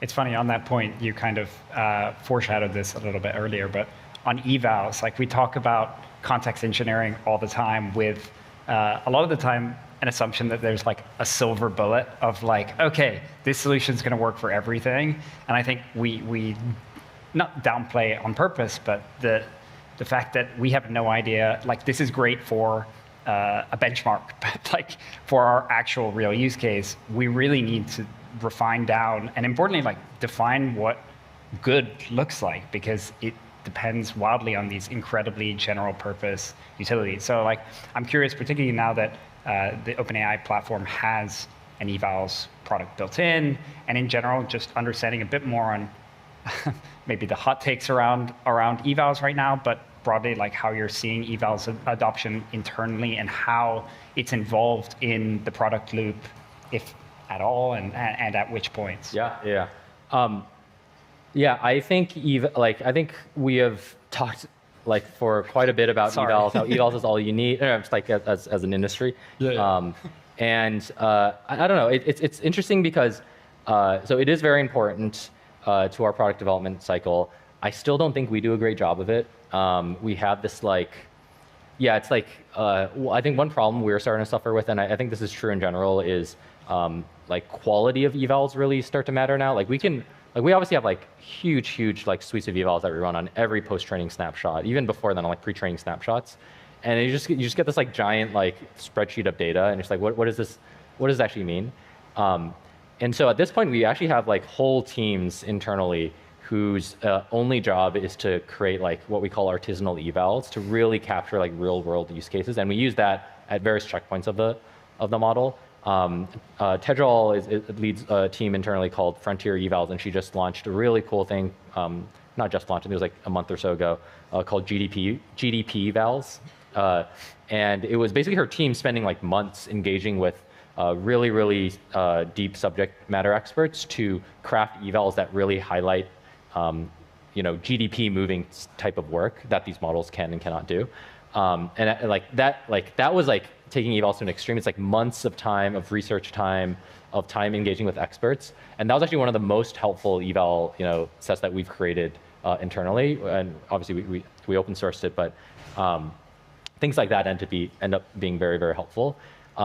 But I still think we could do more here. And it's funny because everyone, I actually think evals are really important, but at the end of the day, they're unit tests for Totally. For developers, and it's everyone needs them. You want to do you're taught to do test-driven development in college, and but no one actually does that. And so evals are, I think, a similar way. Even for some of our product agent launches, it was very eval light in the beginning, and then as you launch and as you iterate, then you bring in the evals because you don't want to regress and all the good reasons of using evals.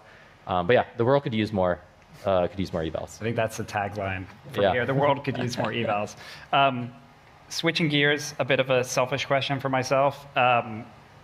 I'm really curious to understand. I mean, G had a slide earlier saying Vercel uses Vercel to build Vercel, and you guys launched Codex, which has been absolutely incredible.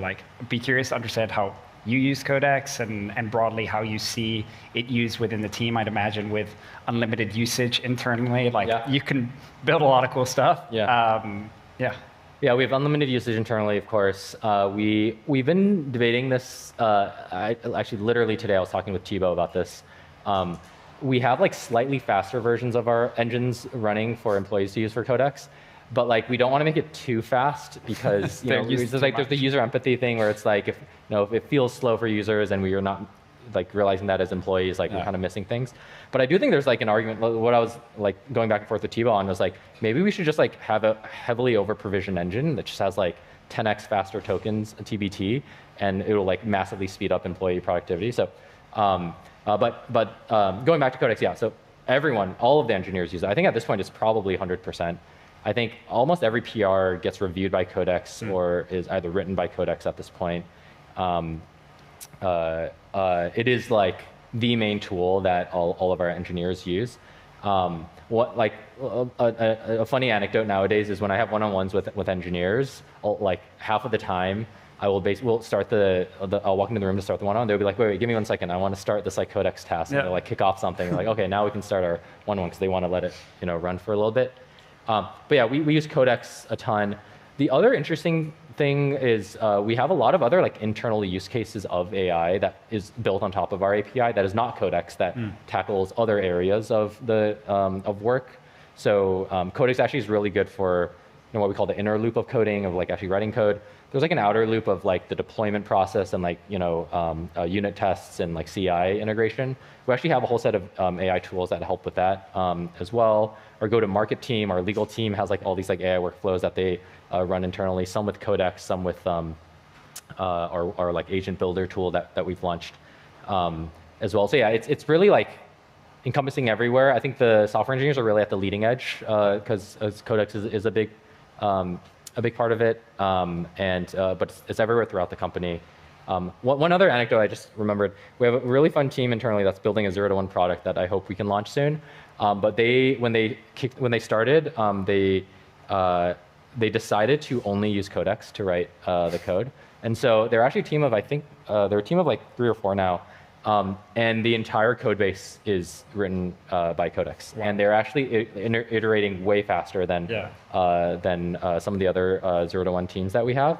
And I think their code base is like, they've only been around, I think, for like 2 months. I think their code base is like 50,000 to like 100,000 lines. It's like a lot of code now because Codex is just ripping through this. Yeah. And they're like, I actually don't know what this module does, but like Codex will like help me understand and like refactor it. So yeah, that's obviously only one of our teams, and we didn't want to do it on the main mono repo, but or the main production services. But that's kind of I think a glimpse into the future.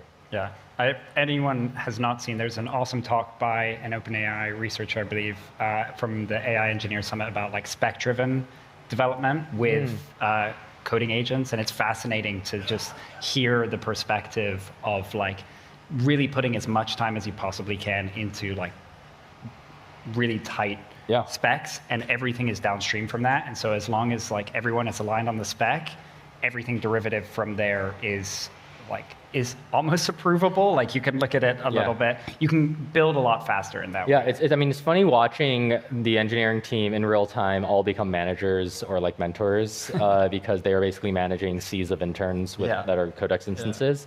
And yeah, communication is pretty important. You got to tell the model, you got to give it feedback. Otherwise, it's not going to do what you want. It's context engineering at the end of the day. Yeah. It's the joke I always tell about models, or at least I give in a lot of like my workshops, is that language models have highlighted how bad we communicate as humans. Like we really struggle with it, and we need all these courses to learn how to finally learn how to do it a little better.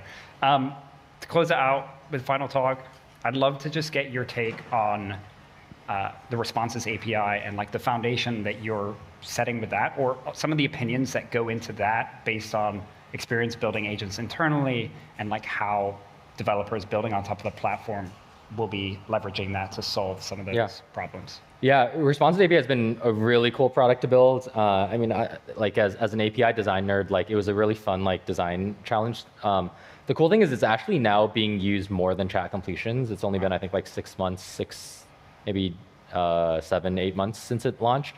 And the adoption of it has just been, pretty incredible to watch. And we thought it would take years for it to like take over chat completions because everyone's so set on chat completions, and it was the industry standard. But at this point, yeah, there's actually more token volume going through responses. Yeah, I mean, the main reason why we built it was kind of like the API that we wanted internally. I'm assuming people have used the reasoning models with chat completions, or if you've done any like huge multi-turn like agentic thing with chat completions, you're just like keeping the context and just like shoving it back into the API endpoint over and over again. And so just from like development ergonomics perspective, responsive was kind of what we wanted. A lot of teams internally building, tools internally on top of our reasoning models didn't want to do this context management. They just wanted to do a lot of the they didn't want to do the state management. They just wanted to focus on like context engineering and like getting the model to do the right thing and architecting the tools that the model needed. And so that's like kind of how the genesis of responses API came out. And it's been really good to see that the industry is also, the nice thing about launching something is you get to see people in the real world interact with it. And so it's been really cool to see the industry start building and moving on to responses. I do have a worry in the back of my head that because chat completions was the first API and it kind of became an industry standard, I actually thought that was like a really great thing for developers. I'm a little worried that like with responses, every model provider is going to have their own version of it. That's like slightly different. It's going to be a huge pain in the ass for developers. So we're trying to see if there's some way we can, create more of an open standard there. That's kind of the story behind responses. Incredible.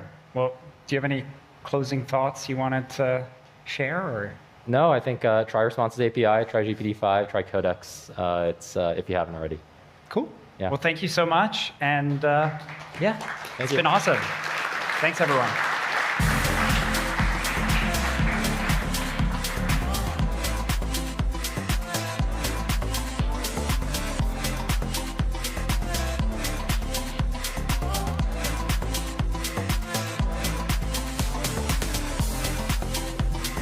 Please welcome to the stage Corridor Chief Security Officer, Alex Stamos.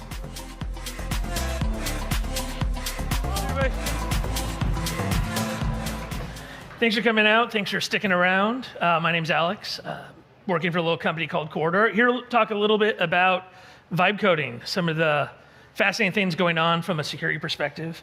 First off, I'm actually a big fan of using AI to do code generation. I think this is an incredible opportunity for people to utilize computers in a way they never have. A bunch of professional software developers in the room. So, those of us who grew up writing code, who grew up using computers from a command line or coding them from an early age, we don't really understand what this means for normal people. But for the first time ever, normal people are going to be able to utilize computers how they really should have been available to people for a long period of time, right? Like, coding is a superpower. Being able to ask computers to do things without having to buy software or use open source or to get other people to write code for you, that is a superpower. And vibe coding is bringing that to millions of people. So that is an incredible thing. We should be super happy that we're at the very start of this revolution that is going to bring accessibility to everybody. It's also an amazing foot gun. And foot gun's probably actually an understatement. It's like a foot bazooka that we're giving to all these people. There are example after example after example out there of bad things that are happening to normal people when they are vibe coding apps, some of which are just fun little things like their kids' little league scheduler or things that they're putting their personal data in. Some people are vibe coding medical record systems or Bitcoin systems or things that are holding personal data or taking people's credit card numbers or storing people's driver's licenses. There's tons of examples of people using vibe coding apps to create things that are important. Perhaps some competing platforms that shall not be named, but whose names are very visible and obvious behind me, are making this especially bad because they're using very poor defaults and not making this easy for folks and making it really easy for them to use really bad default configurations of things like Supabase, which isn't Supabase's fault. It's just that the way that the vibe coding platform, some other platforms that do not configure these things by default securely. This is not great. And not even in the situation where we're not talking about just straight vibe coding on a platform, but professionals utilizing, we actually have good empirical academic data on this. This is an excellent paper I recommend you read called Backbench. An academic group went and created a bunch of prompts that they went out, that they thought, here are prompts for coding agents that we think might create backend code that could have security vulnerabilities. And then they tested these prompts against a bunch of coding tools and LLMs to see, and then they tested, one, whether the code generated was correct, and two, whether it had security flaws. And to their credit, they actually keep on updating this as new models come out and publish it. You can go check this out. And as you might expect, LLMs actually make a lot of mistakes, but also introduce lots of flaws. Now, this is trending the right way. And you don't have to take pictures of this. You can go to backbench.com and get a much easier to read version. Also, all their code is open source, so you can recreate this yourself. So one, this is trending the right way, right? So if you look even within a family of products, so like if you look at of OpenAI's family of products, it's going the right direction, right? GPT-5 is doing much better than GPT 4.1, GPT 4.0 and such. Fewer vulnerabilities using the same prompts. Now, one of the problems here is that these prompts and the tests are now open source, so you might have an overfitting issue for the tests. Although we have seen the same thing. What we have done at our company is we have brought this in-house, and we're now using some of our own tests, and we do see the same results. In our own tests, actually, the winner is Claude Sonnet 4.5, which they haven't released publicly, but Anthropic has taken the leaderboard just a little tiny bit better than GPT-5. But anyway, it is trending in the right direction. But still, even at the top here, if of the things that pass your regression tests of the actual correct code, if 20% of them have some kind of security vulnerability, that's not fantastic, right? That's not what I would consider as a security professional, what I'd really want to see. I'm a big fan of the Fallout series. War never changes, right? And it feels a little bit to me, what we're doing here is these vibe coders, especially the ones who have not professionally written software before, we're giving them all like the base weapon. We're giving them all like a slingshot and a backpack, and then we're pushing them out into a world full of mutants with sharpened sticks, and they're getting eaten immediately, right? Because it's not like the bad guys are inventing their code from scratch.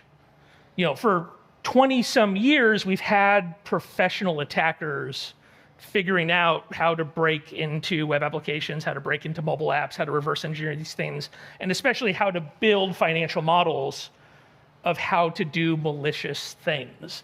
And so we have an entirely new generation of people who now have, miraculously, access to use computers in a new way, going up against professionals whose entire job it is to monetize bugs in software. This is reflected in the security industry in the ways that we qualify and quantify these vulnerabilities. One of those frameworks that we do that is called the MITRE ATT&CK framework.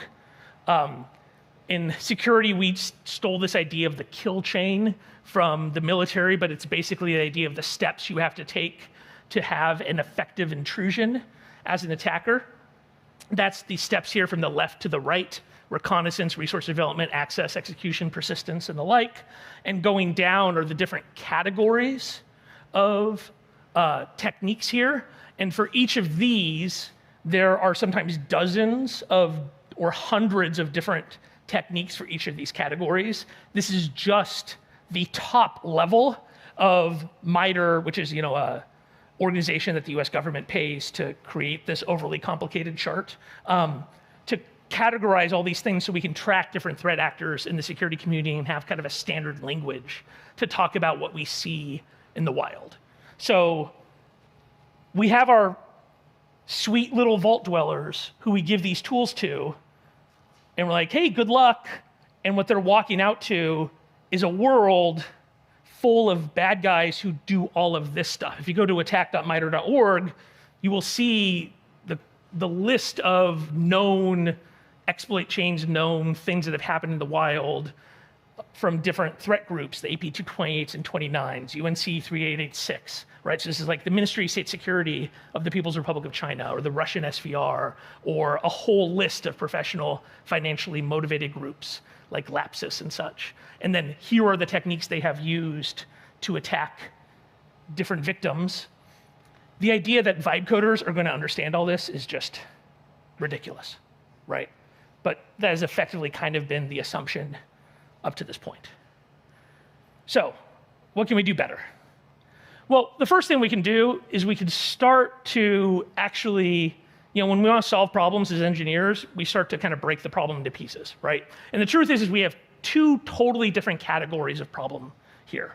The first is we've got to break the use of these tools into two major categories. The first is actual vibe coding, right? And when I talk about vibe coding, I mean people who are not professional software engineers, normal people, right? So people who have like actual normal hobbies. So this would be people who are not in this room, right? Who do things like do not come to this conference on a Thursday afternoon, have better things to do, no offense, but than be at Ship AI. And this is fine. It's great to be here. I'm here. But like, if you're here, you're not a vibe coder, right? We are people who work, when we use AI, we're probably doing AI-assisted engineering, right? So vibe coding would be people who are, for the first time ever, able to access this kind of capability with new tools that are built just for them. So the first thing we've got to do is we've got to kind of separate out the total classes of issues and the way people are using these tools. And I think we got to stop calling AI-assisted engineering vibe coding. And maybe AI-assisted engineering is like, we can come up with a better term here, but this ranges from people auto-completing, tab completing in Cursor to, now you have like a professional engineer will dispatch 4 or 5 different agents in the background to do different jobs while they do the thing that they want to do.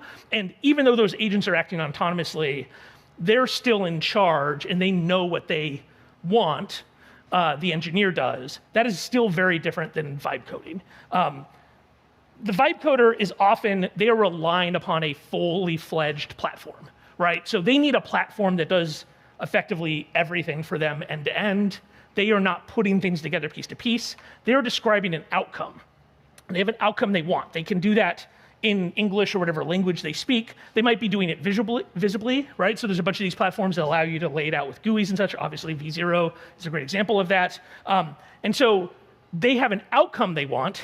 They're unlikely to be describing how they're trying to get there. They're often starting with a green field. So they have the benefit of not having to fit whatever the vibe coding platform is doing into some kind of existing code base or some kind of existing architecture, which is, from a security perspective, actually great. We can talk about that in a second. But this gives a lot of benefits from a security perspective to the vibe coding platform in that it does not have to fit into some kind of existing AWS or, God forbid, self-hosted architecture. The downside here is they have little ability on their own to secure the output. So this is where you end up with those problems that we see people tweeting about of like, why am I seeing this error, or where did all my Bitcoin go? Which if you search on X for where did my Bitcoin go, you get a lot of tweets, right? Because that turns out, you get that for a lot of reasons, but vibe coding turns out to be one of the reasons now that people will tweet that. Because they do not have the ability to look at the output and then to figure out whether or not it's secure or not. Whereas a software engineer that happens to be using AI to make their job better, they are a professional that is supervising an agent. And again, that could be as simple as, I have started a function and I want you to finish that for me. It could be as much as, I have this bug and I want you to work on this bug and fix it. And that could be you're dispatching an agent to work for you for 30 minutes. But in the end, they're probably describing a component they want with much more specific request to it. And so they have much more specificity and not the output that they want as much as here's the layer of steps I want. And they can also lay out, okay, first give me a plan. You edit the plan, and then you give the plan back to the agent and let it execute step by step. Now, the downside for these folks is you're often working with an existing code base, and then often requirements, compliance requirements, architecture requirements. You're not starting greenfield, usually if you're doing AI-assisted engineering. So it's not as easy for you just to come up with some kind of security plan if you're this kind of person, but you hopefully do have some security skills, and you might even have a dedicated security team that you can rely upon if you're this person. So these folks have very different security requirements that we can help them out with. They need their own solutions. So what are some of the solutions we can do as a group to help these folks, especially people who are working on AI coding platforms? So what do the Vibe coders need? So first thing is they need things to be secure by design. So when we talk about secure by design, we're often talking about the end product, right? This is often when we're talking about a SaaS platform should have good authentication options by default, that all of the settings should be secure by default, and that you have to intentionally turn those secure settings off and such. In the AI coding perspective, what we really want is we want the vibe coding setting, the architecture and the code to be opinionated. That the AI coding agent should have a really good opinion on this is the components you should use, and this is how they should be configured to do things correctly the first time. I talked about that Supabase example or any kind of database. It should have an opinion on row-level security. It should have an opinion on, well, by default, your user should have very little or no access to data, and then we should explicitly give them access to data as they need it, right? We shouldn't have just a backend database that you can get access to anything and then later lock it down. It should have a strong opinion about this and then make those decisions on behalf of the user, because it is unlikely that a vibe coder in this scenario will be able to make those decisions himself. It probably should also detect whether or not a project that it's asked to do is out of scope for what it feels comfortable doing. There's a number of vibe coding platforms where you can ask it, please build me a medical record system. And it will do that and then say, here you go, here's a medical record system. Our CEO, Jack Cable, who's here, did this on one vibe coding platform, and it said, here's your medical record system. It's HIPAA compliant.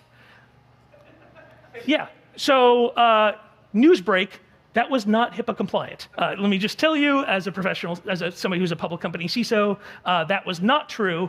Just saying something's HIPAA compliant does not magically make it HIPAA compliant. That's not how that works. And he pointed it out. I don't think that's HIPAA compliant. And it said, oh, no, you're right. I don't think it is. And it made a couple of changes. Now it's HIPAA compliant.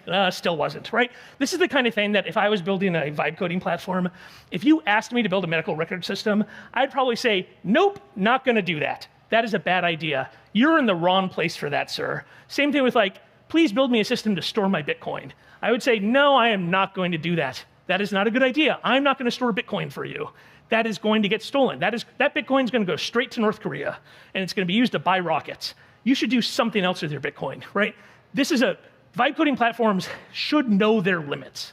And there should be something in the middle that if you ask it to do something in the middle, like store people's personal information, that it will allow you to do it, but it's going to engage a bunch of security features, and if possible, bring in security agents, just like on a bunch of vibe coding platforms. If you want to store data, it will say, great, I need a database server. If you want to play video, it says, okay, I need a video CDN, right? So there are things in the middle, but there are some things that should just be like, yeah, that's a bad idea. I'm just not going to do that for you. And finally, what they need is they need to have those kinds of engagements with partners that will allow it to do code review, because a vibe coder is not going to say, oh, I already have a relationship with a software review tool, right? That's just not something they're going to bring. So you want that to be built in to the base product, just like you have that base relationship with a database partner or something like that. Security paternalism, or maternalism, if you prefer, is okay.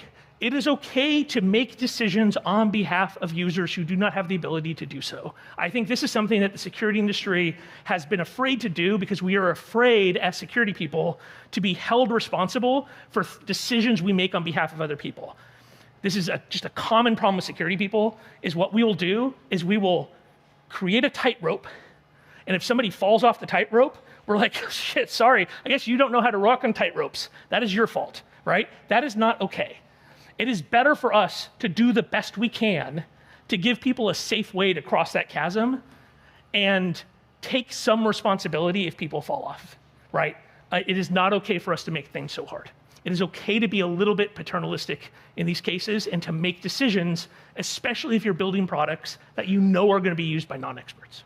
Now, what if somebody is an expert? What if you're building a product that experts are used? So this would be more like a Claude Code or a Cursor or a product that like you're expecting people to be more. Now Claude Code's like an interesting challenge because that is used both by normies and by people in here, right? And so if you're like a product manager for Anthropic, it becomes more of like, do we want to have like a mode, a vibe codey mode? Do you want to detect whether or not, like, do you want to give a test up front? I'm not sure exactly how you want to engage it, but like, I think there's an interesting challenge from a product management perspective. At what point do you kick in like a vibe codey mode where you're really doing things on behalf of a user versus giving them more capabilities? For certainly like a Cursor should only be being used probably by professional engineers. So professional engineers also need secure by design. Now, it is a different way though, right? Like if you're doing secure by design for a professional engineer, you're probably not making things like sweeping, overarching architectural decisions. But what you are doing is you're not making those mistakes that we just talked about in 20% of the time in the GPT-5 and 60% of the time or something in the Grok situation, where you're just making dumb security mistakes, right? You need to write code that does not have flaws by default. And you need to at least prompt the user and question the user, hey, can I do this better for you? By default, then try to make by default decisions that are not a good idea. You want something that these agents are actually quite bad at is having a big picture focus. I think you've all seen this happen where if you ask a coding agent, like, I would like to build an incredibly complex system that does a lot of things. It's like, great, I'm gonna start writing code right now. That is not how we build software, right? Like, you don't get 20 people to build an incredibly complex distributed system and start just by like opening up a file and writing code, right? You have a PRD, you have a design meeting, you think about what are our requirements, you do a bunch of product management. And there's a couple of exceptions, but for the most part, the coding agents just want to start writing code. That is what they know. They just jump into it immediately.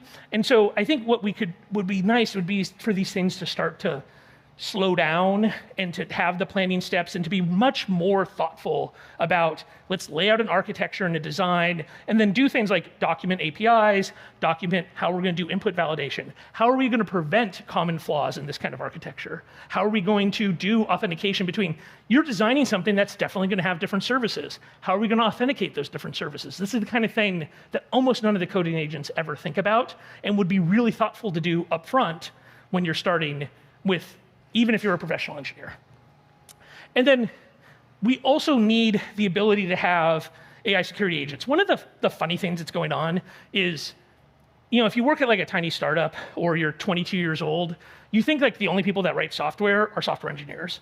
But I see a lot of professionals in this room.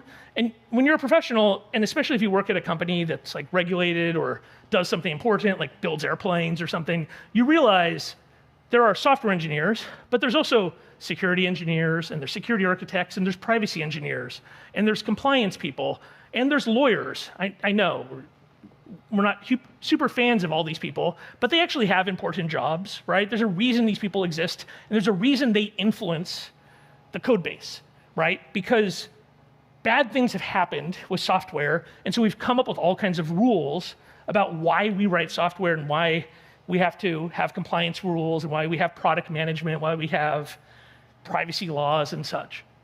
And what we've done is we've taken the software engineer's job and we've taken a 40-hour work week and we've turned into like 20 minutes of GPU time. While all those other people still work 40-hour work weeks and interact with each other like in conference rooms and not over MCP and aren't able to operate at the same speed as a software engineer who has 10 agents operating in the background spitting out code. And so what we also need to do is we need to build mechanisms so that all of the other people who still have important jobs are able to be as efficient as a software engineer is in the AI coding era. Because in the end, there are still humans at companies who have real responsibilities. In fact, some of these people could go to jail if the software engineers with their coding agents do a bad job.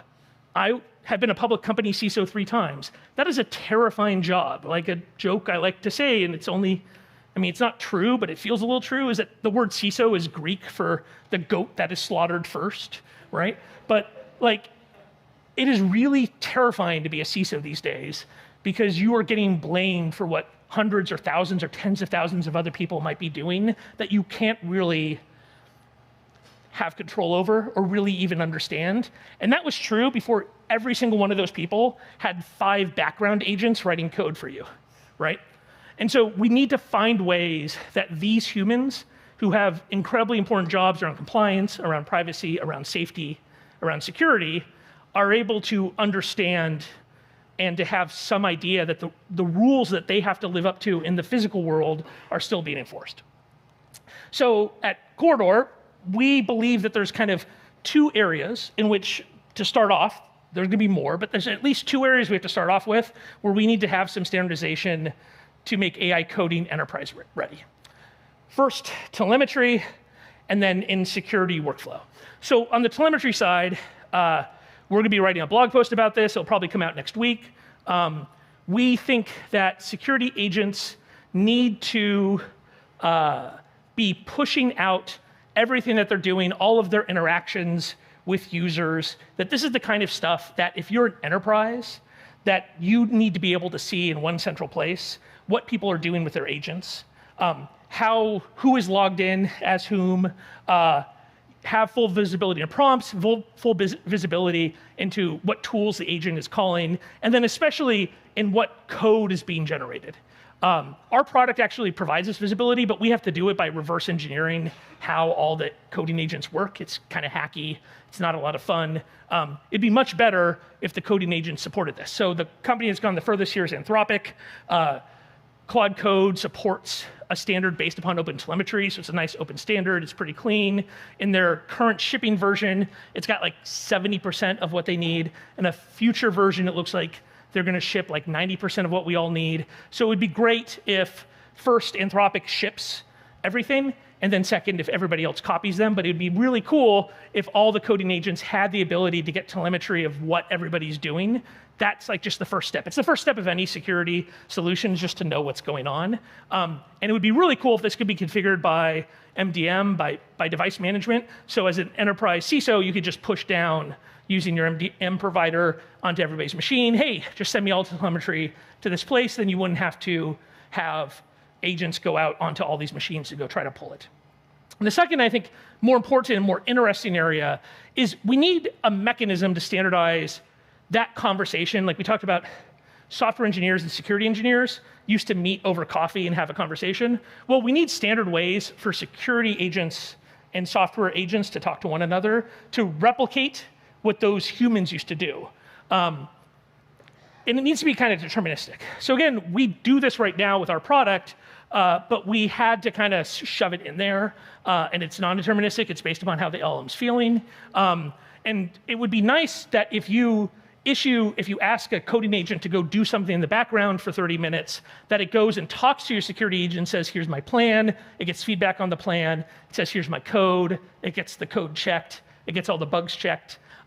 And then it fixes all the bugs. And all of that is done without the engineer having to get involved. And then the security team sees on this checklist, yep, this all got fixed, which would be awesome. So what do we have right now is we have at Corridor, we're actually shipped this today into GA. We've had enterprise customers, but we shipped for GA today, is we plug in with via our ID plugin, and we plug into your, via MCP, into your coding agent, that when you ask it to do something, it ships us a plan, and then we can use that to provide security context that's specific to a code base, and that provides both generic security advice, but also allows a company to have your specific security rules for that company. So say you're a big bank and you've got this is how we handle social security numbers, or this is how we tokenize credit card numbers. That's the kind of context that we can provide into that security agent to make sure the coding agent does its job in the first place. And then we scan that code on the back end to make sure that that rule was provided, and then we also gather telemetry from our IDE plugins so we could see all of this interaction and make sure that the plugin is doing its job, and then also see all of the unauthorized coding tools that everybody's using. Not that any of you would bring a coding tool to work that was not authorized by your security team. I see lots of rule followers in this room for sure. And so we're already doing this, but it would be super cool if this became a standard thing that lots of different coding agents supported, and then lots of people could compete against us and copy our product. That's fine. We're happy to be the Kleenex of this space by lots of people doing this kind of work. But I think this is going to be the future of having coding agents and security agents have a relationship here, just like security engineers and software engineers have a totally friendly and not at all competitive or difficult relationship these days. We proudly released this to GA today, and we shipped it on Vercel's AI Agent Marketplace. So we're right there on the top. You can go to corridor.dev to check us out, or find us on Vercel's Marketplace. We're the only security product there, so we thank very much Vercel for their partnership in that, and thank them for giving me this time today. If you want to chat with us, Jack and I, our CEO and co-founder, will be out in the corridor to chat about that. Anyway, I think there's a lot we could do together here to give this superpower of AI coding agents to millions of people while also protecting them from these villains that are out there as well. Anyway, I'm Alex at corridor.dev. If you ever want to chat, I'll be out in the corridor, or drop me an email. Thank you very much. Thanks so much for Vercel. Have a great rest of your day.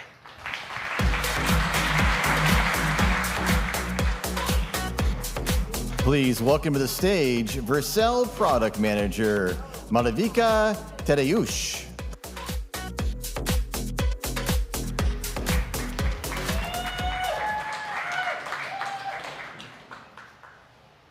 Hello, everyone. Thanks so much for coming today.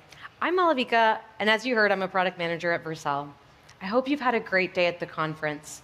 I've certainly been blown away by what all of you have been building with our open source tools and infrastructure primitives. It's been so nice to meet many of you in person for the first time and see some new faces as well as familiar faces. So today, we've learned a lot about the AI cloud. By now, you're probably tired of hearing about the AI cloud. You might even be thinking, gosh, can I just get a drink at happy hour already? But just as a reminder, in case the message just hasn't quite sunk in yet, Vercel is a unified platform for building, deploying, and running intelligent applications, and the agents behind them. Vercel's mission has always been to abstract away the complexity of managing infrastructure and let you focus on building amazing user experiences. So when we think about how successful we've been in abstracting away complexity across the software development lifecycle, we've done a really good job on making build time a breeze. Framework-defined infrastructure means that you don't need to think about the underlying infrastructure primitives. There's no need for complex orchestration or infrastructure as code. We handle provisioning compute, networking, caching, and more, so that you can focus on your application logic. But if we reflect on runtime, there's still a lot of work we have to do to make that as easy and breezy as build time. Sadly, managing an application at runtime is still quite a time-consuming effort for development teams. Like, how many in the audience here have dealt with a major incident in the last week? I don't see that many hands up. I'm surprised. I'm like, are you all using GCP or something? Maybe you there in the audience, you're probably feeling really good right now that you're self-hosting Next.js on a VPS in Hetzner. You're like, the cloud's not going to bring me down. But there's so much manual toil associated with incident response. First, teams need to set up alerts and monitors to identify potential problems. These monitoring tools then in turn cause alert fatigue as teams try to identify high signal issues amongst all the noise. And then once we identify an issue, teams spend hours debugging the issue, trying to identify the root cause and then apply a fix. So actually, here in the audience, we're going to make this a little bit interactive. How much time do you think developers spend on debugging an incident? How many of you think it's under 20% of incident time is spent on debugging? More? 80? I heard 80%. So we think it's almost as high. Who thinks it's more like 40%? Okay, and someone thinks it's 60, 70? Okay, that seems to be maybe consensus. 50%, actually turns out that 50% of incident time is spent on identifying the root cause and figuring out who should solve it. Like, that's crazy. In 2025, with AI, we're spending hours of valuable developer time debugging issues. What if we could reduce that to seconds? Well, with Vercel Agent, you can. Our anomaly alerts monitor your application for suspicious activities. Out of the box, no configuration required. As soon as we detect unusual behavior, Vercel Agent investigates the issue, performs a root cause analysis, and diagnoses the problem in a matter of seconds. Unlike traditional observability tools or infrastructure providers, we have full context on your app. We built it, we deployed it, and we're running it on production. Even though we don't know your app as well as you do, and certainly not as well as your 10x engineer, we're uniquely positioned to give you an AI-native approach to ensuring reliability, performance, and security at runtime. Vercel Agent investigations build on top of our native observability tooling, which we've thoughtfully designed to give you visibility into runtime behavior with build time context. Runtime logs give you granular visibility into application behavior. With runtime logs, you can trace through the life of an HTTP request to your application from the point in time that it ingresses into the Vercel network all the way to the point that a response is returned to the client. We also provide you with opinionated dashboards out of the box so you can quickly understand the health of your application, pinpoint issues, and optimize performance. With Vercel's recently launched anomaly alerts, now you can actively monitor your application for unusual activity so that you can quickly identify and resolve issues. And lastly, with our query tool, you can explore the vast amount of metrics we collect and surface on your application. You can author queries to answer a range of questions like, what bots are crawling my application? All the way to quantifying the P90 time to first token of various model providers you're using in your application. Vercel Agent investigations build on top of all of these features, reducing the need for manual exploration and bubbling up key insights. As we look to what's next for Vercel Agent, our goal is to ultimately reimagine the way we interact with observability tools. Our vision is that the AI cloud will repair and optimize your application, not just inform you about issues. Fundamentally, we believe the AI cloud shouldn't just present you with problems, it should give you solutions, recommendations, pull requests, and automated actions.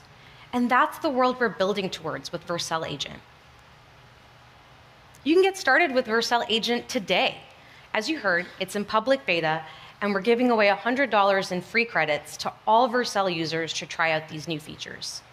We launched the code review skill last month, and that's available to all Vercel users. Agent investigations are available starting today, and they're available to Pro and Enterprise customers who have Observability Plus. And you can visit the Agent tab in the Vercel dashboard to get started. So I'm going to shift gears a little bit. I actually want to spend time on another important topic, which is evals. So how many of you in the audience are using a dedicated AI observability product for evals? Also, I see actually very few hands up. Interesting. But for those of you who are, you know AI applications are non-deterministic. So it's very important that we're also monitoring the quality of the output. Agents daisy chain a series of reasoning steps, introducing even more complexity. And that's why we've seen a large ecosystem of agent frameworks that build upon open telemetry to help developers monitor, debug, and optimize their agent workflows.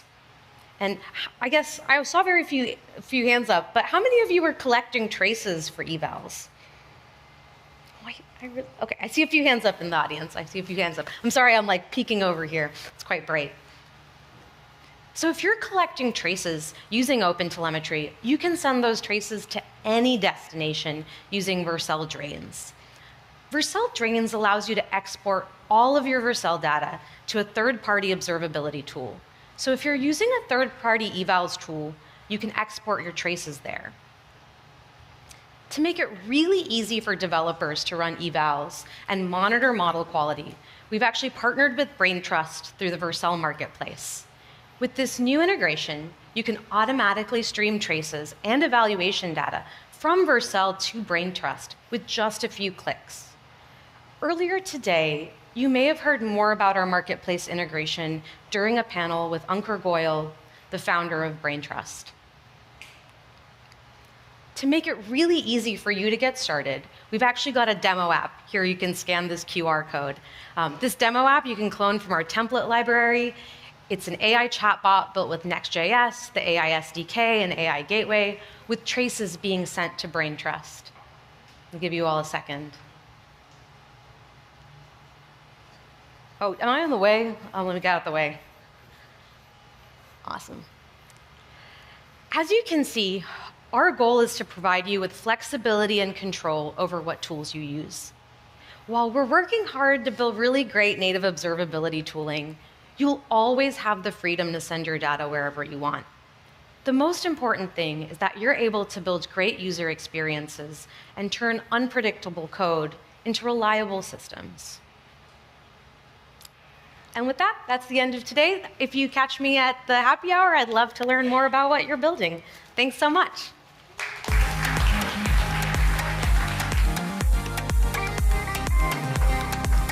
Please welcome back to the stage, Nico Albanese.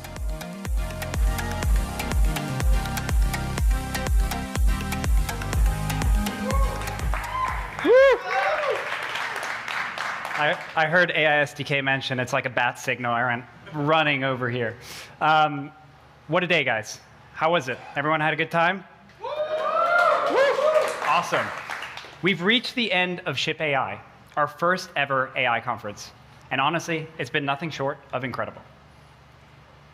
Getting to stand here and close it out, surrounded by the people who are actually building the future of the web and AI, is incredible and an honor. We kicked off this morning with G, Aparna, Pranay, and Malta showing how Vercel and the AI Cloud are fundamentally reshaping what it means to build fast, secure, and intelligent applications. Then Gene, Kate, Arjun, and Jeff took us through the future of digital transactions, how AI is completely rethinking trust in every interaction. From there, we saw incredible talks from some of the best builders in AI, and everyone absolutely cooked today. Now, I want to announce some prizes. A few weeks ago, we announced an AI SDK hackathon, where we asked folks to build their best agent using any model for any use case. The only requirements were using Vercel and the AI Gateway. There were a lot of incredible entries, and it was really hard to pick the top 3. I want to thank everyone for taking part, and now on to sharing the winners here. So we're happy to share that the first prize goes out to Chess Battle by Hunter. The second prize goes to Bug Zero by Alex Holovech. And finally, the third prize goes to Textual Games by OrcDev. Please give it up for the winners, who will be receiving credits shortly. So before we wrap, happy hour kicks off now and runs until 8. Grab a drink, make a new friend, and most importantly, keep shipping. On behalf of everyone at Vercel, really? Apparently, there's one more thing. And here's Fernando, head of mobile at Vercel. I am so excited to announce that a mere moment ago, the V0 iOS app was approved to be on the App Store by Tim Apple himself. V0 Mobile is now generally available for everyone.